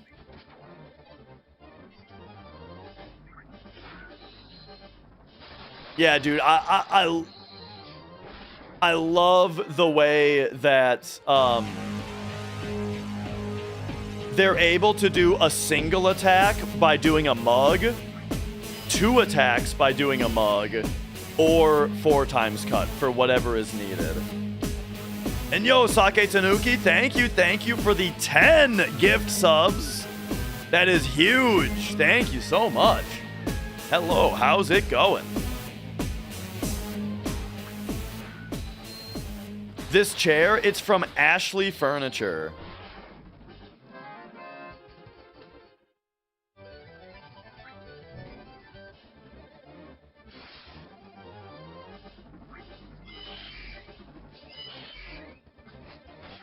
All right, and here it is, the 4th and final special battle. Special battle is needed to be done 4 times because there's 4 unique rewards that you get from it. I think after you do like 10 special battles, you get a ribbon or something like that. The mic arm, it's a sure. The mic and mic arm are sure. I am a fan of Turbo. I like Turbo so much that I made my own Turbo controller. Oh. I ran Turbo exclusively for the last almost 3 years. And only recently did I go back and do some non-Turbo runs. Okay, we got to see what's being purchased here. So yeah, this is the rest of what's going to be purchased. We've got... There's Preemptive Materia. Speed Plus. Couple of Speed Pluses. And then there's Championship Belt.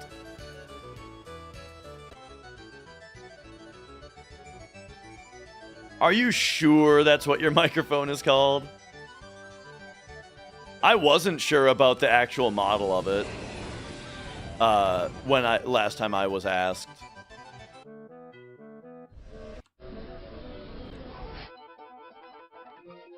All right. What next? Ah, looks to me like it's time for the kill grind, baby.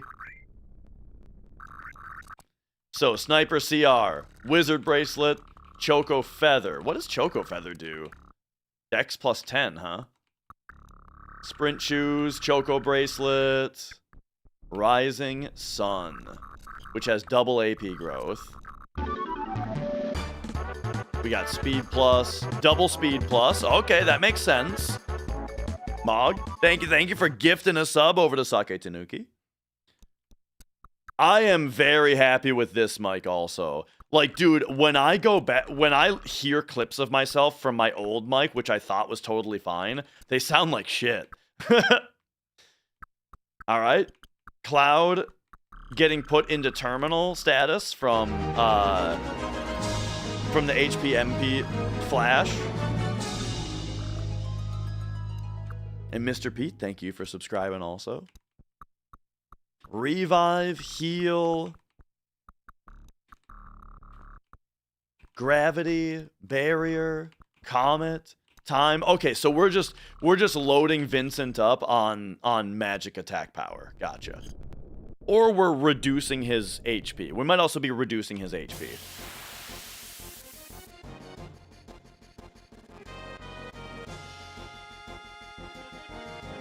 All right. So, I believe, yeah, so this is the kill grind. Okay, so we are now doing the Yuffie kill grind.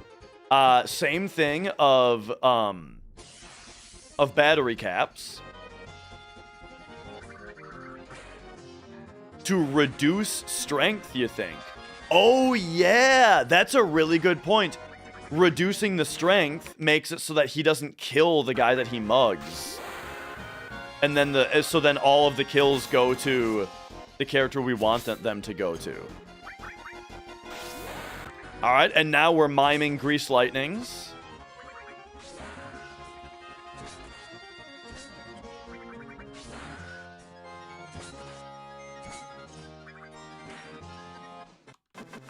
And then what's the finisher here? Fire Veil for the finisher. Gotcha. So Mug Glitch, Fire Veil for the finisher. And sounds good, Alundra. Have a good night. All right.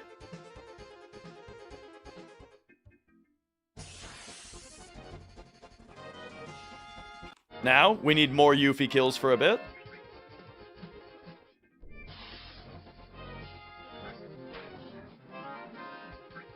Yeah. Farming kills here is a RTA viable thing nowadays, which is pretty crazy.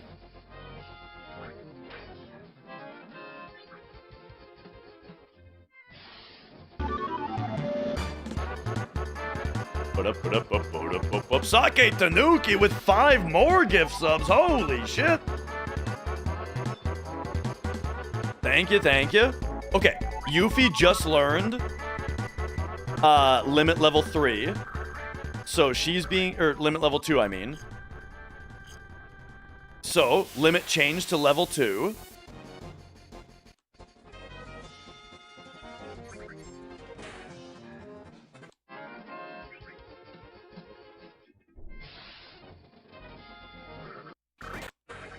All right. This is going to be our... Yep. So here's our Yuffie kill use grind. So this is really cool, doing the kills and the uses at the same time.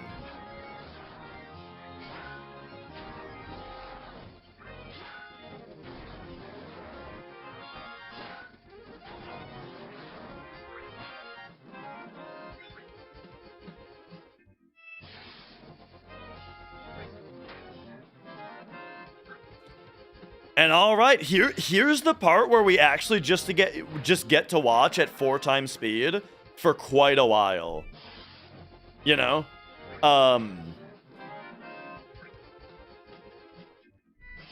Because usually, for the rest of this task, like, it's taken me so long to get through this 12-hour task. It's taken me 3 days. Just because there's so much stuff to talk about, so much stuff to explain, and I'm easily distracted with other things. Oh, Mog, I have that disabled right now. I gotta work on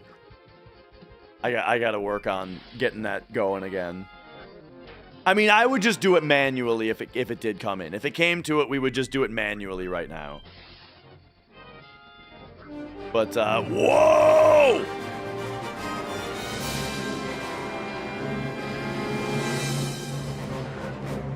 Sake Tanuki with another 10? Bro, that's crazy. I don't know what to say. I don't know what to say. But thank you for all of the support. Here, have one of these, I guess.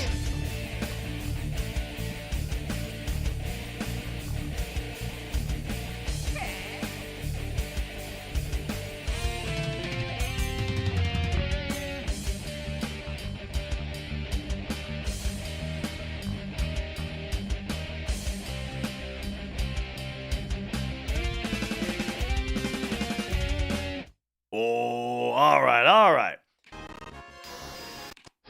But yeah, as I've been saying, there's been so much to explain, so much to get distracted by. Now there's going to be just a whole bunch of grinding that we get to just watch at 4 times speed.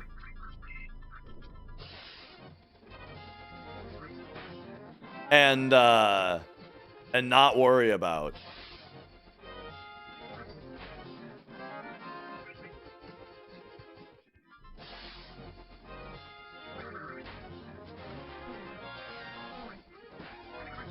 So yeah, each time here, what we're seeing is the battles with the 6. Are those instruments on different days, or did I change shirts for each shot? I think you're the first person to ask that.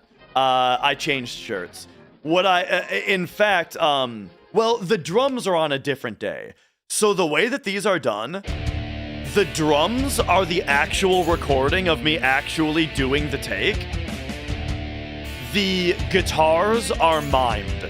All of the guitar work I did. All of the guitar work is done off camera, and then I just came back, mimed it with different shirts on for each of those. So yeah, that's how that's done.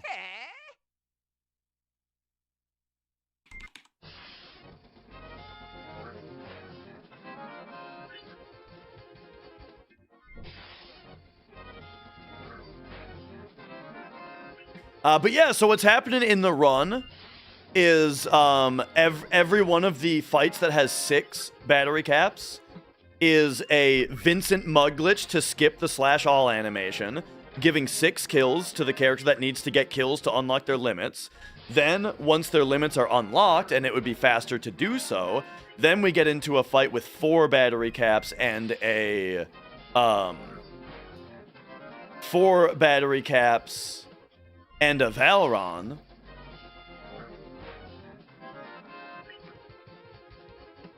Which is then used to shrivel up the limit user and Vincent in order to then mime the limits to unlock the next limit of the same level. So every one of these fights is involving world map manipulation in order to keep getting the same fight over and over. And then the battles themselves... Zoidberg! This is a hell of a hype train that we got going on.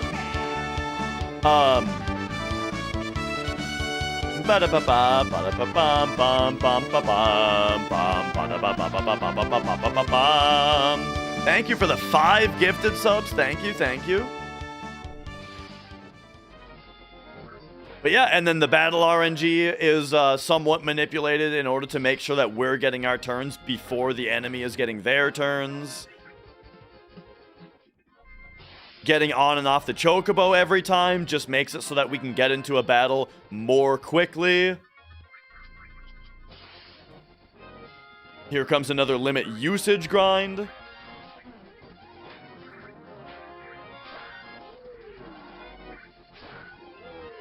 Vaccine on red this time, because Howling Moon usually gives him a berserk effect, which we don't want.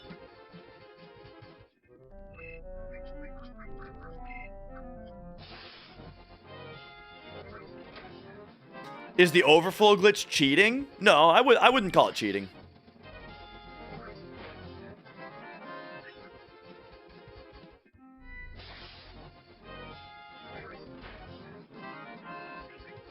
Did I not say Berserk from the Howling Moon thing?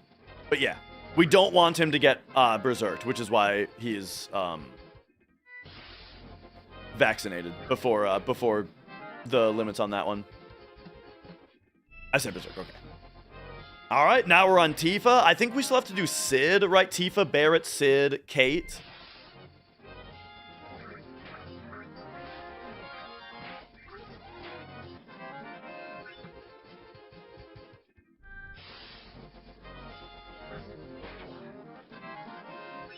And yeah, it's funny to think this is where most of the rest of the TAS is going to be, and then we just have to do the final dungeon, right?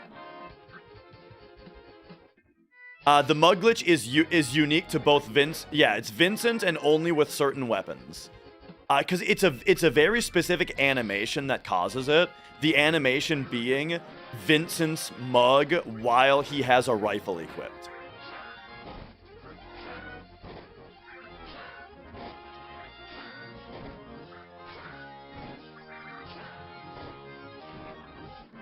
So not a handgun or a shotgun.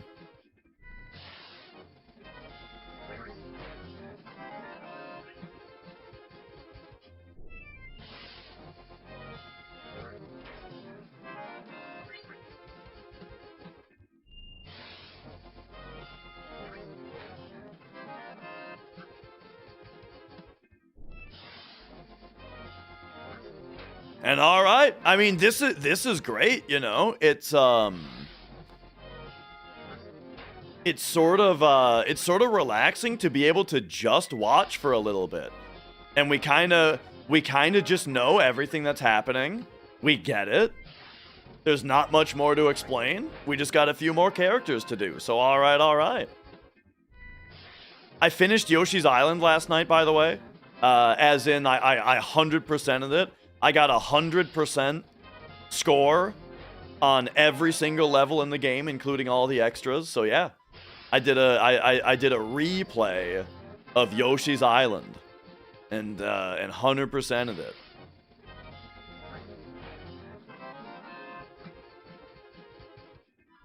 Next up, I'm thinking that I want to replay Symphony of the Night. It's been a long time since I played Symphony of the Night. Kind of wanting to do a replay of that. But I'm also thinking it might be a good time to start practicing Super Mario RPG. If I do want to speedrun Mario RPG, I would be able to actually practice it. Oh, look at this. I'd be able to actually practice it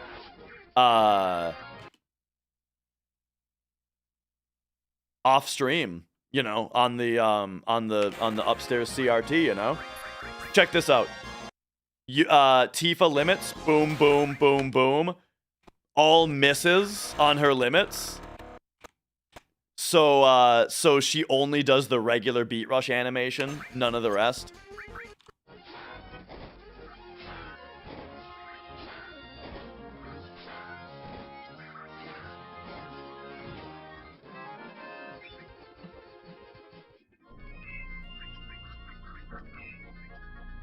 Mario RPG, it's on Super Nintendo. Yeah, it's a Super Nintendo game, but there is also a quite good remake for the Switch. But I mean, I always recommend the original version. The Switch remake is very good though. And Val, thank you for subscribing, I'm sorry. Thank you. Good to have you.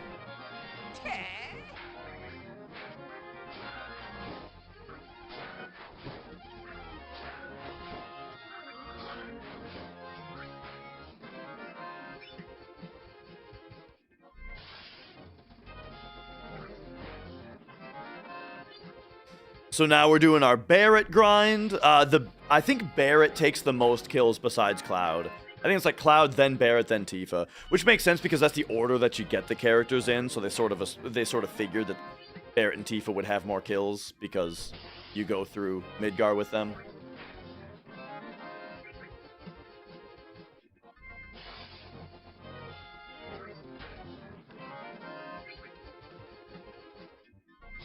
Doesn't need to actually use her N1. Yeah. Like, you need to be on the limit level in order for her to do it, but you,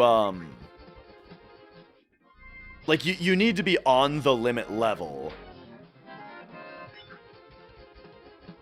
But you can skip the limit animation itself by getting a miss on the reel, and that's fine.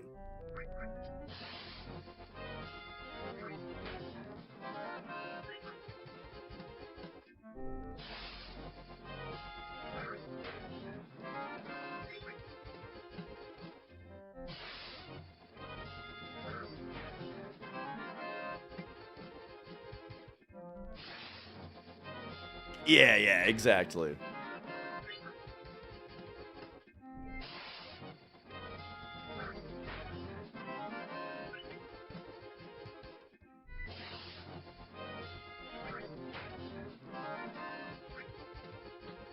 And all right. Oh, I also want to replay Castlevania Chronicles. I remember Chronicles being like my favorite Castlevania game. So I gotta get back into that and get better at it. Chronicles on PS1 is so good.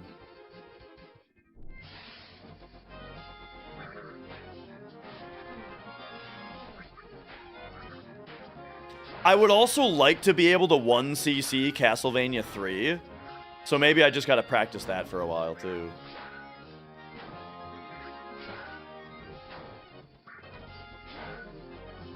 All right. Here's Barrett's first limit use grind. I remember putting PS1 games into CD players. Castlevania 3 English or JP. You know what? I only have the NES version. I should get the Famicom version. That's got like the extra sound channels.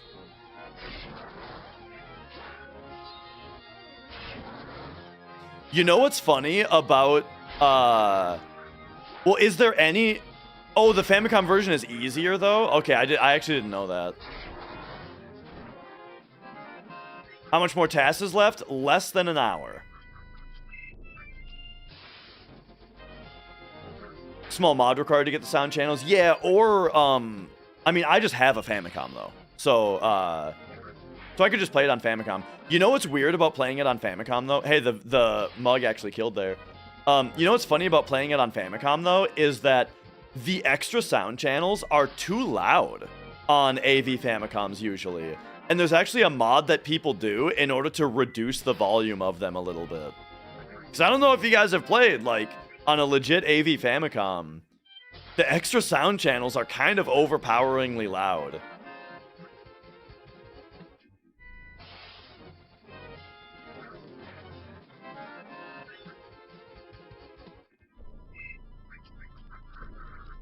Oh! So this is... Okay, this is just moving the...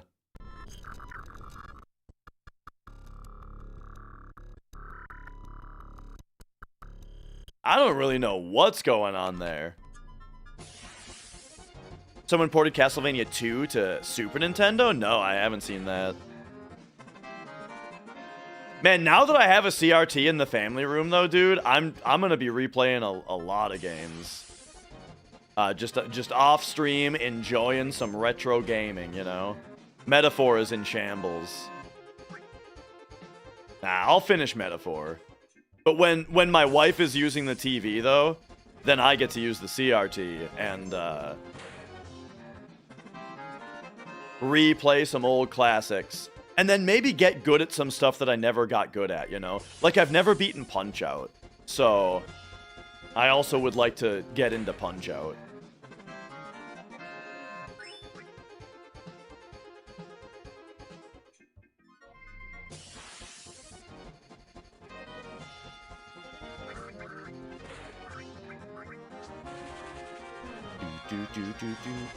Do.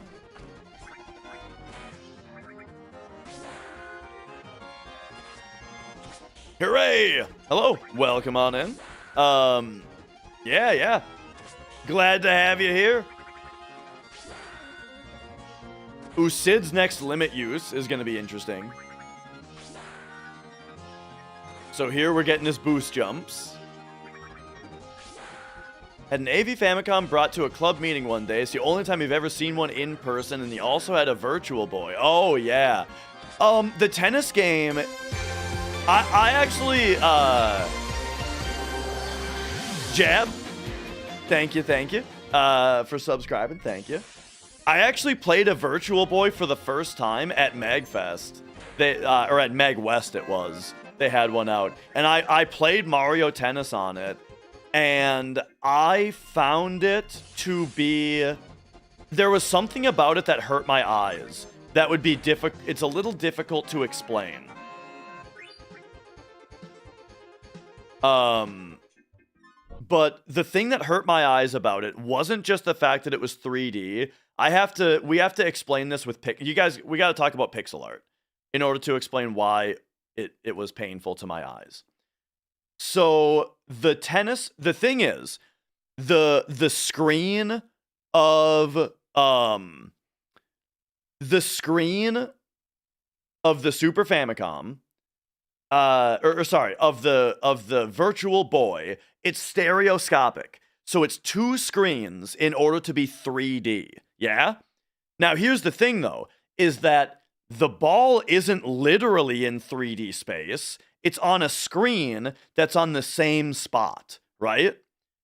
but the stereoscopic makes it look like it's getting further and closer, right?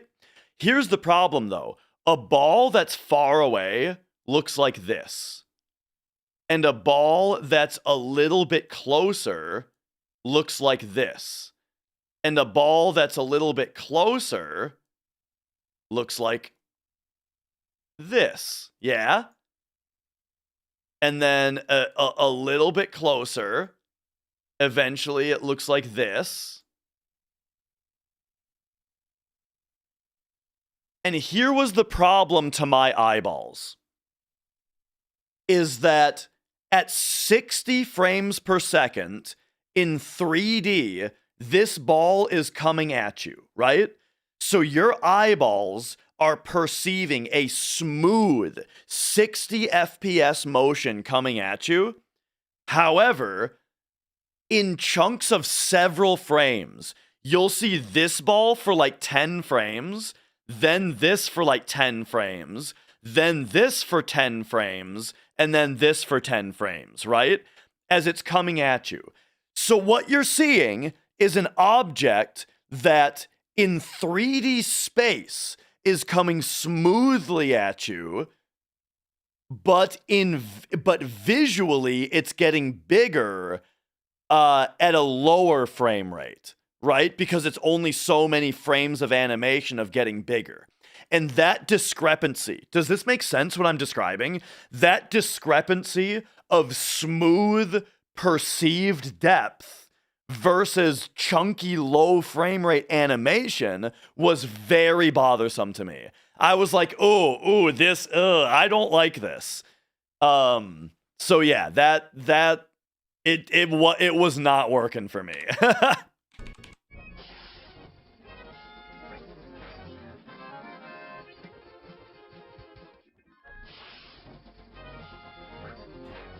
They needed to get mode 7 into the Virtual Boy, you know? If mode 7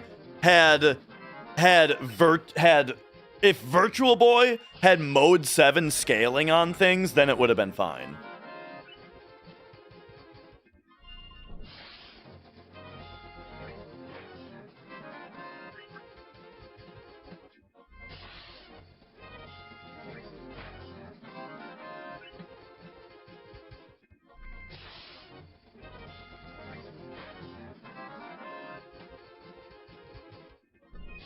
But all right. Dude, Sid's level 3 is going to be a little bit crazier because there is mug glitch associated to it. What's mode 7? It refers to so the different layers of Super Nintendo are called modes, right? And mode 7, the 7th layer on the Super Nintendo's graphic engine, is unique in that that is the layer where things are allowed to rotate and scale. So Super Nintendo games that have a sprite that like rotates or scales, they're drawn on mode 7 is how they do that.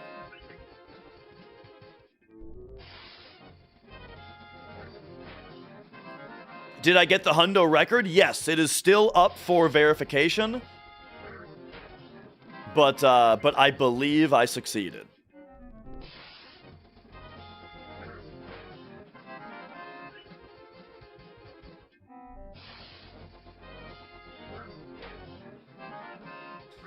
RPGs on the SNES loved it. Oh yeah, because when you get into the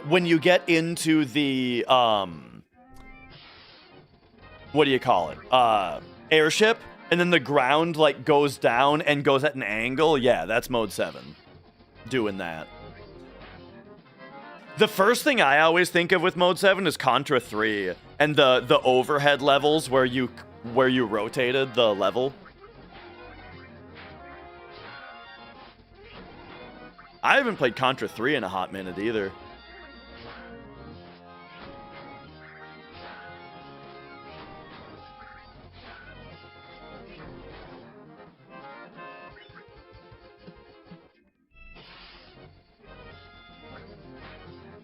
With a TAS, what could be not valid? I mean, if anything was skipped, you know? Like if anything was missed for whatever reason. Oh, hang on. Did I miss a limit use grind or not? Doesn't look like it. Okay, so it's curious that we're moving away right now. Let's see what's going on. We're doing something new. Ah, he got Dragon Dive. Okay. So I'm guessing the rest of Sid's limit uses are gonna be done during something else.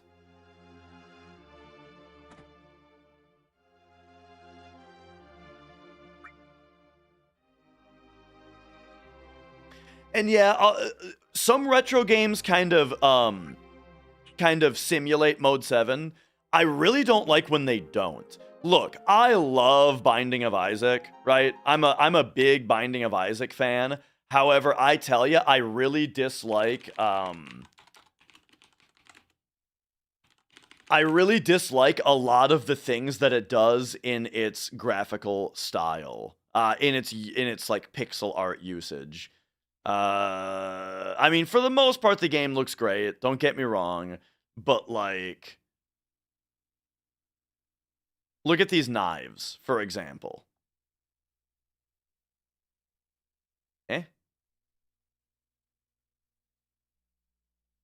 These knives, for example, the way that they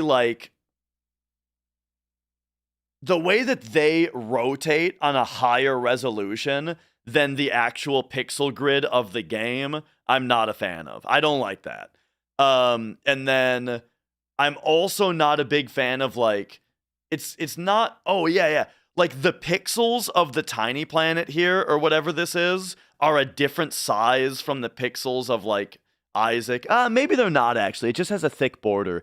Anyway, the game also does that a lot, where like things are scaled smaller and bigger, which makes it so that like there's a non-standard size of pixels on screen, which I also don't like, you know.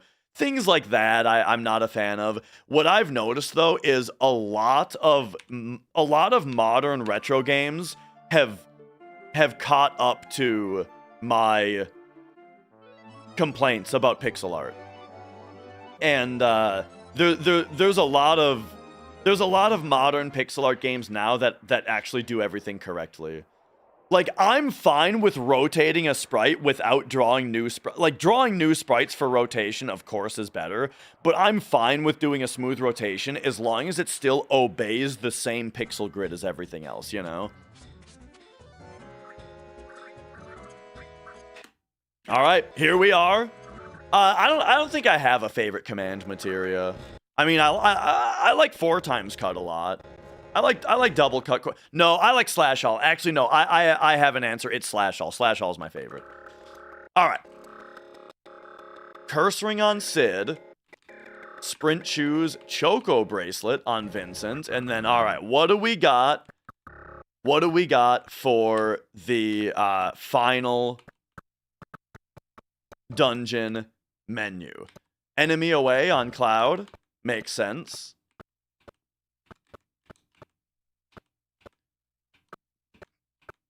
Slash all off of Sid.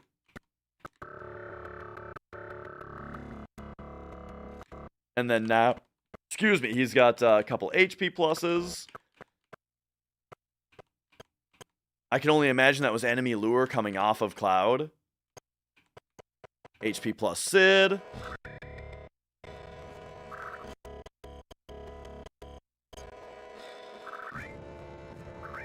Regular elixir. There's limit level 3. All right, all right.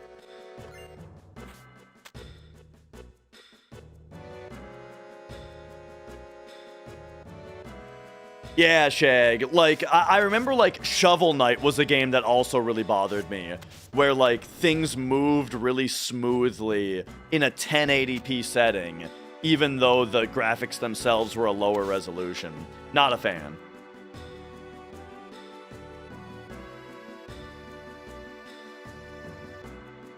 Their new game, though. What's their new game coming out? Yacht Club? It's like Moira, the Vindicator. Like, what is it called? That game, it's looking pretty cool. And I wonder if that one is gonna do the other thing. All right, so here we go. So, okay. So we skipped the manipulate animation. Dude, I love that the vaccine updated his visuals to reflect that he's been manipulated. And then VMG Laser, VMG Dragon Force, probably another VMG Dragon Force. And then skipped a Dragon Dive. Okay. Skipped Mina the Hollower. There we go. Yeah, that game is looking pretty cool. Oh, this HP absorb is faster to grab than Cat House if you're going this way. That's interesting. Oh yeah, and that was the first laser also. That's a good point. The E-skills are still split up on 2 characters though, probably for Magic Breath.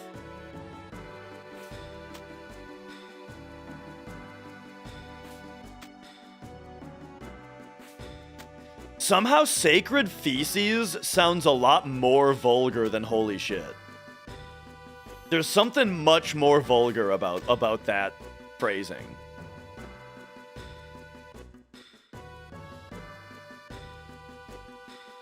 Yeah, there's an HP absorb back there.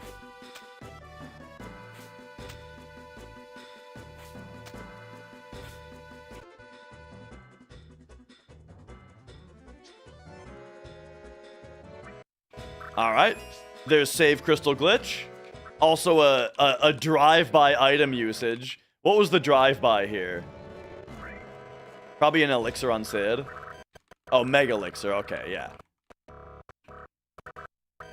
Drive-by Mega Elixir on the way to save crystal.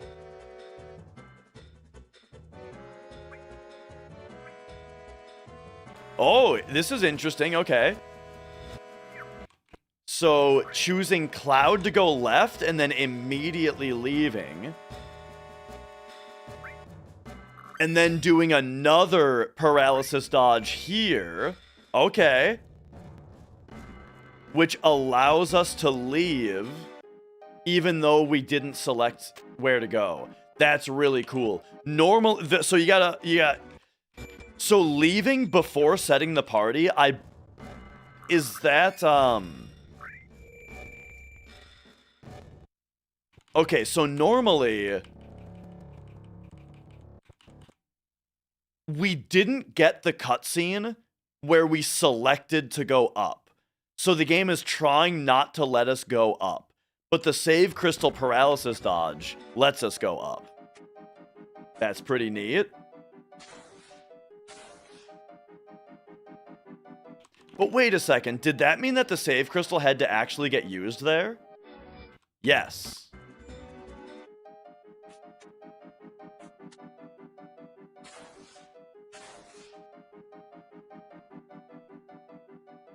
So that's specifically not RTA viable, unless you wanted to run all the way back there to make your verification save after getting Kiss of Death. Or after getting whatever else.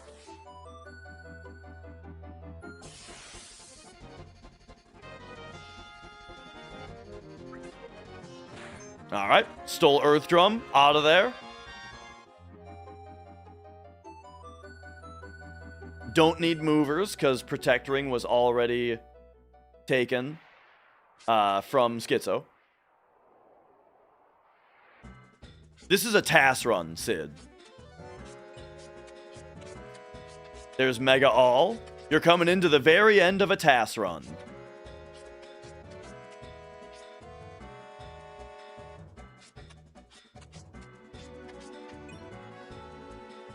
There's the magic counter that isn't needed to get from Chocobo Racing because we pick it up right there. So I guess that means that in a Hundo run, we don't actually have to grab it. Because we get it from winning 10 S-rank races. Right? Do I normally finish the run with 2 magic counters because I stop and pick that one up?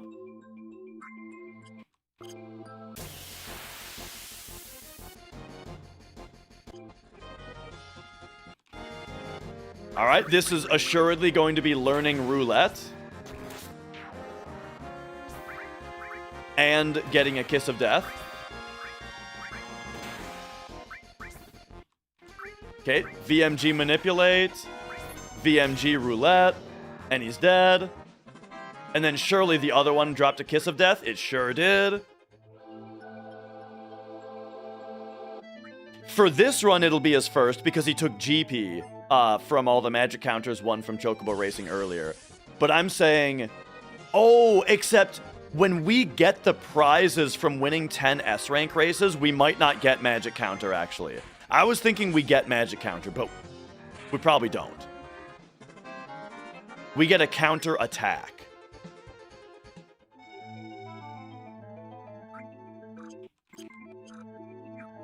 Hang on, I didn't pay attention to what happened on this last fight.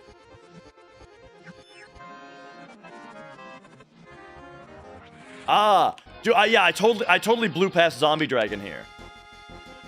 Nev, thank you for the super chat.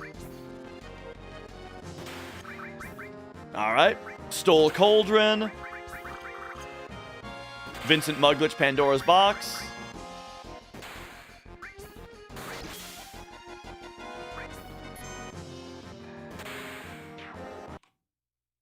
Okay, yep.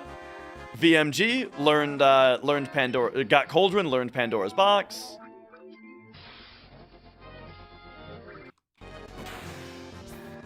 Ah, there's our remedy if we didn't already have one.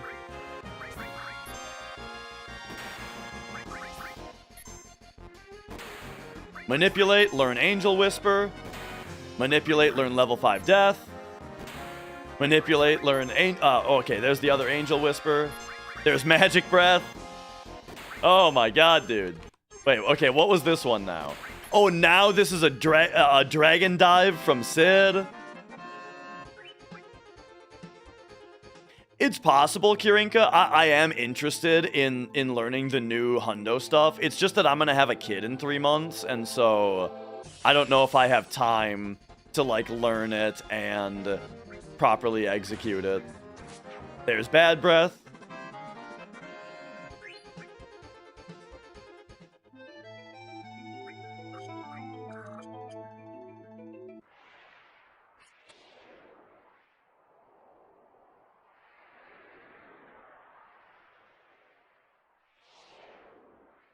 And it looks like that's everything. So yeah, an RTA run does require that a save gets made once you have a full inventory, and then to show the full inventory afterward. But it's not really in a TAS's nature to do something like that. So if we wanted to verify the inventory, we would have to go through the entire run in order to do it. Oh, thank you, Jenny. But yeah, I'm not worried about it.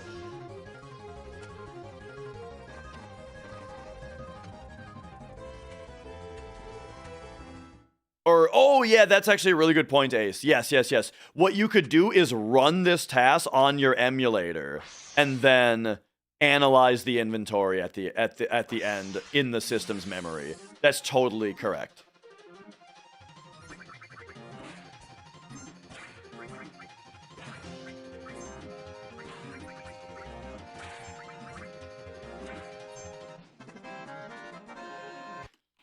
All right, so this was... Oh! Okay. So here's our last Dragon Dives. So VMG skipped an attack that gave Sid his limit. Then VMG Dragon Dive. VMG another attack that gave Sid his limit. VMG another Dragon Dive. VMG Omni Slash. That's so sick, dude. Okay. Yeah, Will, I got there. I figured it out.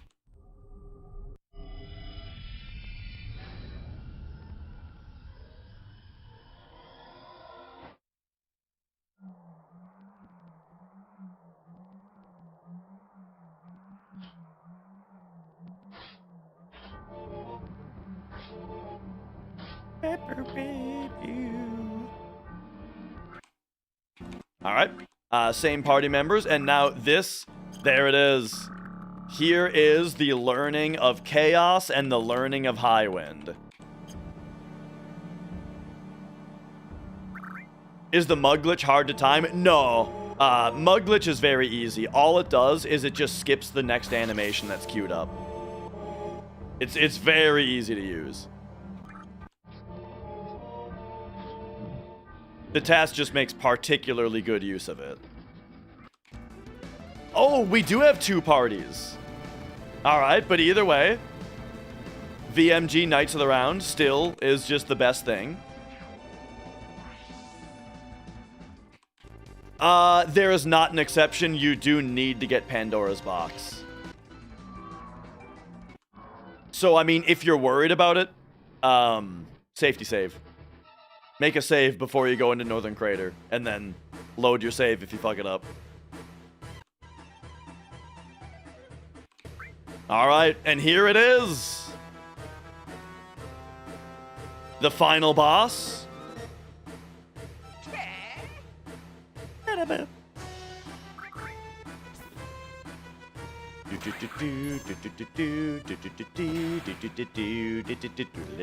Oh my, hang on a second, I wasn't paying enough attention. What just happened?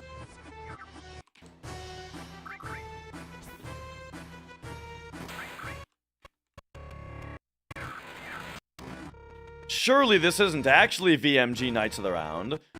Unless the Knights of the Round is kind of weak?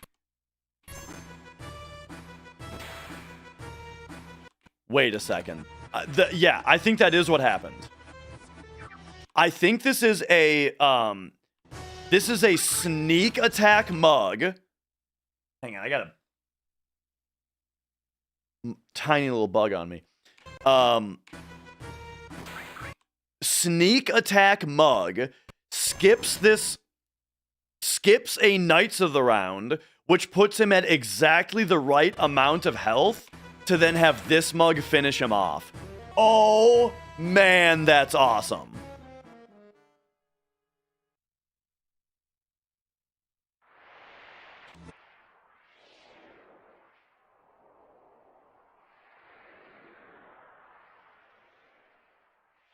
All right, all right.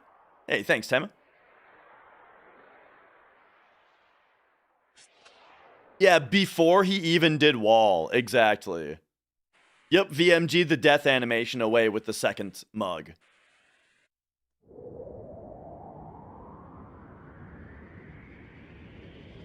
Alright, and the TAS timing will change depending on whether Omnislash happens. We'll have to see.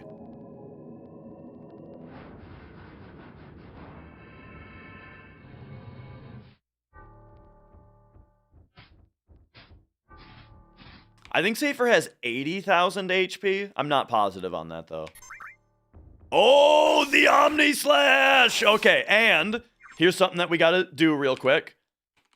This is the time. So, boom. This frame right here is the final circle, the final input. Right. That's the final input. So here, yes, we switch this. 11:54:33. Oops. 11:54:33.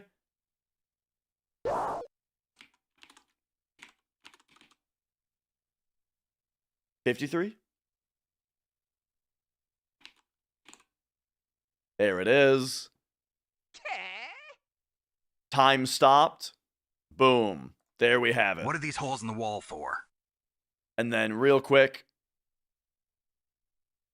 we'll bring that out because that's where time stops. All right. All right. Murder time! Boom. So there is the Hundo TAS 11:54:33, and once again, yes, might I remind everybody, yes, that this is on PS1 load times. When we run RTA, we run on a PS2 that has faster load times. So this is at an extreme disadvantage as well. It's probably an hour time loss to run it on a regular to run on regular PS1 versus PS2. So there you go. Absolutely huge. Yeah, there we go. Once again, the task was done by LilGecko. Let me post the actual run here for you guys so you can go give it a like. What the hell is going on here? 100% TAS, LilGecko. Here it is.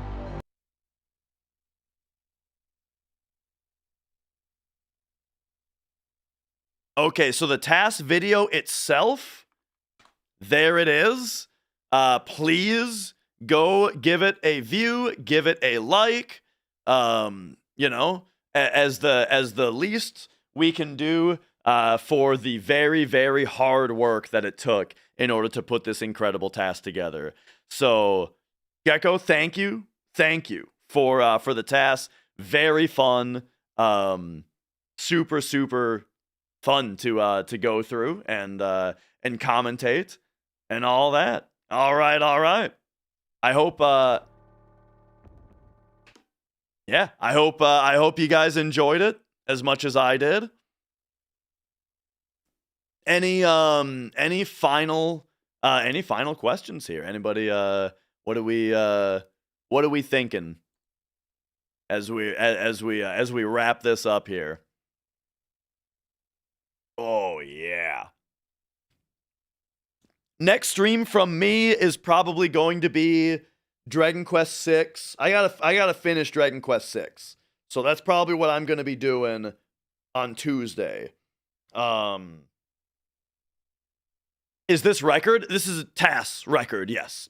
TAS is different because again, it's pre-programmed and it's just it's a script of inputs, right? That is run by computer essentially. Like a human creates the script and then a computer runs it back. And so that's how it's able to be perfect, you know? So just totally different realm of competition than regular speedruns are. But yes, this is the fastest. Now, Gecko could very easily beat this task. Very easily beat this task by not omni-slashing. Because a task also ends on the final input. So if you don't omni-slash, then the task timing ends right here at 11:53:16. 11:53:16 if you don't omni-slash.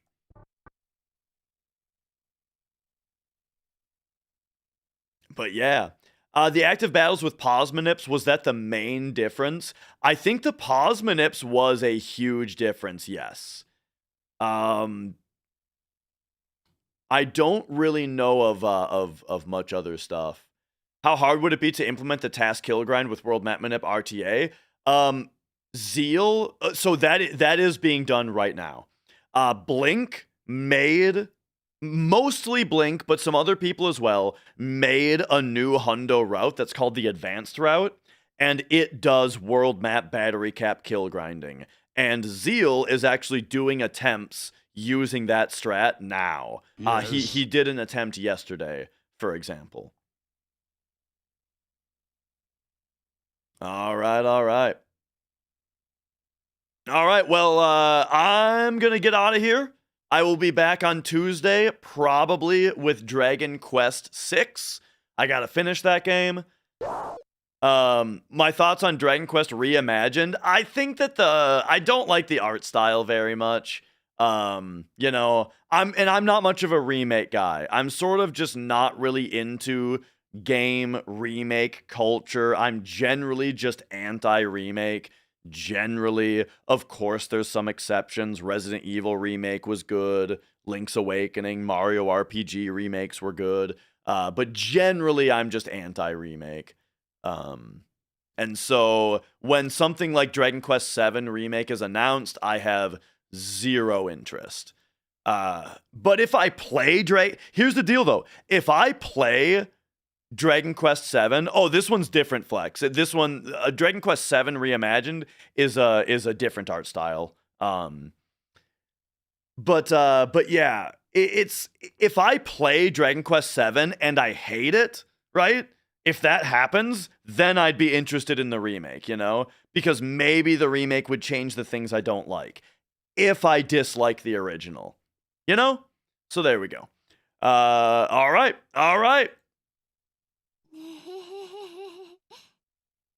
Let's see who's streaming here, and I'll send you guys off to someone else here, and then I will be back on Tuesday. But I hope you guys enjoyed the breakdown, the commentary.